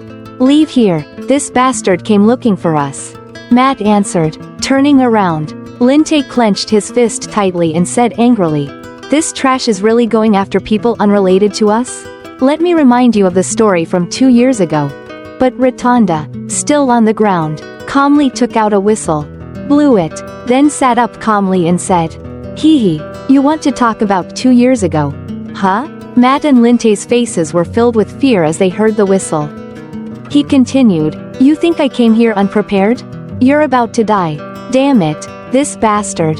As soon as he finished speaking, footsteps could be heard, and a bunch of handsome, scarred young men approached. "Oh God, our client is in trouble. Are these the people you want us to take care of?" asked Roman Horde, the gang leader in Grake. The scene changed, and someone was knocking on Rain and Noel's door in the middle of the night. Rain got up groggily. "I think someone's knocking." Who could it be?" Rain opened the door and asked, "Who is it?" "Who else but our little dragon Rurin." Rurin stammered apologetically, "I'm sorry, this is the closest place where I can smell it. Can you show me where the clinic is?" Back at the unfortunate siblings, Linte was being brutally beaten by Grake's thugs. He was trying his best to resist, but Roman Horde's overwhelming strength was undeniable. Meanwhile, Linte swung a stick from behind Horde, saying, "How dare you?" But Roman easily caught the stick with one hand, looking uninterested. "This is no joke," then tightened his grip around Matt's neck and threw her to his men. Rotunda, his face bruised, said, "Hee hee, don't think of Roman as an ordinary person. He's an experienced mercenary." Roman asked, "Should we continue torturing them?" Rotunda yelled, "Don't touch him, he's still useful. And don't lose track of that elf girl." Roman mumbled, "So that's his preference." At this moment, Linte tried to grab Roman's leg and said, "Let the others go." "This bastard." Roman angrily kicked Linte away. "I think I have to break your wrist." Matt, seeing her brother, shouted through tears, "No," but she was being held tightly by a thug and couldn't escape. On the other side, Elena was threatened with a knife by another thug. "You'd better stay quiet. At least let me treat their injuries," she said fearfully. Linte continued to be tortured, thinking to himself, "Did I do wrong? Should I have just walked away and pretended nothing happened? Plug my ears and cover my eyes? Maybe I should run to another village as if nothing happened. No, I have endured that bastard since 2 years ago. But Linte endured the torture, gritting his teeth and clenching his fists in helplessness. Suddenly, a familiar voice rang out. "Found you. Oh, Rurin, I've never seen her appear. And I feel like an angel has just arrived." Not using teleportation while deep in the forest was the right decision. "Who would have thought I'd find you myself? Elf girl, we need your abilities." Everyone was still confused as to why a kid had just run up and started babbling. Elena, tears streaming down her face, trembling, said, Rurin, I really want to help. But, Rurin looked around. Based on the current situation, should I take care of all of them? Roman felt immense pressure, and his instinct told him to remain silent and bow his head to survive. Trembling, he told his henchman, "Release her." Matt immediately cried out, "Brother!" Elena quickly used her magic to heal Linte. The fat Rotunda was still confused about what was happening. "What are you guys doing? Why are you just standing there? Get that elf girl over here." Where are they? Of course, they had run away. Staying to fight a dragon was like willingly jumping into its belly. They were smart. I'll catch you myself and sell you. He reached out to grab Rurin, but she used a gravity spell, and Rotonda's arm instantly twisted and shattered. He screamed in pain, echoing through the forest, as those around watched in fear. My arm, my arm. Huh, how can trash like you even speak human language? Rurin said to Elena, are you done? I've taken care of everything. Let's go. It seemed they had a more urgent matter to attend to. Back at the restaurant, Elena used all her energy to heal Ellison. You won't have any issues with daily activities, she said, panting. She thought to herself, how strong is he really? I've used up all my mana. Rurin, tears streaming down her face, threw herself into Ellison's arms. Elle, are you okay? Still tired, Elle said. Thank you for saving my life. Elena. Rurin looked at Elena, stood up, and blushed. Your name is Elena, right? Thank you for helping. Everyone around was shocked. What? Rurin is thanking someone? Rurin yelled. What's with your expressions? She got angry. Forget it, I was just considering it. Ellison and Elena said, it's just surprising. Then, Elle turned to the door. When are you two coming out? Matt and Linte, hiding outside, came in and said, you knew we were here? We just wanted to thank her for saving us. What do you mean? Didn't you two save Elena? That construction supervisor. His name is Rotonda, right? Was it him? No. Rotonda initially came here for us. We caused trouble for unrelated people. Ellison comforted them, saying Rotonda was already notorious, and asked why they didn't tell him the truth when they first arrived. Linte cautiously replied, if it had been 2 years ago, I would have done so. I don't want to lie about my sins. Elle smiled, took out a gold coin, and said, do you two not have a place to sleep tonight? If not, this will be useful. Linte and Matt stared in amazement at the gold coin in Ellison's hand, realizing it could cover their expenses for months. Why did you choose to give this to us? What do you mean? Because from tomorrow, both of you will be working on my farm. The two were stunned. But you know we're criminals. Ellison exhaled lightly and calmly said, we pay our people, and we know who to criticize. I think there will be no problem. Ellison thought differently beside him. I'm about to have new subordinates. Linte and Matt were shocked, and they knelt down and shouted, I will serve you for life. I will also follow you for life. Just call me the manager. These two siblings are smart, they know how to choose their master. If they didn't, with their personality, dying on the streets was a sure thing. So everything ended peacefully on a calm moonlit night. Once again, from today, we will assist with the work at the farm here. Today is the first day Linte and Matt started working at the farm that Ellison, our great mage, built. Linte spoke up. We are delighted to work with the seniors. Seniors, that's right, I'm a senior now. Miltine laughed happily and said, I'm also glad to work with you too. Linte seemed unsure, while Mr. Ment looked at the two with a scrutinizing gaze. It was Manager Ellison's decision, so I have no objections. But I don't fully trust you two yet. Yes. The siblings stood stiffly, responding nervously. Mr. Ment continued, however, if it were me, I would definitely beat that Rotonda guy black and blue. Mr. Ment then guided Linte and Matt in their tasks, starting by showing them how to stack hay for the cows. Hopefully, they will work diligently on the farm. At the same time, the magic orb of the Dragon King was glowing. Ellison was holding the orb and thought, my mana is about to recover. There probably won't be any side effects when using magic anymore.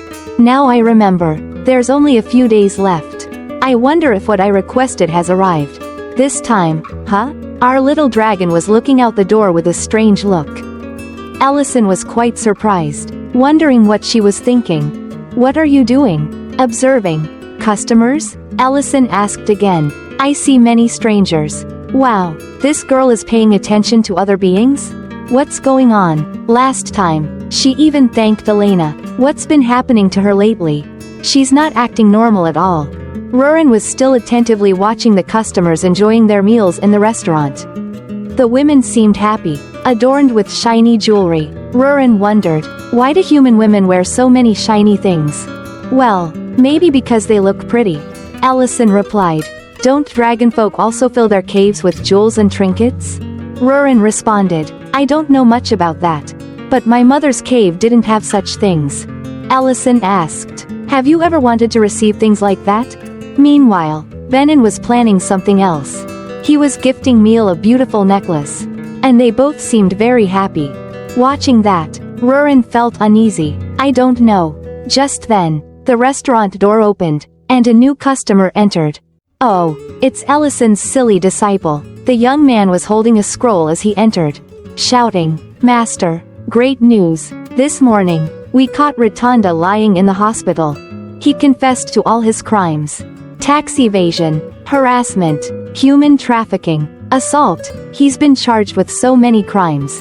He will never see the light of day again. Ellison replied, he's worse than I thought. His closest associates betrayed him along with the information about him. It turns out the one backing Rotunda was Count Dedran. Although Count Dedran has been captured, Rotunda kept acting recklessly without considering his position. It's surprising that not all of Count Dedran's accomplices were in the castle. Catching one brings more. Diran sighed. Ellison placed a hamburger in front of Diran. But you're still doing great. Do you have free time 3 days from now? Oh, if it's an invitation from you, I'll arrange it right away. Ellison whispered something in Diran's ear. What are these two planning? Diran shouted with joy. Awesome, I'm in. Both of them grinned. And one night, then another, and another passed. 3 days later, Geltzer, the dwarf leader, sat pensively. Ellison, you came right on time. On the other side, Ellison slowly sat down in the dark. Geltzer spoke first. What I want to say is. But Ellison waved his hand. Present the items first. I've completed them. Very good. Ellison looked into the bag with a sly grin. Meanwhile, Geltzer continued. I've gathered everything. Nothing is missing. But what is going on? It was just a bag full of sausages and beer. The other dwarfs were gathering around, cheerfully eating sausages and drinking beer. Geltzer asked, is this much theatrics necessary? Elle said. I just wanted to try it out. It would be great if everyone could join. But since the project is in its final stages, I understand. Tonight was a night full of shimmering moonlight and stars over the city of Grake. Noel and Rain, a married couple, were heading to a restaurant. This is the first time we've received an invitation like this. Rain replied, yes, but I'm really excited about it. Linte was talking to Miltine. Can we join too? Of course. The boss said all the employees at the farm should participate as well. Oh, what is little Matt doing with that cow? Is she planning to become a Spanish bullfighter? Scene changed to the restaurant. Wow, a very elegant platter was placed on the table. Is it European cuisine today? Rurin asked. What's this? Elle turned around. Oh, you don't know what today is? Then he turned to all the guests in the restaurant. Everyone, I'm so glad you all could make it. To show our appreciation, we've prepared a little event. Rurin was surprised. Oh, a restaurant event? Elle continued. The name of the game is, What's in Your Mouth? The rules are very simple. Put on a blindfold. Taste the food, and guess what it is. Anyone who guesses correctly will receive a prize. And the first participant is Miss Miltine. Me first? Miltine put on the blindfold and got ready for the game. Is this even edible? Elle said. Everything here is edible. It just depends on how you perceive it. Here's the food. Miltine, sweating nervously, opened her mouth to receive the unknown food. The atmosphere around her grew darker. This thing is hot and soft. What is it? I've never encountered anything like this. There's something slimy inside. She suddenly felt shocked and immediately spat everything out. Meanwhile, Elle was laughing heartily. Miss Miltine is out. What you just ate is called a marshmallow. It's made of sugar and is something you won't find anywhere around here. Because it comes from a very faraway place. Elle thought to himself. Miltine screamed. How could I guess that? Even after eating it, I couldn't tell what it was. At this moment, Mr. Ment unexpectedly grabbed the food and popped it into his mouth, saying, but it's really delicious. Miltine, crying while eating, said, "The blindfold scared me so much I couldn't taste its sweetness." Next up was Mr. Knoll, who seemed very confident with the encouragement of his wife, Rain. But just a second later, Knoll was spitting fire out of his mouth. Whoa, so spicy. Oh god, our main guy is quite the trickster, making Mr. Knoll eat nothing but chili peppers. And of course, Mr. Knoll was out, while Mrs. Rain angrily shoved piece after piece of chili into her mouth and yelled at her husband. "It's not that spicy, why couldn't you eat it?" But the truth is, Mr. Knoll can't handle spicy food at all, so it's understandable that he couldn't eat it. Elle continued, "This is fun, isn't it? I'm wondering if anyone can guess correctly." Next up is Miss Rurin. Rurin was startled. "Do I have to participate too?" "Of course. Isn't it obvious? And no magic is allowed." Then Elle pushed Rurin into a chair and put the blindfold on her. Rurin panicked. "What? What are you going to make me eat?" Elle replied, "This is a game, just try to guess." Then he fed Rurin a spoonful of food. "What is he giving me?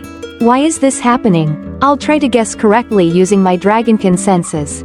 First, it has a softness. This is bread and I can taste the cream I had at a recent party. The bread has many layers and it's sweet. Plus the freshness I'm sensing definitely means it has fruit inside. I know what this is. This is cake. It's cake. How about that? My senses." She joyfully shouted and took off the blindfold, just as fireworks went off. And everyone around her yelled, "Happy birthday." Elle smiled in front of Rurin. "That's right. It's a birthday cake. Happy birthday, Rurin." Oh, our dragon lady was stunned with emotion. All 500 brothers, take out pen and paper. Learn how to flirt with girls. Rurin was still in shock. Everyone around was cheerful and began to celebrate Rurin's birthday with joy and fireworks. Our dragon Loli was still staring at the cake in front of her, her eyes wide like two tennis balls. "Is today really my birthday?" Ellison laughed loudly and said, "I thought you wouldn't remember your birthday. Until I mentioned we had an event today. But you still didn't remember anything." He continued to laugh while Rurin blushed, lowering her head to look at the cake.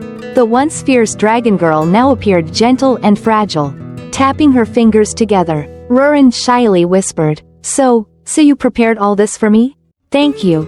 Ellison turned to Elena, the village elf doctor, and whispered, "Wow, Rurin just said thank you." Everyone seemed very surprised but happy.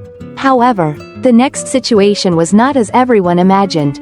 Rurin suddenly shouted, "Don't think I'll say thank you. You punks." Everyone around was startled. Perhaps there were too many people here, so she was too embarrassed to say what she really thought. 500 years old, number 800 years old. A nearly 800-year-old dragon in the form of a child is still a child. Ellison laughed loudly, breaking Rurin's awkward mood. "But because you answered the question correctly, I have a special gift for you." He pulled out a small, beautiful box from his pocket, his eyes sparkling, carefully opening the box. Inside was a magical stone earring that glittered like a shooting star, with a beautifully crafted dragon insignia. "I think it will suit you." Rurin was so surprised that her mouth dropped open. Her big round eyes sparkled like crystals. This, you made it for me?" Her voice trembled. Ellison nodded, smiling. "Actually, I had the talented dwarves make it. They worked day and night, forgetting to eat and sleep, but not forgetting to drink, to create this piece." He leaned in and whispered in Rurin's ear, "How they made it doesn't matter. What matters is that I didn't forget your birthday." With a small magic spell, Ellison gently put the earring on Rurin. "There, it's okay. Just a little pinch." Rurin looked at herself in the mirror, her eyes shining. "It's beautiful," she whispered, her face blushing. Editor comments, "See, giving gifts like this makes any girl swoon." Now, 300 guys watching the video, take notes. Giving gifts isn't enough. You have to know how to surprise them so they'll give you their heart. Words must be accompanied by actions. Love starts from a girl's stomach and unexpected gifts while eating. Remember that. Okay, back to the story. Rurin was still blushing shyly, turning away, gently touching the earring and whispering, "It's really beautiful. I'll wear it forever." She recalled moments of seeing Benin give a necklace to his lover in the restaurant. They looked so happy, and she wanted to feel that way too. And now, it had come true. Rurin smiled happily like any girl in love. It's beautiful. Elle laughed loudly and continued the party program. Let's move on to the next player. Lady Rain, the kind woman, one of the best in the village, put on a blindfold, excitedly trying to guess the food prepared for her. It tastes a bit crunchy, but at that moment, Noel, the muscular butcher and Rain's husband, stammered, "Huck huck, but that's a worm." As soon as Rain heard that, she spat out all the food in her mouth. Ellison laughed loudly. Disqualified. What Rain ate was just crispy fried shrimp. So this time, Noel got a strong smack on the head from Rain's powerful arm. Unfortunately, it wasn't her legendary frying pan, or we would have had another spectacular scene. "You made me fail," Rain growled. Noel whimpered. Hoo. I just didn't want to be the only one disqualified." Meanwhile, Linte became the next participant in this challenge. Trying to guess but not knowing what the food was. "I don't know what it is either, folks." The author deliberately drew the dish looking purple, emitting black smoke, looking indescribably disgusting, while Linte was trying to guess what it was. Matt stood beside cheering for his brother. "You can do it," but in the end, Linte had to give up because he couldn't guess what it was. Disqualified. The correct answer is grilled wuba meat. Linte was disqualified for not guessing correctly. He said, "I can't do this. I really can't guess." Our dragon Loli suddenly emitted a terrifying aura as if she was about to kill someone, making Linte and Matt scared to death. "Why can't you?" It's hard to understand why she was so angry. Maybe she saw that this guy had eaten a lot of wuba meat from the restaurant but couldn't guess. While he was an employee there, eating these dishes regularly, maybe that's it. But anyway, this angry scene is quite unreasonable. Folks, let's temporarily skip this because Rurin's temperament has been unusual from the beginning of the story until now. The party continued in a joyful and happy atmosphere. The cake was cut and shared with everyone. Perhaps this was the happiest party Rurin had ever had in her life. Finally, when all the food was gone, the party ended. The moonlight shone on the starry night sky. When everyone had returned to their sweet homes, only Rurin was lying on the table, probably because she was too full. Ellison spoke up. "This is probably the last birthday before you enter the coming-of-age ceremony, right?" Rurin nodded, holding the earring with great affection. But suddenly, Ellison looked out the window.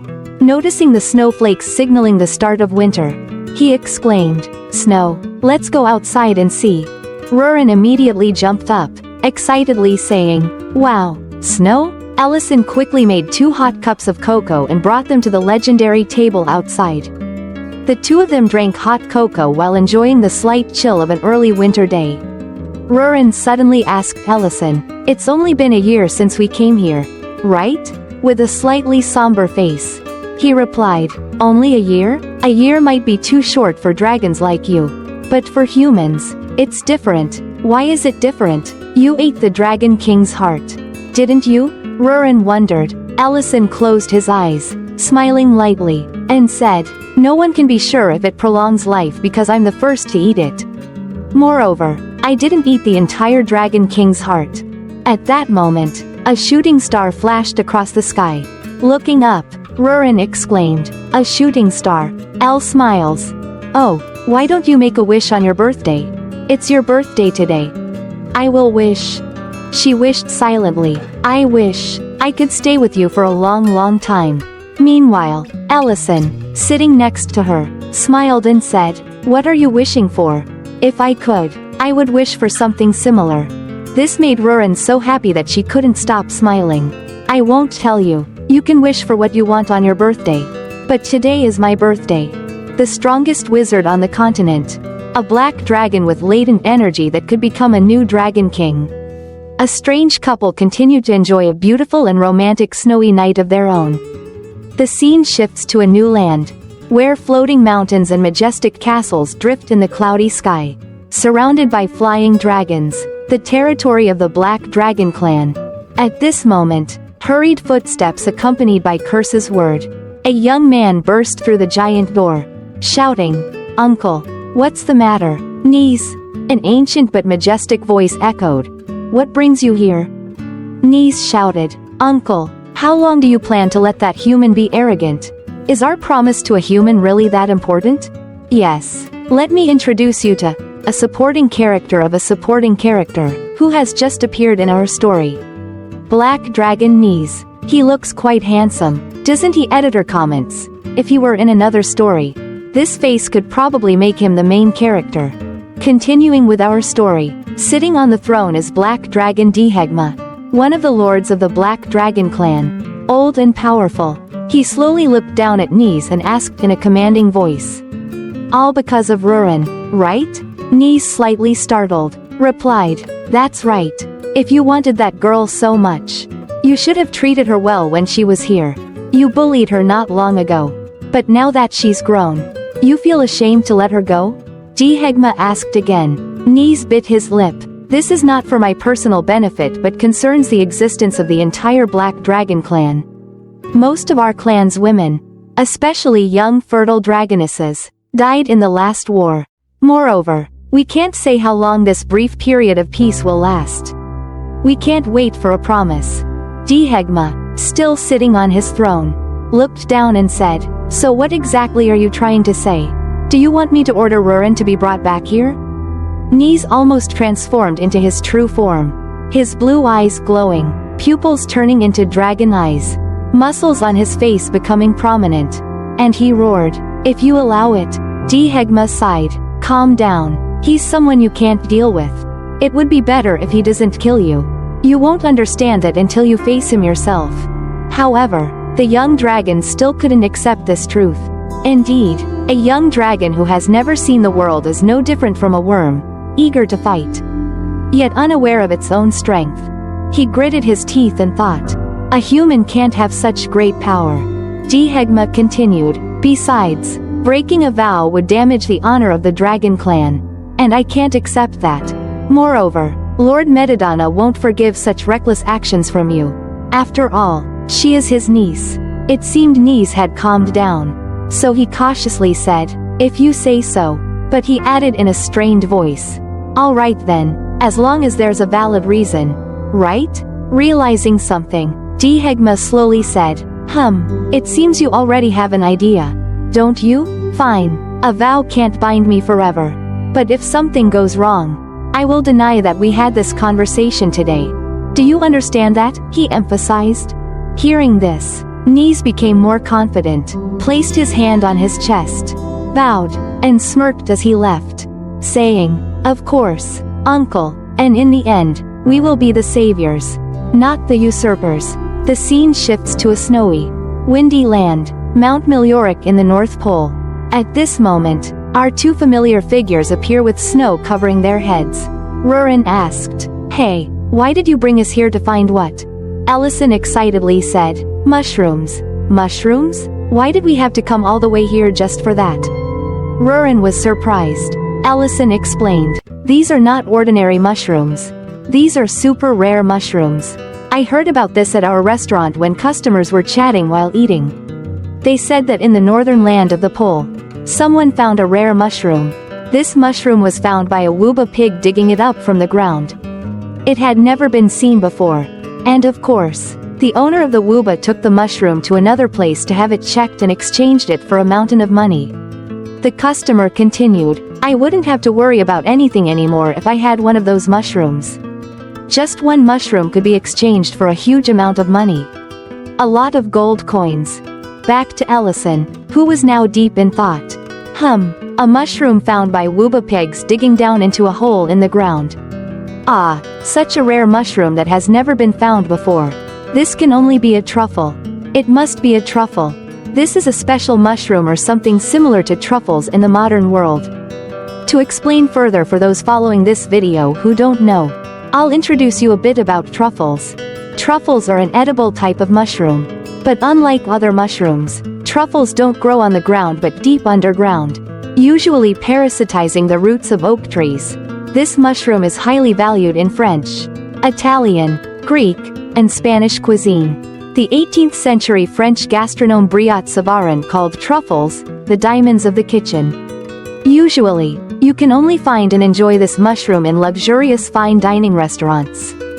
In 2019, mid-range truffles cost around $150 per kilogram, while premium ones could go up to $7,000 per kilogram. For more special types, at specialized auctions, this number can be pushed very high, sometimes up to hundreds of thousands of dollars for a kilogram of top-quality truffles.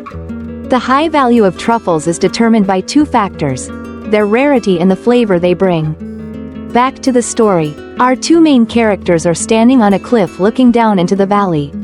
Rurin asked, "So how can we find that thing?" Elle confidently said, "This mushroom has a very strong scent, but it's hard to find because it lies deep underground."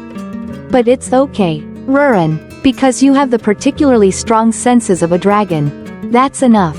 While Ellison was excitedly talking, Rurin pointed at herself and asked, "Oh, so you're planning to use me again? But what does that thing smell like?" At this moment, realizing something, Ellison scratched his head and said, "Well, it smells like truffles, I think." It seems our powerful but silly main character has realized an important problem: to find truffles. We need to know their scent. To know their scent, we need to have truffles. To have truffles, we need to have seen or smelled truffles. This creates an endless loop. Realizing the harsh truth, Ellison collapsed to the ground and mumbled, "Should I summon truffle oil from the modern world? But what if its scent doesn't match the mushrooms here?" Frustrated, Rurin looked at Ellison and said, "You idiot." Suddenly, a terrible scream echoed from the valley. Rurin and Ellison turned to look. It was a group of orcs fully armed, surrounding and killing a beast that looked like a gorilla but covered in white fur. Its head resembled a cat, and its tail was also a cat's tail. It was probably some kind of feline beast in this world.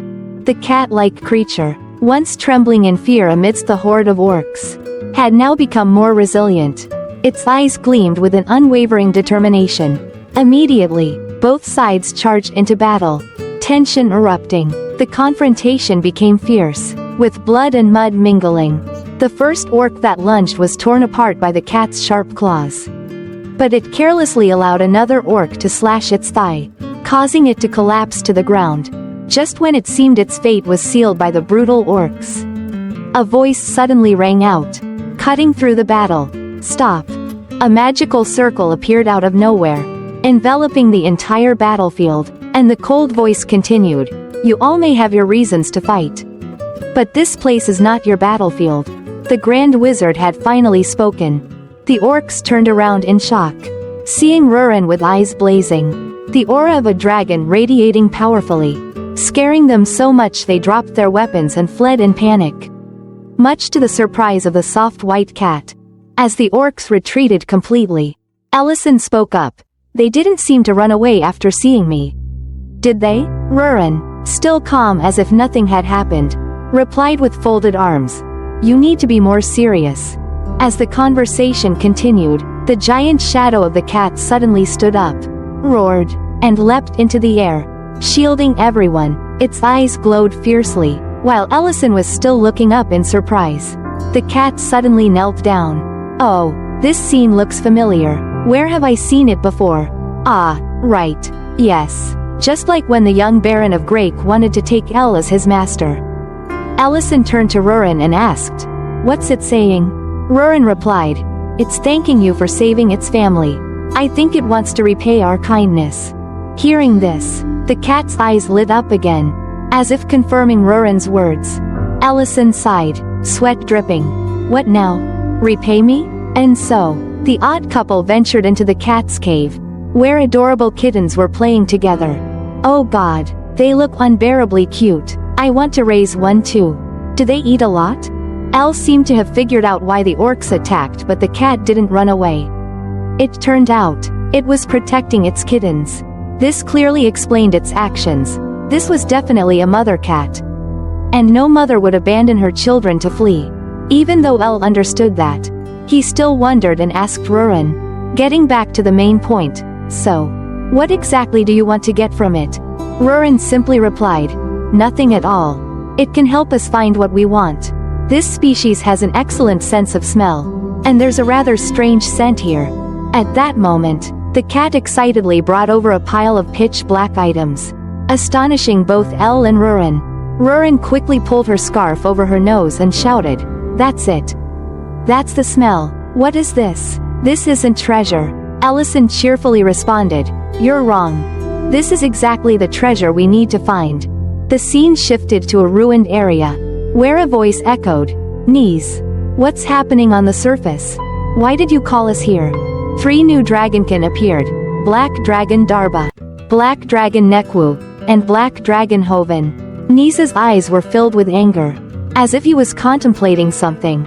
After a moment, he replied, "I want to bring Rurin back to the sanctuary."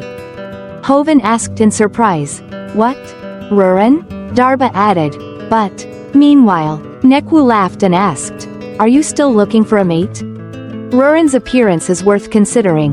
But isn't Rurin with that human wizard named Elle? I think they're in the city of Grake. Hearing this, Nis gritted his teeth and shouted, "I don't like that. We're keeping a vow we made to a human." Moreover, Rurin's overly confident attitude back then.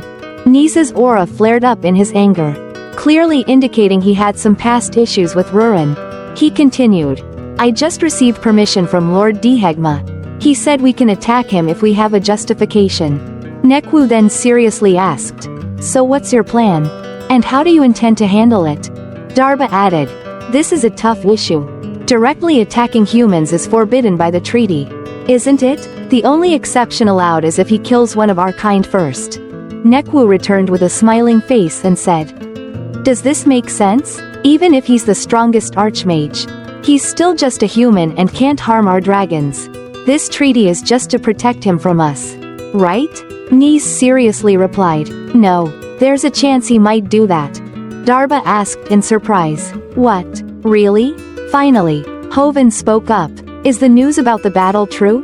Amidst the tension, a sudden voice startled all the black dragons. "If that's the issue, I think I can help you." The black dragons turned to look at the cage holding a creature with red hair, a magical lock around its neck. One of the black dragons asked skeptically, "What do you mean? How could someone like you help us?" The one in the cage shouted, "Don't be foolish. Listen to me first. I know a red dragon." The person speaking is Red Dragon, Gerd, none other than the ex-boyfriend of the red dragon Serena.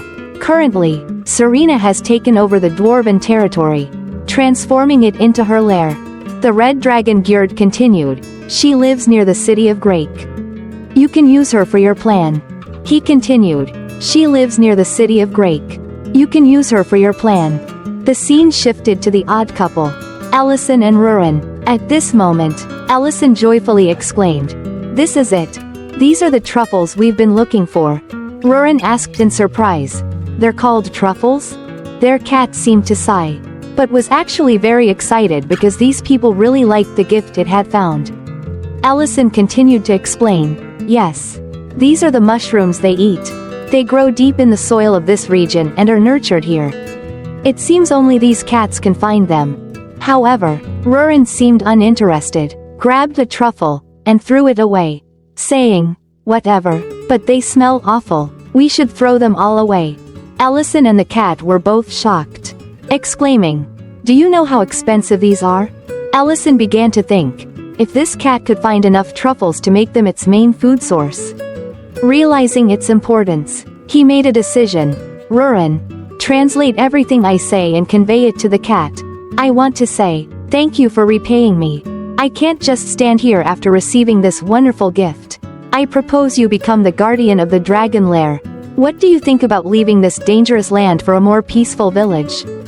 Rurin, while translating for the cat, turned to Ellison in surprise and thought, "What is this silly guy planning now?" Suddenly, she shouted, "Wait, what did you say? You want to recruit it?"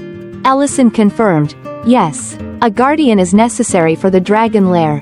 The cat, though surprised, couldn't hide its joy. However, its surprise was greater than its joy. Rurin looked at Ellison and reluctantly agreed, despite being baffled by his strange thinking. "Okay. I don't know why you said that, but everything will be fine." Hearing this, The cat happily knelt down to thank the two of them, while the two kittens continued to play innocently. But at that moment, Rurin's shout rang out again. But isn't the lair supposed to be just for you and me? Editor comments. Clearly, Rurin's possessiveness towards Ellison hasn't changed. She always wants to be by Ellison's side. Just Ellison, no one else. The scene shifted to the domain of the red dragon Serena. Serena sat on her tiny throne, her face full of contemplation. She was recalling the conversation with Ellison and Rurin that had happened earlier. It was all just an illusion I created.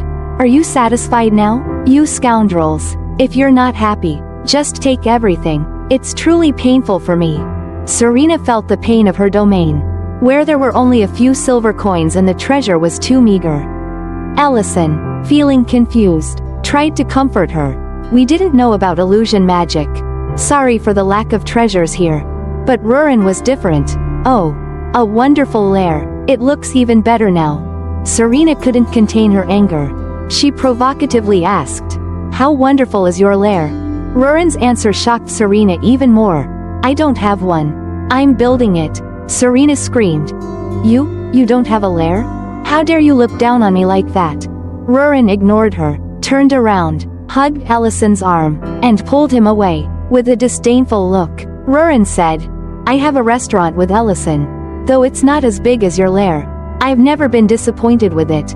Rurin laughed gleefully and turned away, as if teasing Serena's feelings. She happily hugged Ellison's arm and left, while Ellison felt embarrassed by Rurin's actions. Editor comments. Ellison blushing because a girl hugged him on the street. Isn't that a bit unreasonable?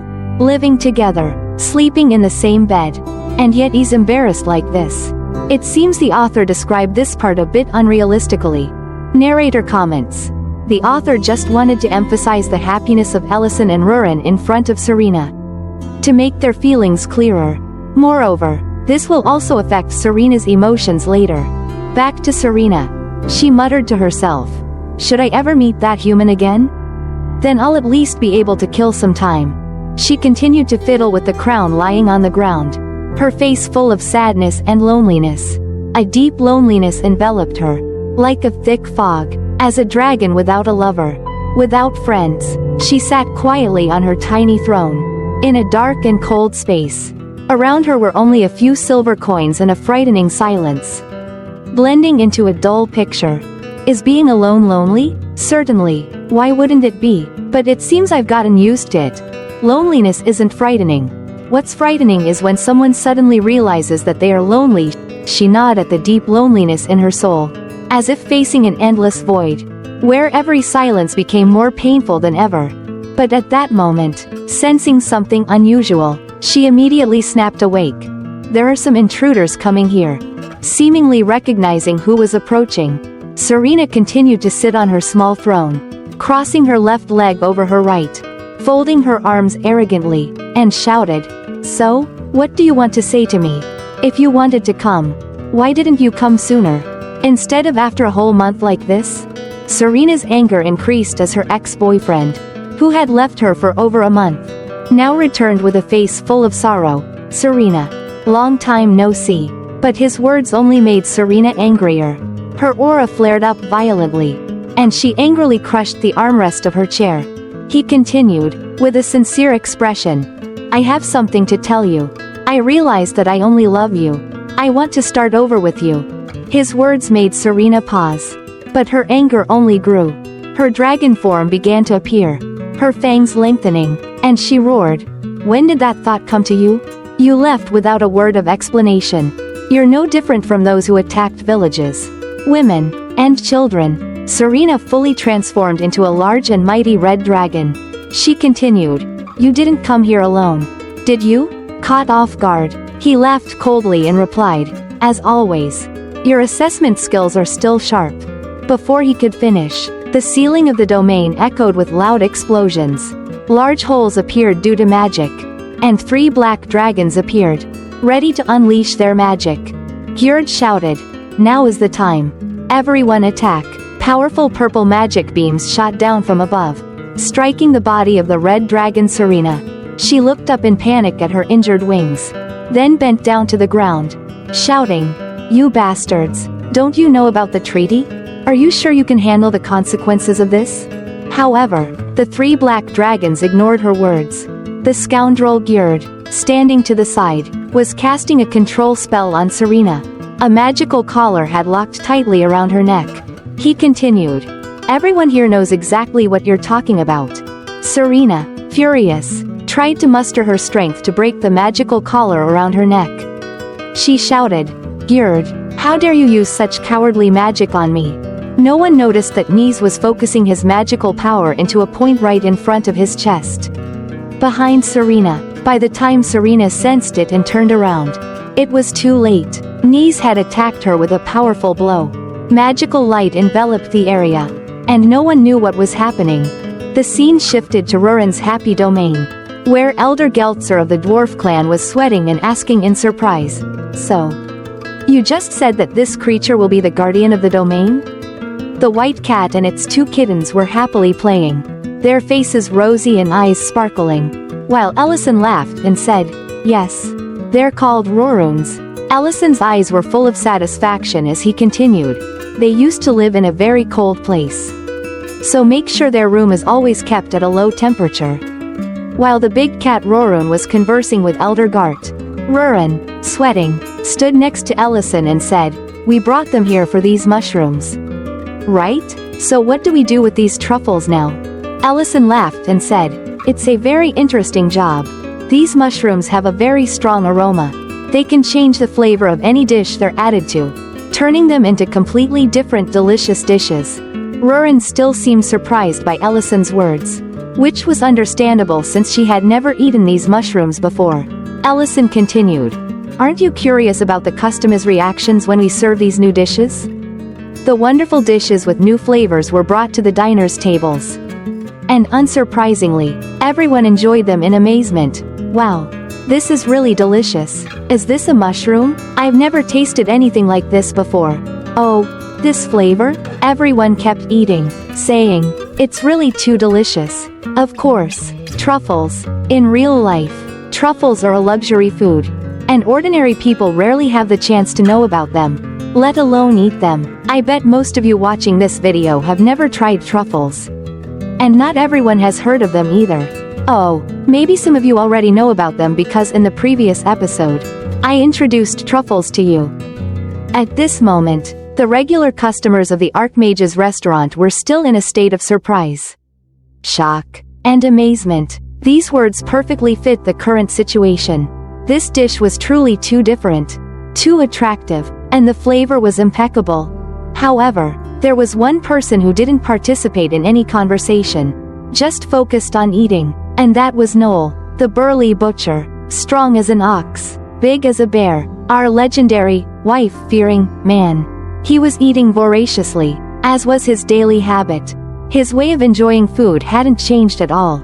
Ellison stood observing, seemingly regretting seeing everyone's reactions. He thought to himself, maybe I shouldn't put these dishes on the daily menu. Editor comments, Exactly, genius, this is a luxury dish. And you put it on the daily menu? Who can afford that? In real life, eating just a slice of truffle costs a fortune. Back to the story in the restaurant. Ellison watched Elena and Rurin arguing until they were sweating, and thought, maybe truffles should only be served to special customers.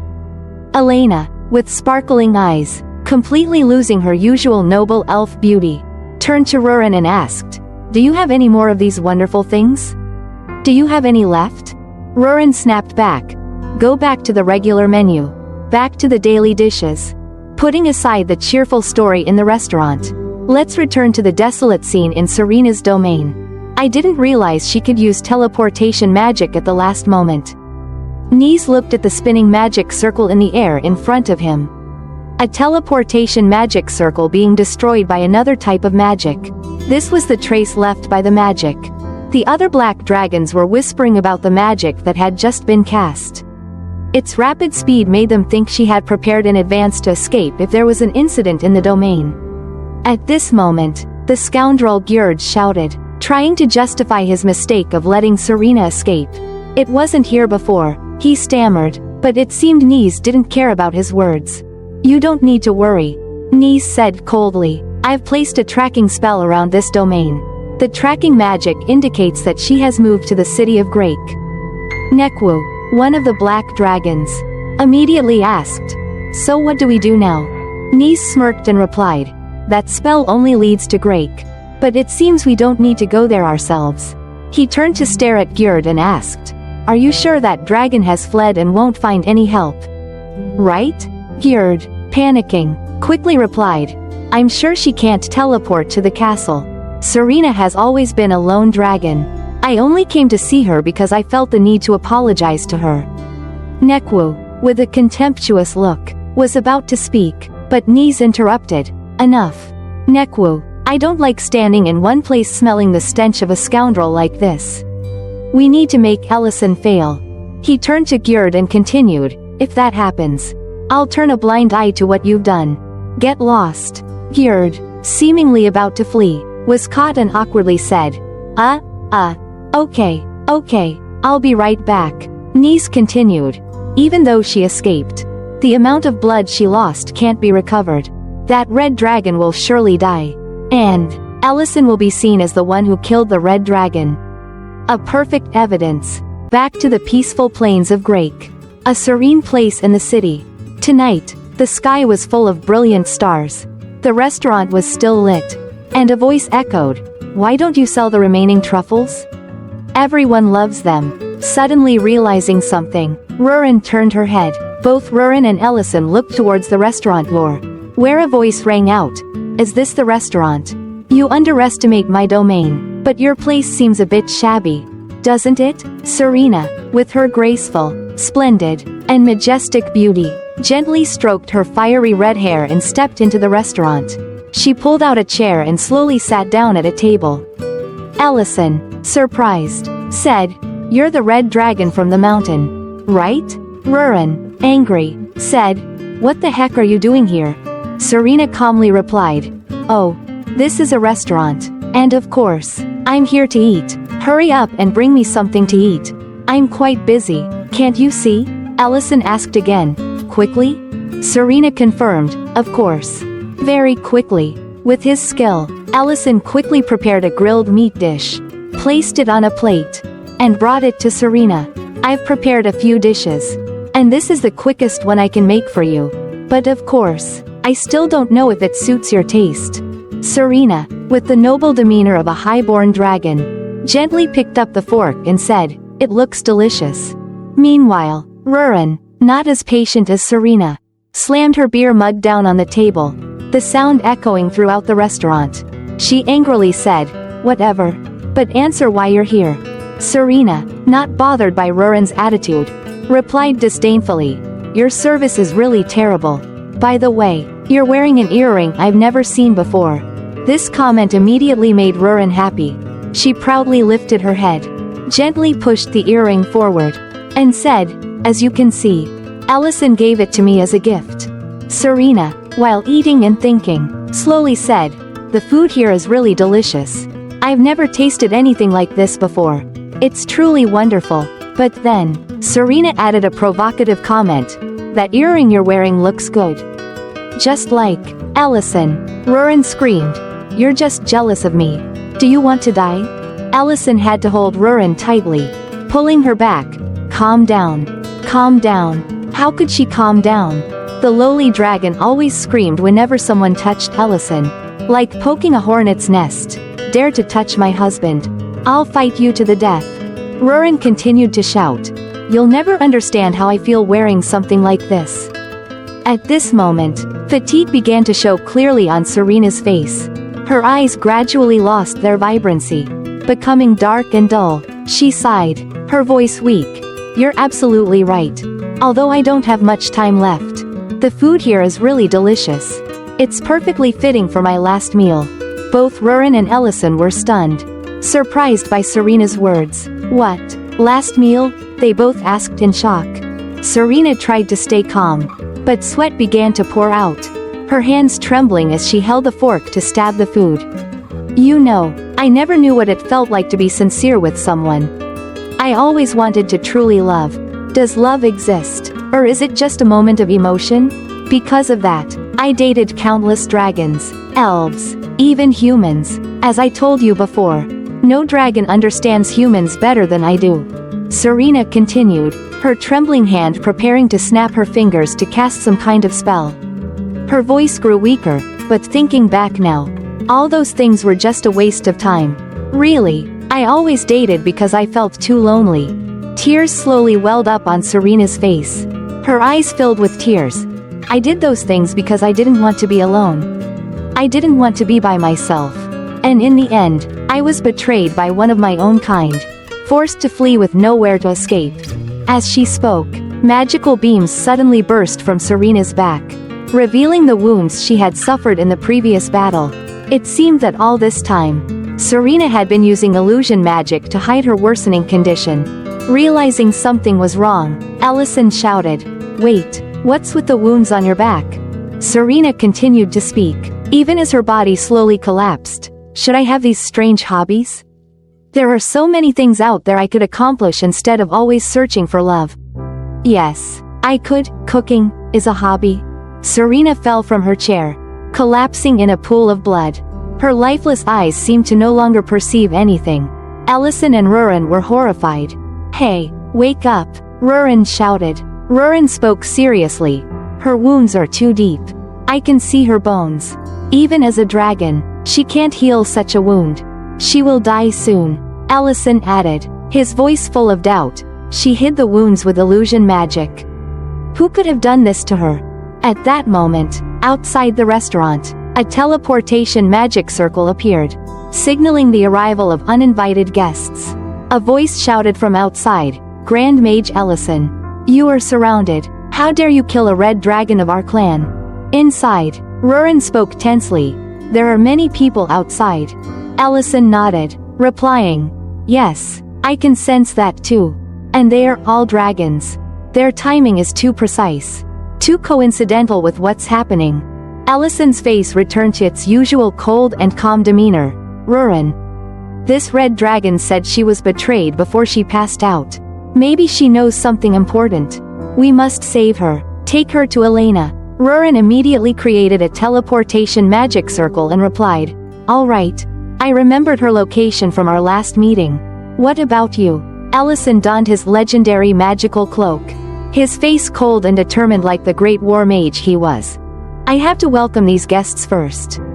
"Wow, that's so cool. Pretty awesome, right? Looks like these dragons are done for. Of all people to mess with, they chose the strongest in the world." The restaurant door slowly opened, and of course, our Grand Mage appeared, but not as everyone expected. Ellison stepped out with an indescribably goofy expression, smiling gently. "All these important people have visited my restaurant. Why'd I have such an honor?" But responding to Ellison's goofy face were threatening voices, along with magic ready in the hands of the red dragon Vaint. A magic circle was immediately summoned to track the traces of their kin. The light from Vaint's magic spread everywhere, and immediately, a corresponding light emitted from inside Ellison's restaurant. It was the trace of blood. The blood that Serena left when she collapsed. Ellison, still keeping his goofy face, spoke up, "Why don't we discuss this over a few cups of tea?" The red dragons outside could no longer keep their composure. They shouted angrily, You scoundrel, I'll kill you, Ellison." In their rage, all the red dragons reverted to their true forms, revealing their gigantic and powerful bodies. They cast powerful magic, ready to attack, but it seemed that the Grand Mage Ellison didn't care at all. He just sighed and gently kicked the restaurant door, causing it to slowly close, before coldly saying, "It seems this is your choice." Scene shift to a forest near Ellison's restaurant, where 4 black dragons are gathered, chatting. Nice starts the discussion. "From here, I can feel a strong fluctuation of mana. It seems he's better at fighting than I thought." Darba continues, sounding surprised. "I never expected the red dragons to use this situation to attack Ellison. By the way, what's his name again?" Nice replies calmly, "Vaint. He's one of the young rising leaders of the Red Dragon clan. This plan fits his nature perfectly, reckless, impulsive, and eager for victory. These red dragons always try to project an image of unity to the outside world. but they lack concern for each individual in the clan. On the other hand, they crave fame and attention from those around them. So, when a member of the clan is attacked, they don't hesitate to retaliate, regardless of the consequences. A bunch of fools. Back at the restaurant where Ellison is facing off against the red dragons, Vaint has fully transformed into a dragon. With a challenging roar, he spits out a blazing red fireball. Roaring, "You dare mess with a red dragon?" The fireball blazes towards Ellison, but our Grand Wizard is unfazed. With a gentle gesture, he raises his hand, creating a blue magic circle in front of him. All of Vaint's fire magic is sucked into this circle, slowly shrinking before shooting into the sky, creating a thunderous explosion right in front of the restaurant. The booming explosion shakes the entire area, a testament to the Grand Wizard's power and composure. At this moment, Ellison isn't worried about the red dragons or other lesser creatures. What he fears is the battle destroying the restaurant he painstakingly built.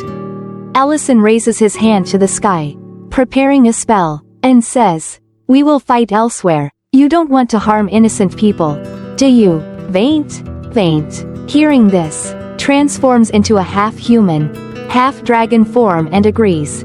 Both quickly teleport out of the restaurant area. Scene shifts to Alina's house, the village doctor, who is studying healing magic, when suddenly a bright light bursts in the middle of the room. She turns around, startled, to see Rurin appear from a magic teleportation circle, holding a severely injured Serena. As soon as he steps out of the circle, Rurin urgently shouts, "Elena, come here now." Elena, startled, turns her head and exclaims in surprise, Rurin?" Rurin places Serena on the examination table, his voice full of worry.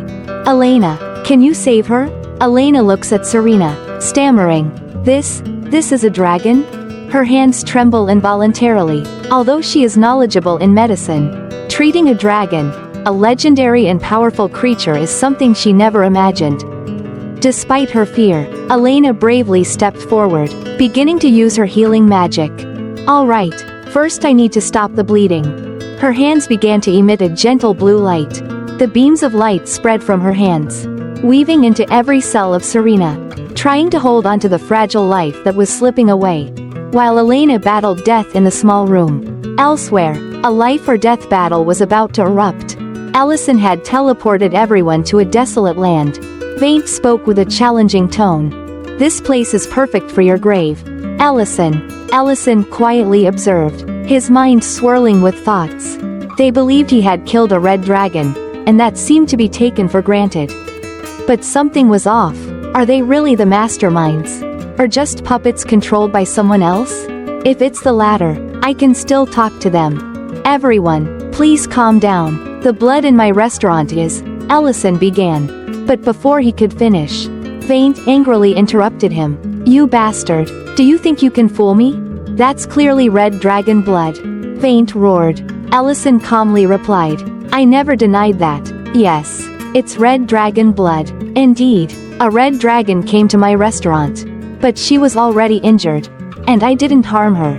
In fact, at that time, I was trying to save her." Vaint, startled, shouted, "She's still alive? We must see her immediately." Ellison gently stroked his chin, calmly saying, "I'm afraid you won't be able to do that." He spoke, but internally he was pondering some conspiracy simmering behind everything. Could they also be pawns in this plan? Then Ellison continued, "She was severely injured and panicked. Before passing out, she revealed that she was betrayed." Ellison continued, but before he could explain further, a sudden attack from Gjerd, Serena's former lover, lunged at him. With bloodshot eyes and a tear-streaked face, he attacked while shouting with a voice full of hatred. "How long are you going to listen to this deceitful human? He killed Serena. She told me that this bastard tried to drive her out of his territory. And when she refused, he killed her." Ellison quickly reacted, immediately raising a protective shield, still maintaining his calm demeanor, gently replying, "So the red dragon's name is Serena." He thought to himself, "This bastard is definitely one of those who tried to frame me. Could it be that the others are also accomplices or just puppets in someone else's hands?" Gyurt's words ignited a blaze of anger in Vaint's eyes. He couldn't hold back any longer.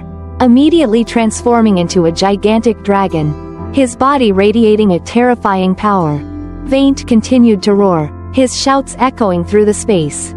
"Ellison, how dare you try to escape this with lies? You are a fraud. I've heard enough from my clan. There's nothing left for you to justify. Prepare to die." This time, a flicker of anger began to show on Ellison's face.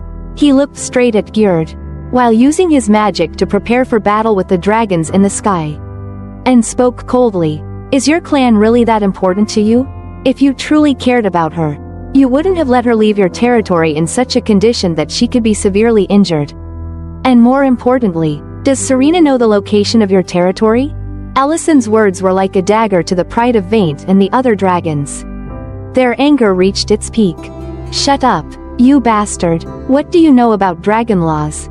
All at once, they unleashed blazing red flames aimed directly at Ellison, but with just a flick of his hand, Ellison instantly created a blue shield, his powerful blue magic blocking all the dragon's fire attacks. Ellison calmly continued, "If you're using his words as an excuse, then don't pretend you care about her." The two powerful magical forces clashed, creating a thunderous explosion. All the dragon's attacks were completely neutralized. The red dragons were stunned, unable to believe their eyes. One of them cried out in panic. "What is this? How can you?" The cowardly traitor Gyurt collapsed to the ground, muttering in terror. "This human, why does he have such terrifying magical power?" In the smoky sky from the recent explosion, 4 dark figures emerged with brilliant purple magical shields. Finally, the masterminds, the 4 black dragons, revealed themselves. The side character of the side character, Knees, sneered and said, "How insolent! How dare a mere human attack the dragon clan?" Their appearance and questions shocked everyone around.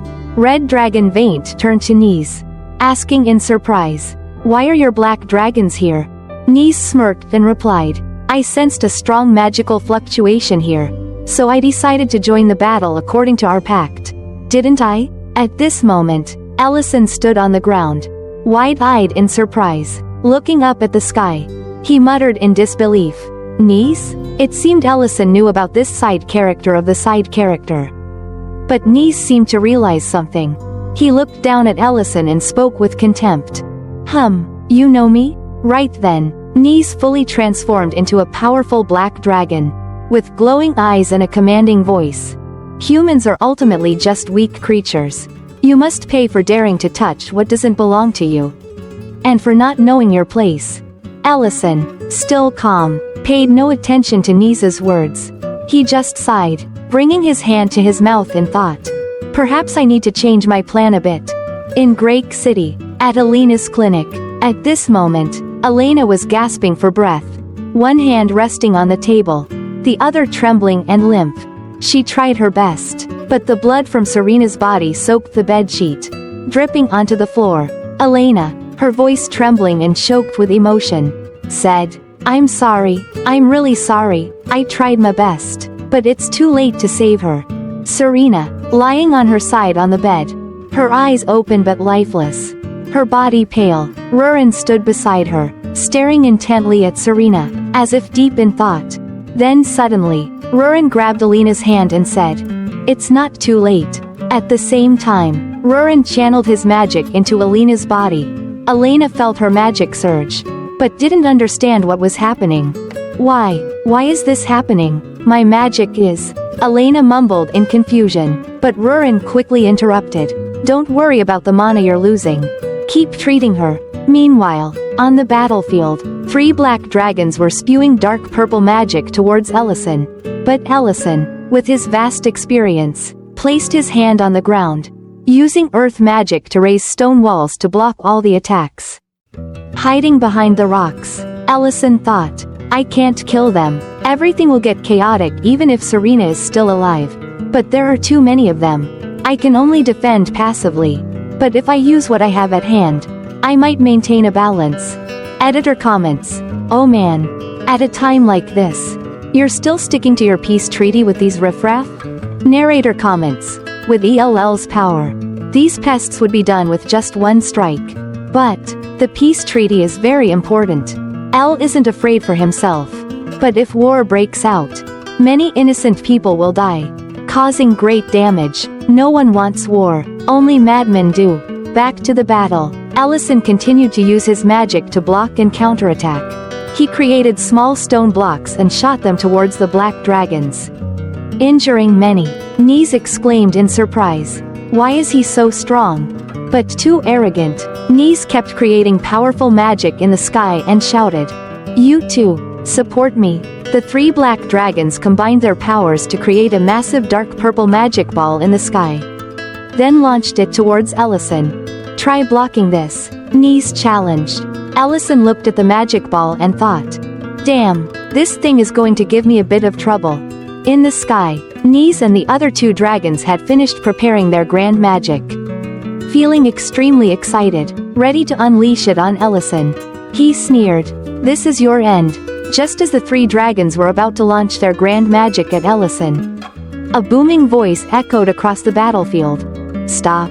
All the dragons froze. Ellison looked up at the sky in surprise, where 4 magic teleportation circles slowly appeared. Even though the people hadn't arrived yet, this voice had already made the red dragons tremble. "You fools, do you want to start another war?" The voice belonged to the elder of the Red Dragon clan, Dead Ink, and standing beside him was the elder of the Black Dragon clan, Metadonna. Behind them were 2 other elders from the 2 clans. Metadonna coldly spoke, "You're always at the center of every trouble. Ellison, what do you have to say about this?" Ellison took off his wizard hat and smiled, saying, "Finally, you've arrived. I never thought I'd be happy to see you like this, Elder." At this moment, seeing the dragon elders arrive, Knees quickly transformed into his human form. He placed his hand on his chest in the dragon clan's salute, then bowed. "Greetings, Elder Metadonna."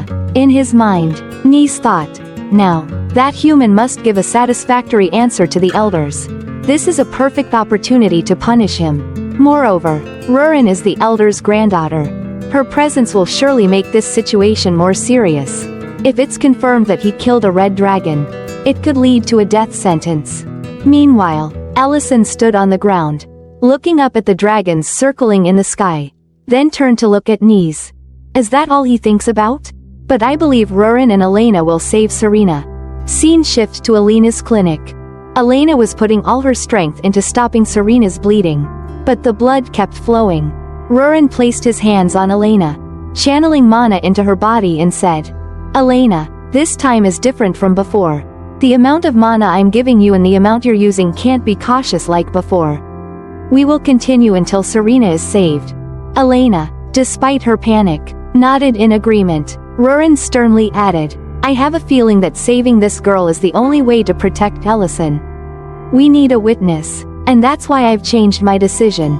Now, I won't just channel mana to you but will synchronize the entire dragon energy into your body.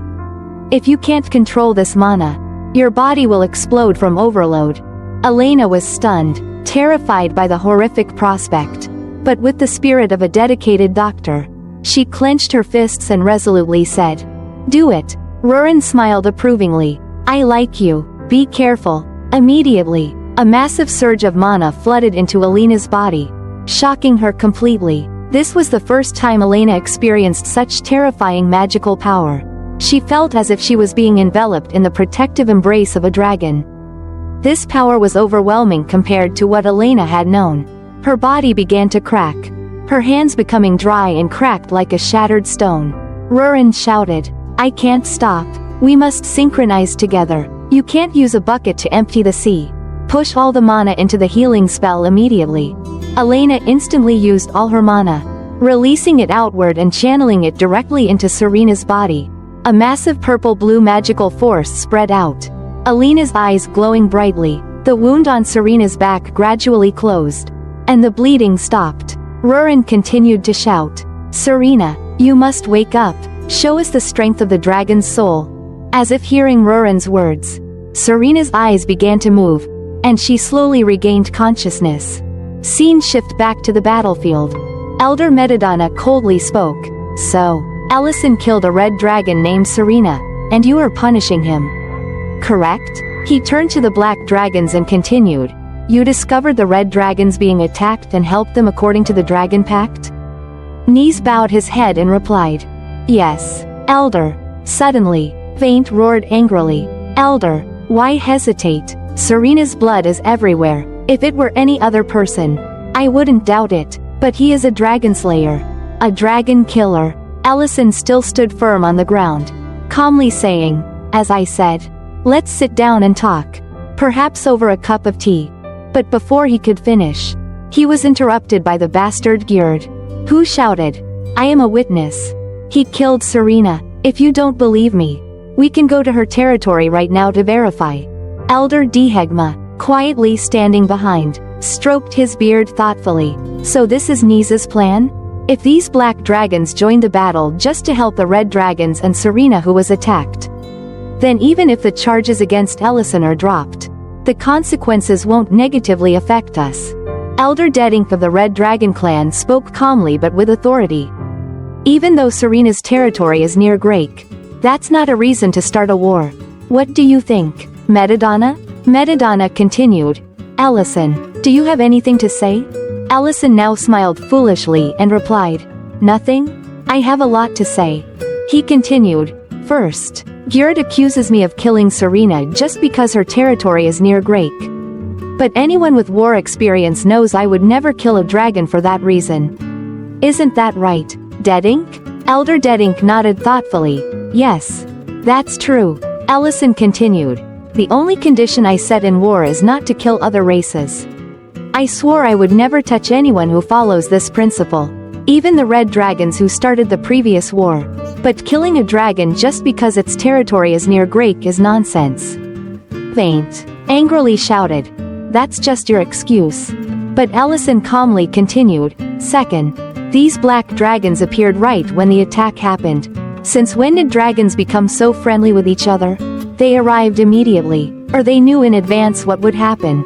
Nis quickly spoke up, "I sensed the mana disturbance and came according to the established pact." Elder Metadonna sternly looked at Ellison, her voice cold. "Is that all you want to say? Are you implying that the red dragons and black dragons set a trap, and you fell into it?" Ellison put on his goofy face, smiled slightly, gave a thumbs up, and said, "Exactly, Elder." Unable to endure any longer, Elder Dedink of the Red Dragon clan unleashed a terrifying surge of mana. Roaring, "I can't let this pass easily. Do you have proof?" Ellison smirked and replied, "Proof? Perhaps it would be better to hear from the person involved in this matter."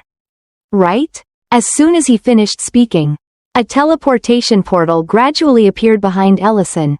Seeing this, Nis suddenly panicked, and the surrounding black dragons were stunned. "What is this? How can this happen?" Even Gjerd, the traitor who loudly accused Serena, stood frozen in place, speechless. The atmosphere was tense. Everyone focused their eyes on Serena, the alluring red dragon in the center of the event. With a seductive figure, she stepped in, her fiery red hair flowing, shining like a flame in the dark. She gently brushed her hair, smiled mysteriously, and said teasingly, "Oh, it seems like I see a lot of familiar faces today. Everyone looks particularly special." The space became strangely quiet. Serena's words left everyone stunned, as if drawn into the vortex of her dangerous allure. Ellison gently turned to Elena, softly praising, "You did it, Elena." But Elena, a shy elf, couldn't keep her composure, her face pale, her eyes wandering in invisible fear. She mumbled in panic, "Dragon nobles, dragons, dragon nobles. 1, 2, how many?" She began to count, her voice breaking. 1, 2, 3. Meanwhile, Rurin turned to Ellison and said, "I tried to use a type of energy transfer magic called synchronization. Because ordinary healing spells couldn't heal Serena's wounds." The atmosphere gradually changed as Rurin's eyes turned to the sky, a flash of alertness in her gaze. She noticed the appearance of Nis, a minor character of a minor character, an old enemy. His face was pale, fear evident in every feature. Ellison bent down, whispering seriously and coldly into Rurin's ear, "You see him too, right? Wait a moment, I have a plan." Ellison continued with a calm demeanor, waving to Serena in a friendly manner. Serena, are you okay? Serena turned back, a bright smile on her face. Of course. Very okay. You all did very well. But, before we talk, how do you know my name? Before Serena could get an answer, a punch came out of nowhere, knocking her down, a large bump forming on her head. She looked up, eyes brimming with tears. Why did you hit me? Ellison stood there, his fist still clenched, smiling coldly. Why? Don't you recognize this situation? Thanks for bringing trouble to my restaurant. Splattering blood everywhere. Cleaning up isn't easy. Now, quickly explain. Serena, eyes still teary from the pain, then casually pointed to those standing in the distance. All right, those guys. 4 black dragons and that bastard Gjerd. Where did he run off to? Of course he ran. Standing here is just asking to die. So he'll definitely sneak away as fast as he can. Serena continued, her voice becoming more serious. All 5 of them broke into my territory. Ambushed me. Then, this black dragon and an elf treated me. They are the ones who saved my life. Not enemies. The 2 great elders of the 2 clans behind broke out in cold sweat. Observing the situation with dark eyes, Serena turned back to Ellison, asking softly, is that enough? Ellison stroked his chin, thinking for a moment, then nodded. All right. Rurin standing beside didn't forget to remind. You should praise and thank me more. Suddenly, a shout came from afar. Ellison. The red dragon Vaint swooped down from above, eyes blazing as he stared at Ellison. He knelt before Ellison, shouting, I'm sorry, I did terrible things to you. I accept any punishment you give me. Ellison looked down at Vaint, his face showing boredom. Your apology is as quick as when you attack others. Huh? All right, fine, but for those liars, that's a different story. The black dragons roared. Elder. We were just following orders. Metadonna, one of the elders, roared in anger. Silence. The only thing I want to hear now is not excuses. Tell me why you dared to do this when you knew it would break the pact. Knees, standing quietly in the distance, cold sweat pouring down his face, eyes full of panic, he gasped, his mind in turmoil. Clearly, this wound can't be healed. The internal organs are all burned. No. The problem isn't just there. We've spent too much time trying to kill this wizard. Why is everything ending like this? Fear took over Nisa's mind, his eyes becoming increasingly crazed. He's a human with terrifying power, and Rurin too. This is too much for an ordinary human. In a fit of rage, Nis hissed, claws extending, channeling all his magic into his hands. Then shooting straight at Ellison. Know your place. Inferior human. A massive energy beam shot straight at Ellison, exploding in a blinding light, engulfing the entire scene. Everything seemed to drown in light. No one could know what was happening. In the blinding light of the attack, Ellison only had time to push Rurin aside and take the full force of Nisa's powerful magic on his back. Pain spread throughout his body, and Nis couldn't hide his satisfaction as he saw Ellison collapse, leaving a pool of blood. Rurin, panicked, looked at the scene in front of her and screamed. Why did you push me aside? Your blood is flowing. This can't be happening. Everyone around was stunned. Elena, terrified and shocked, looked at the fallen Grand Mage, trembling, not knowing what to do. Meanwhile, the red dragon Vaint roared. Nis, attacking from behind? Do you have any honor left? Do you think everything you do can fix your mistakes? Nis screamed, madly. I am the only one trying to save the Dragon Clan. Why do we have to follow the terms of the pact so foolishly? That's why the Lord can't be born. Can't stop creatures with great power. Vaint looked at him, eyes wide, not believing what he was hearing. What? Nis continued, with madness. Look at this human. He can't counter our attacks. If left alone, he will become a threat to our Dragon Clan in the future. The 2 great elders of the Dragon Clan listened, their eyes full of apprehension but unable to hide their disdain. They thought Nis was just an arrogant kid who didn't understand. If Grand Mage Ellison was really that easy to defeat, the elders would have dealt with him long ago during the war, without needing a kid like Nis to do such unnecessary things. Back to Elena. She was trying to use healing magic to save Ellison. She turned to Rurin and said, "Miss Rurin, why not synchronize magic with me again?" But then Elena noticed something unusual. Rurin, with tears streaming down, mumbled, "Ellison, wake up. The territory will be completed soon.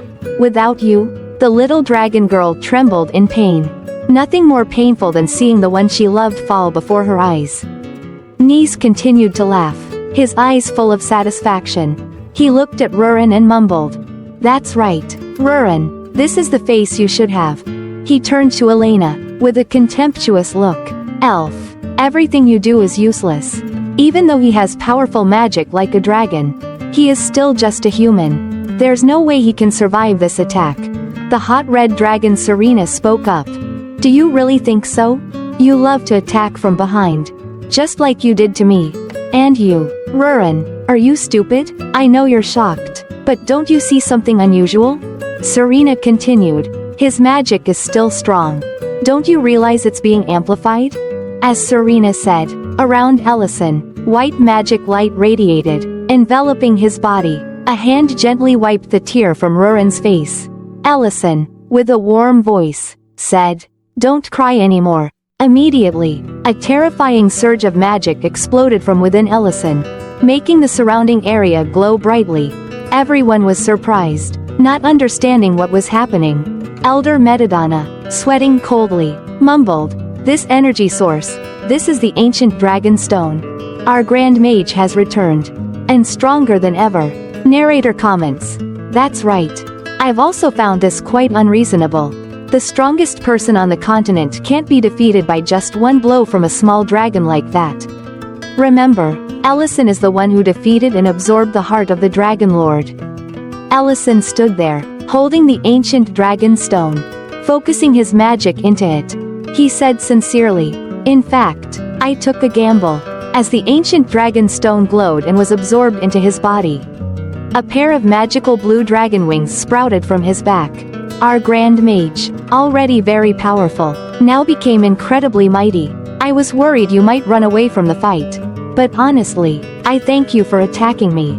"Nis," Ellison said, gently patting Rurin's head. His bright smile left her still in shock. Perhaps her emotions needed time to recover. But let's temporarily skip the detailed description of Rurin's pain or emotions to focus on Nis, the minor character of a minor character. At this moment, Nis was stunned, sweating profusely, not understanding what was happening. He stammered, Why is it like this?" The Grand Mage smiled lightly and replied, "Why, your magic seems just enough to awaken the ancient dragonstone. But honestly, that attack was too weak to kill me instantly." Nis gritted his teeth, beginning to transform into his dragon form. He opened his mouth, concentrating all his energy to launch a massive energy ball. He roared, "Even if I have to use all my mana, I will die with you." But his attempt at mutual destruction seemed impossible. Ellison calmly walked forward, slowly approaching Nis, and gently blocked his magic attack, dissipating it immediately. Ellison said in a calm voice, "Your breath is too weak. You clearly know the terms of the pact, right? According to the rules, attacking other races is prohibited, even for dragons. However, attacks are allowed if it involves protecting one's life." Ellison continued to activate his magic, and numerous magic circles appeared in the sky. Fiery meteor showers rained down from above. Facing the meteor shower, Nis, like a puppy, looked small and weak. He screamed in panic, "Impossible! An ordinary human, a lowly human, can't." But he couldn't escape the terrifying meteor shower.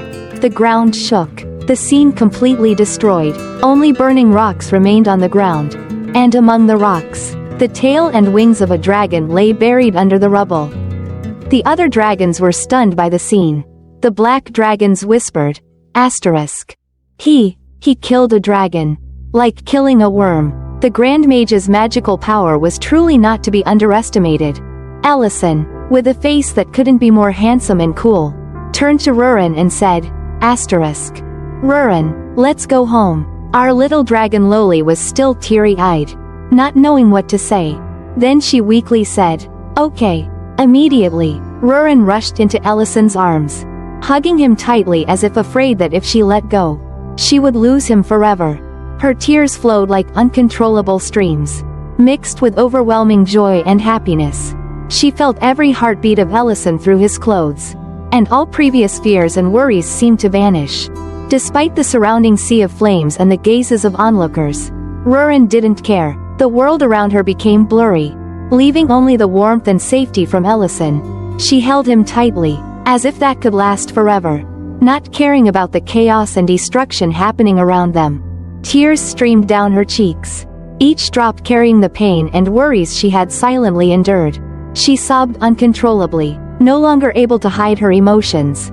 She was completely immersed in the happiness of knowing that the one she loved, who had faced death, was still here beside her.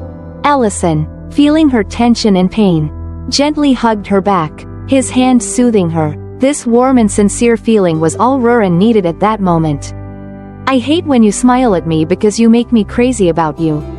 I hate when you talk to me because you make me run out of words. I hate you when I see you because you make me love you more. I asked God for a rose and he gave me a garden. I asked God for a drop of water and he gave me an ocean. I asked God for an angel and he gave me you. What is love? Those who don't like it call it responsibility. Those who play with it call it a game. Those who don't have it call it a dream. Those who understand it call it destiny. And me, I call it you.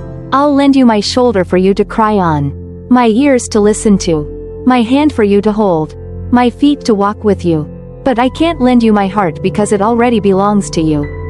To the world you may be one person, but to one person you may be the world. After that, no one at the scene said another word about the events that had occurred. The Dragon Clan elders handled all the remaining matters of the event. Metadonna of the Black Dragon Clan spoke. Nekwu, Darba, Hoven, you three will be imprisoned in the sanctuary for 3.000 years. After the culprits were punished, Serena, the one who was attacked, probably received the most benefits. Miss Serena's territory has been fully repaired, and here are some treasures to compensate for her territory. I noticed that her territory had very few treasures, probably stolen when they attacked this place. Although these treasures are quite few, I hope they can somewhat replenish her territory. Of course, the one who said this was the hot-headed, foolish but quite righteous Red Dragon Vaint. Serena looked at the pile of treasures filling her territory, her eyes sparkling. Her territory was originally miserably poor, and of course, she wasn't foolish enough to refuse such a windfall. So she immediately shouted, "That's right, they stole all my treasures. Dragons are still dragons, always greedy for treasures." However, Serena suddenly became serious and asked, "Besides, that bastard Gjerd still hasn't been found, right?" Vaint, with a panicked look, explained, "We have formed a team to hunt him down. We will find him soon." Then he clenched his fist and roared, "I promise, when we catch him, we will repay the pain you suffered twice over." Still probably bitter about being tricked last time, Serena sighed, smiling gently. "All right, I also want to see that happen." And so, the great chaotic event at the Grand Mage's restaurant came to an end. Although the event had ended, Rurin still felt very upset. She sulked in the corner of the bed, turning her face away, not wanting to talk to Ellison. The main character, slightly puzzled, asked, "What's wrong, Rurin?" Rurin, still very upset, turned her face inward and shouted, "Everything you did today was so stupid. If knees had been a bit stronger, you could have died before the ancient dragon stone awakened. I thought about the worst thing that could happen to you." Ellison could only stand there, speechless and sweating. He stepped forward, gently hugging Rurin from behind. Despite her crying, Rurin yelled, "What are you doing?" Ellison gently said, "I'm sorry, Rurin, I didn't consider your feelings. I should have explained to you beforehand. The reason I took that risk was because of you." Suddenly, a voice interrupted the romantic scene between the two. "That's enough." Both of them jumped, letting go of each other and turning around.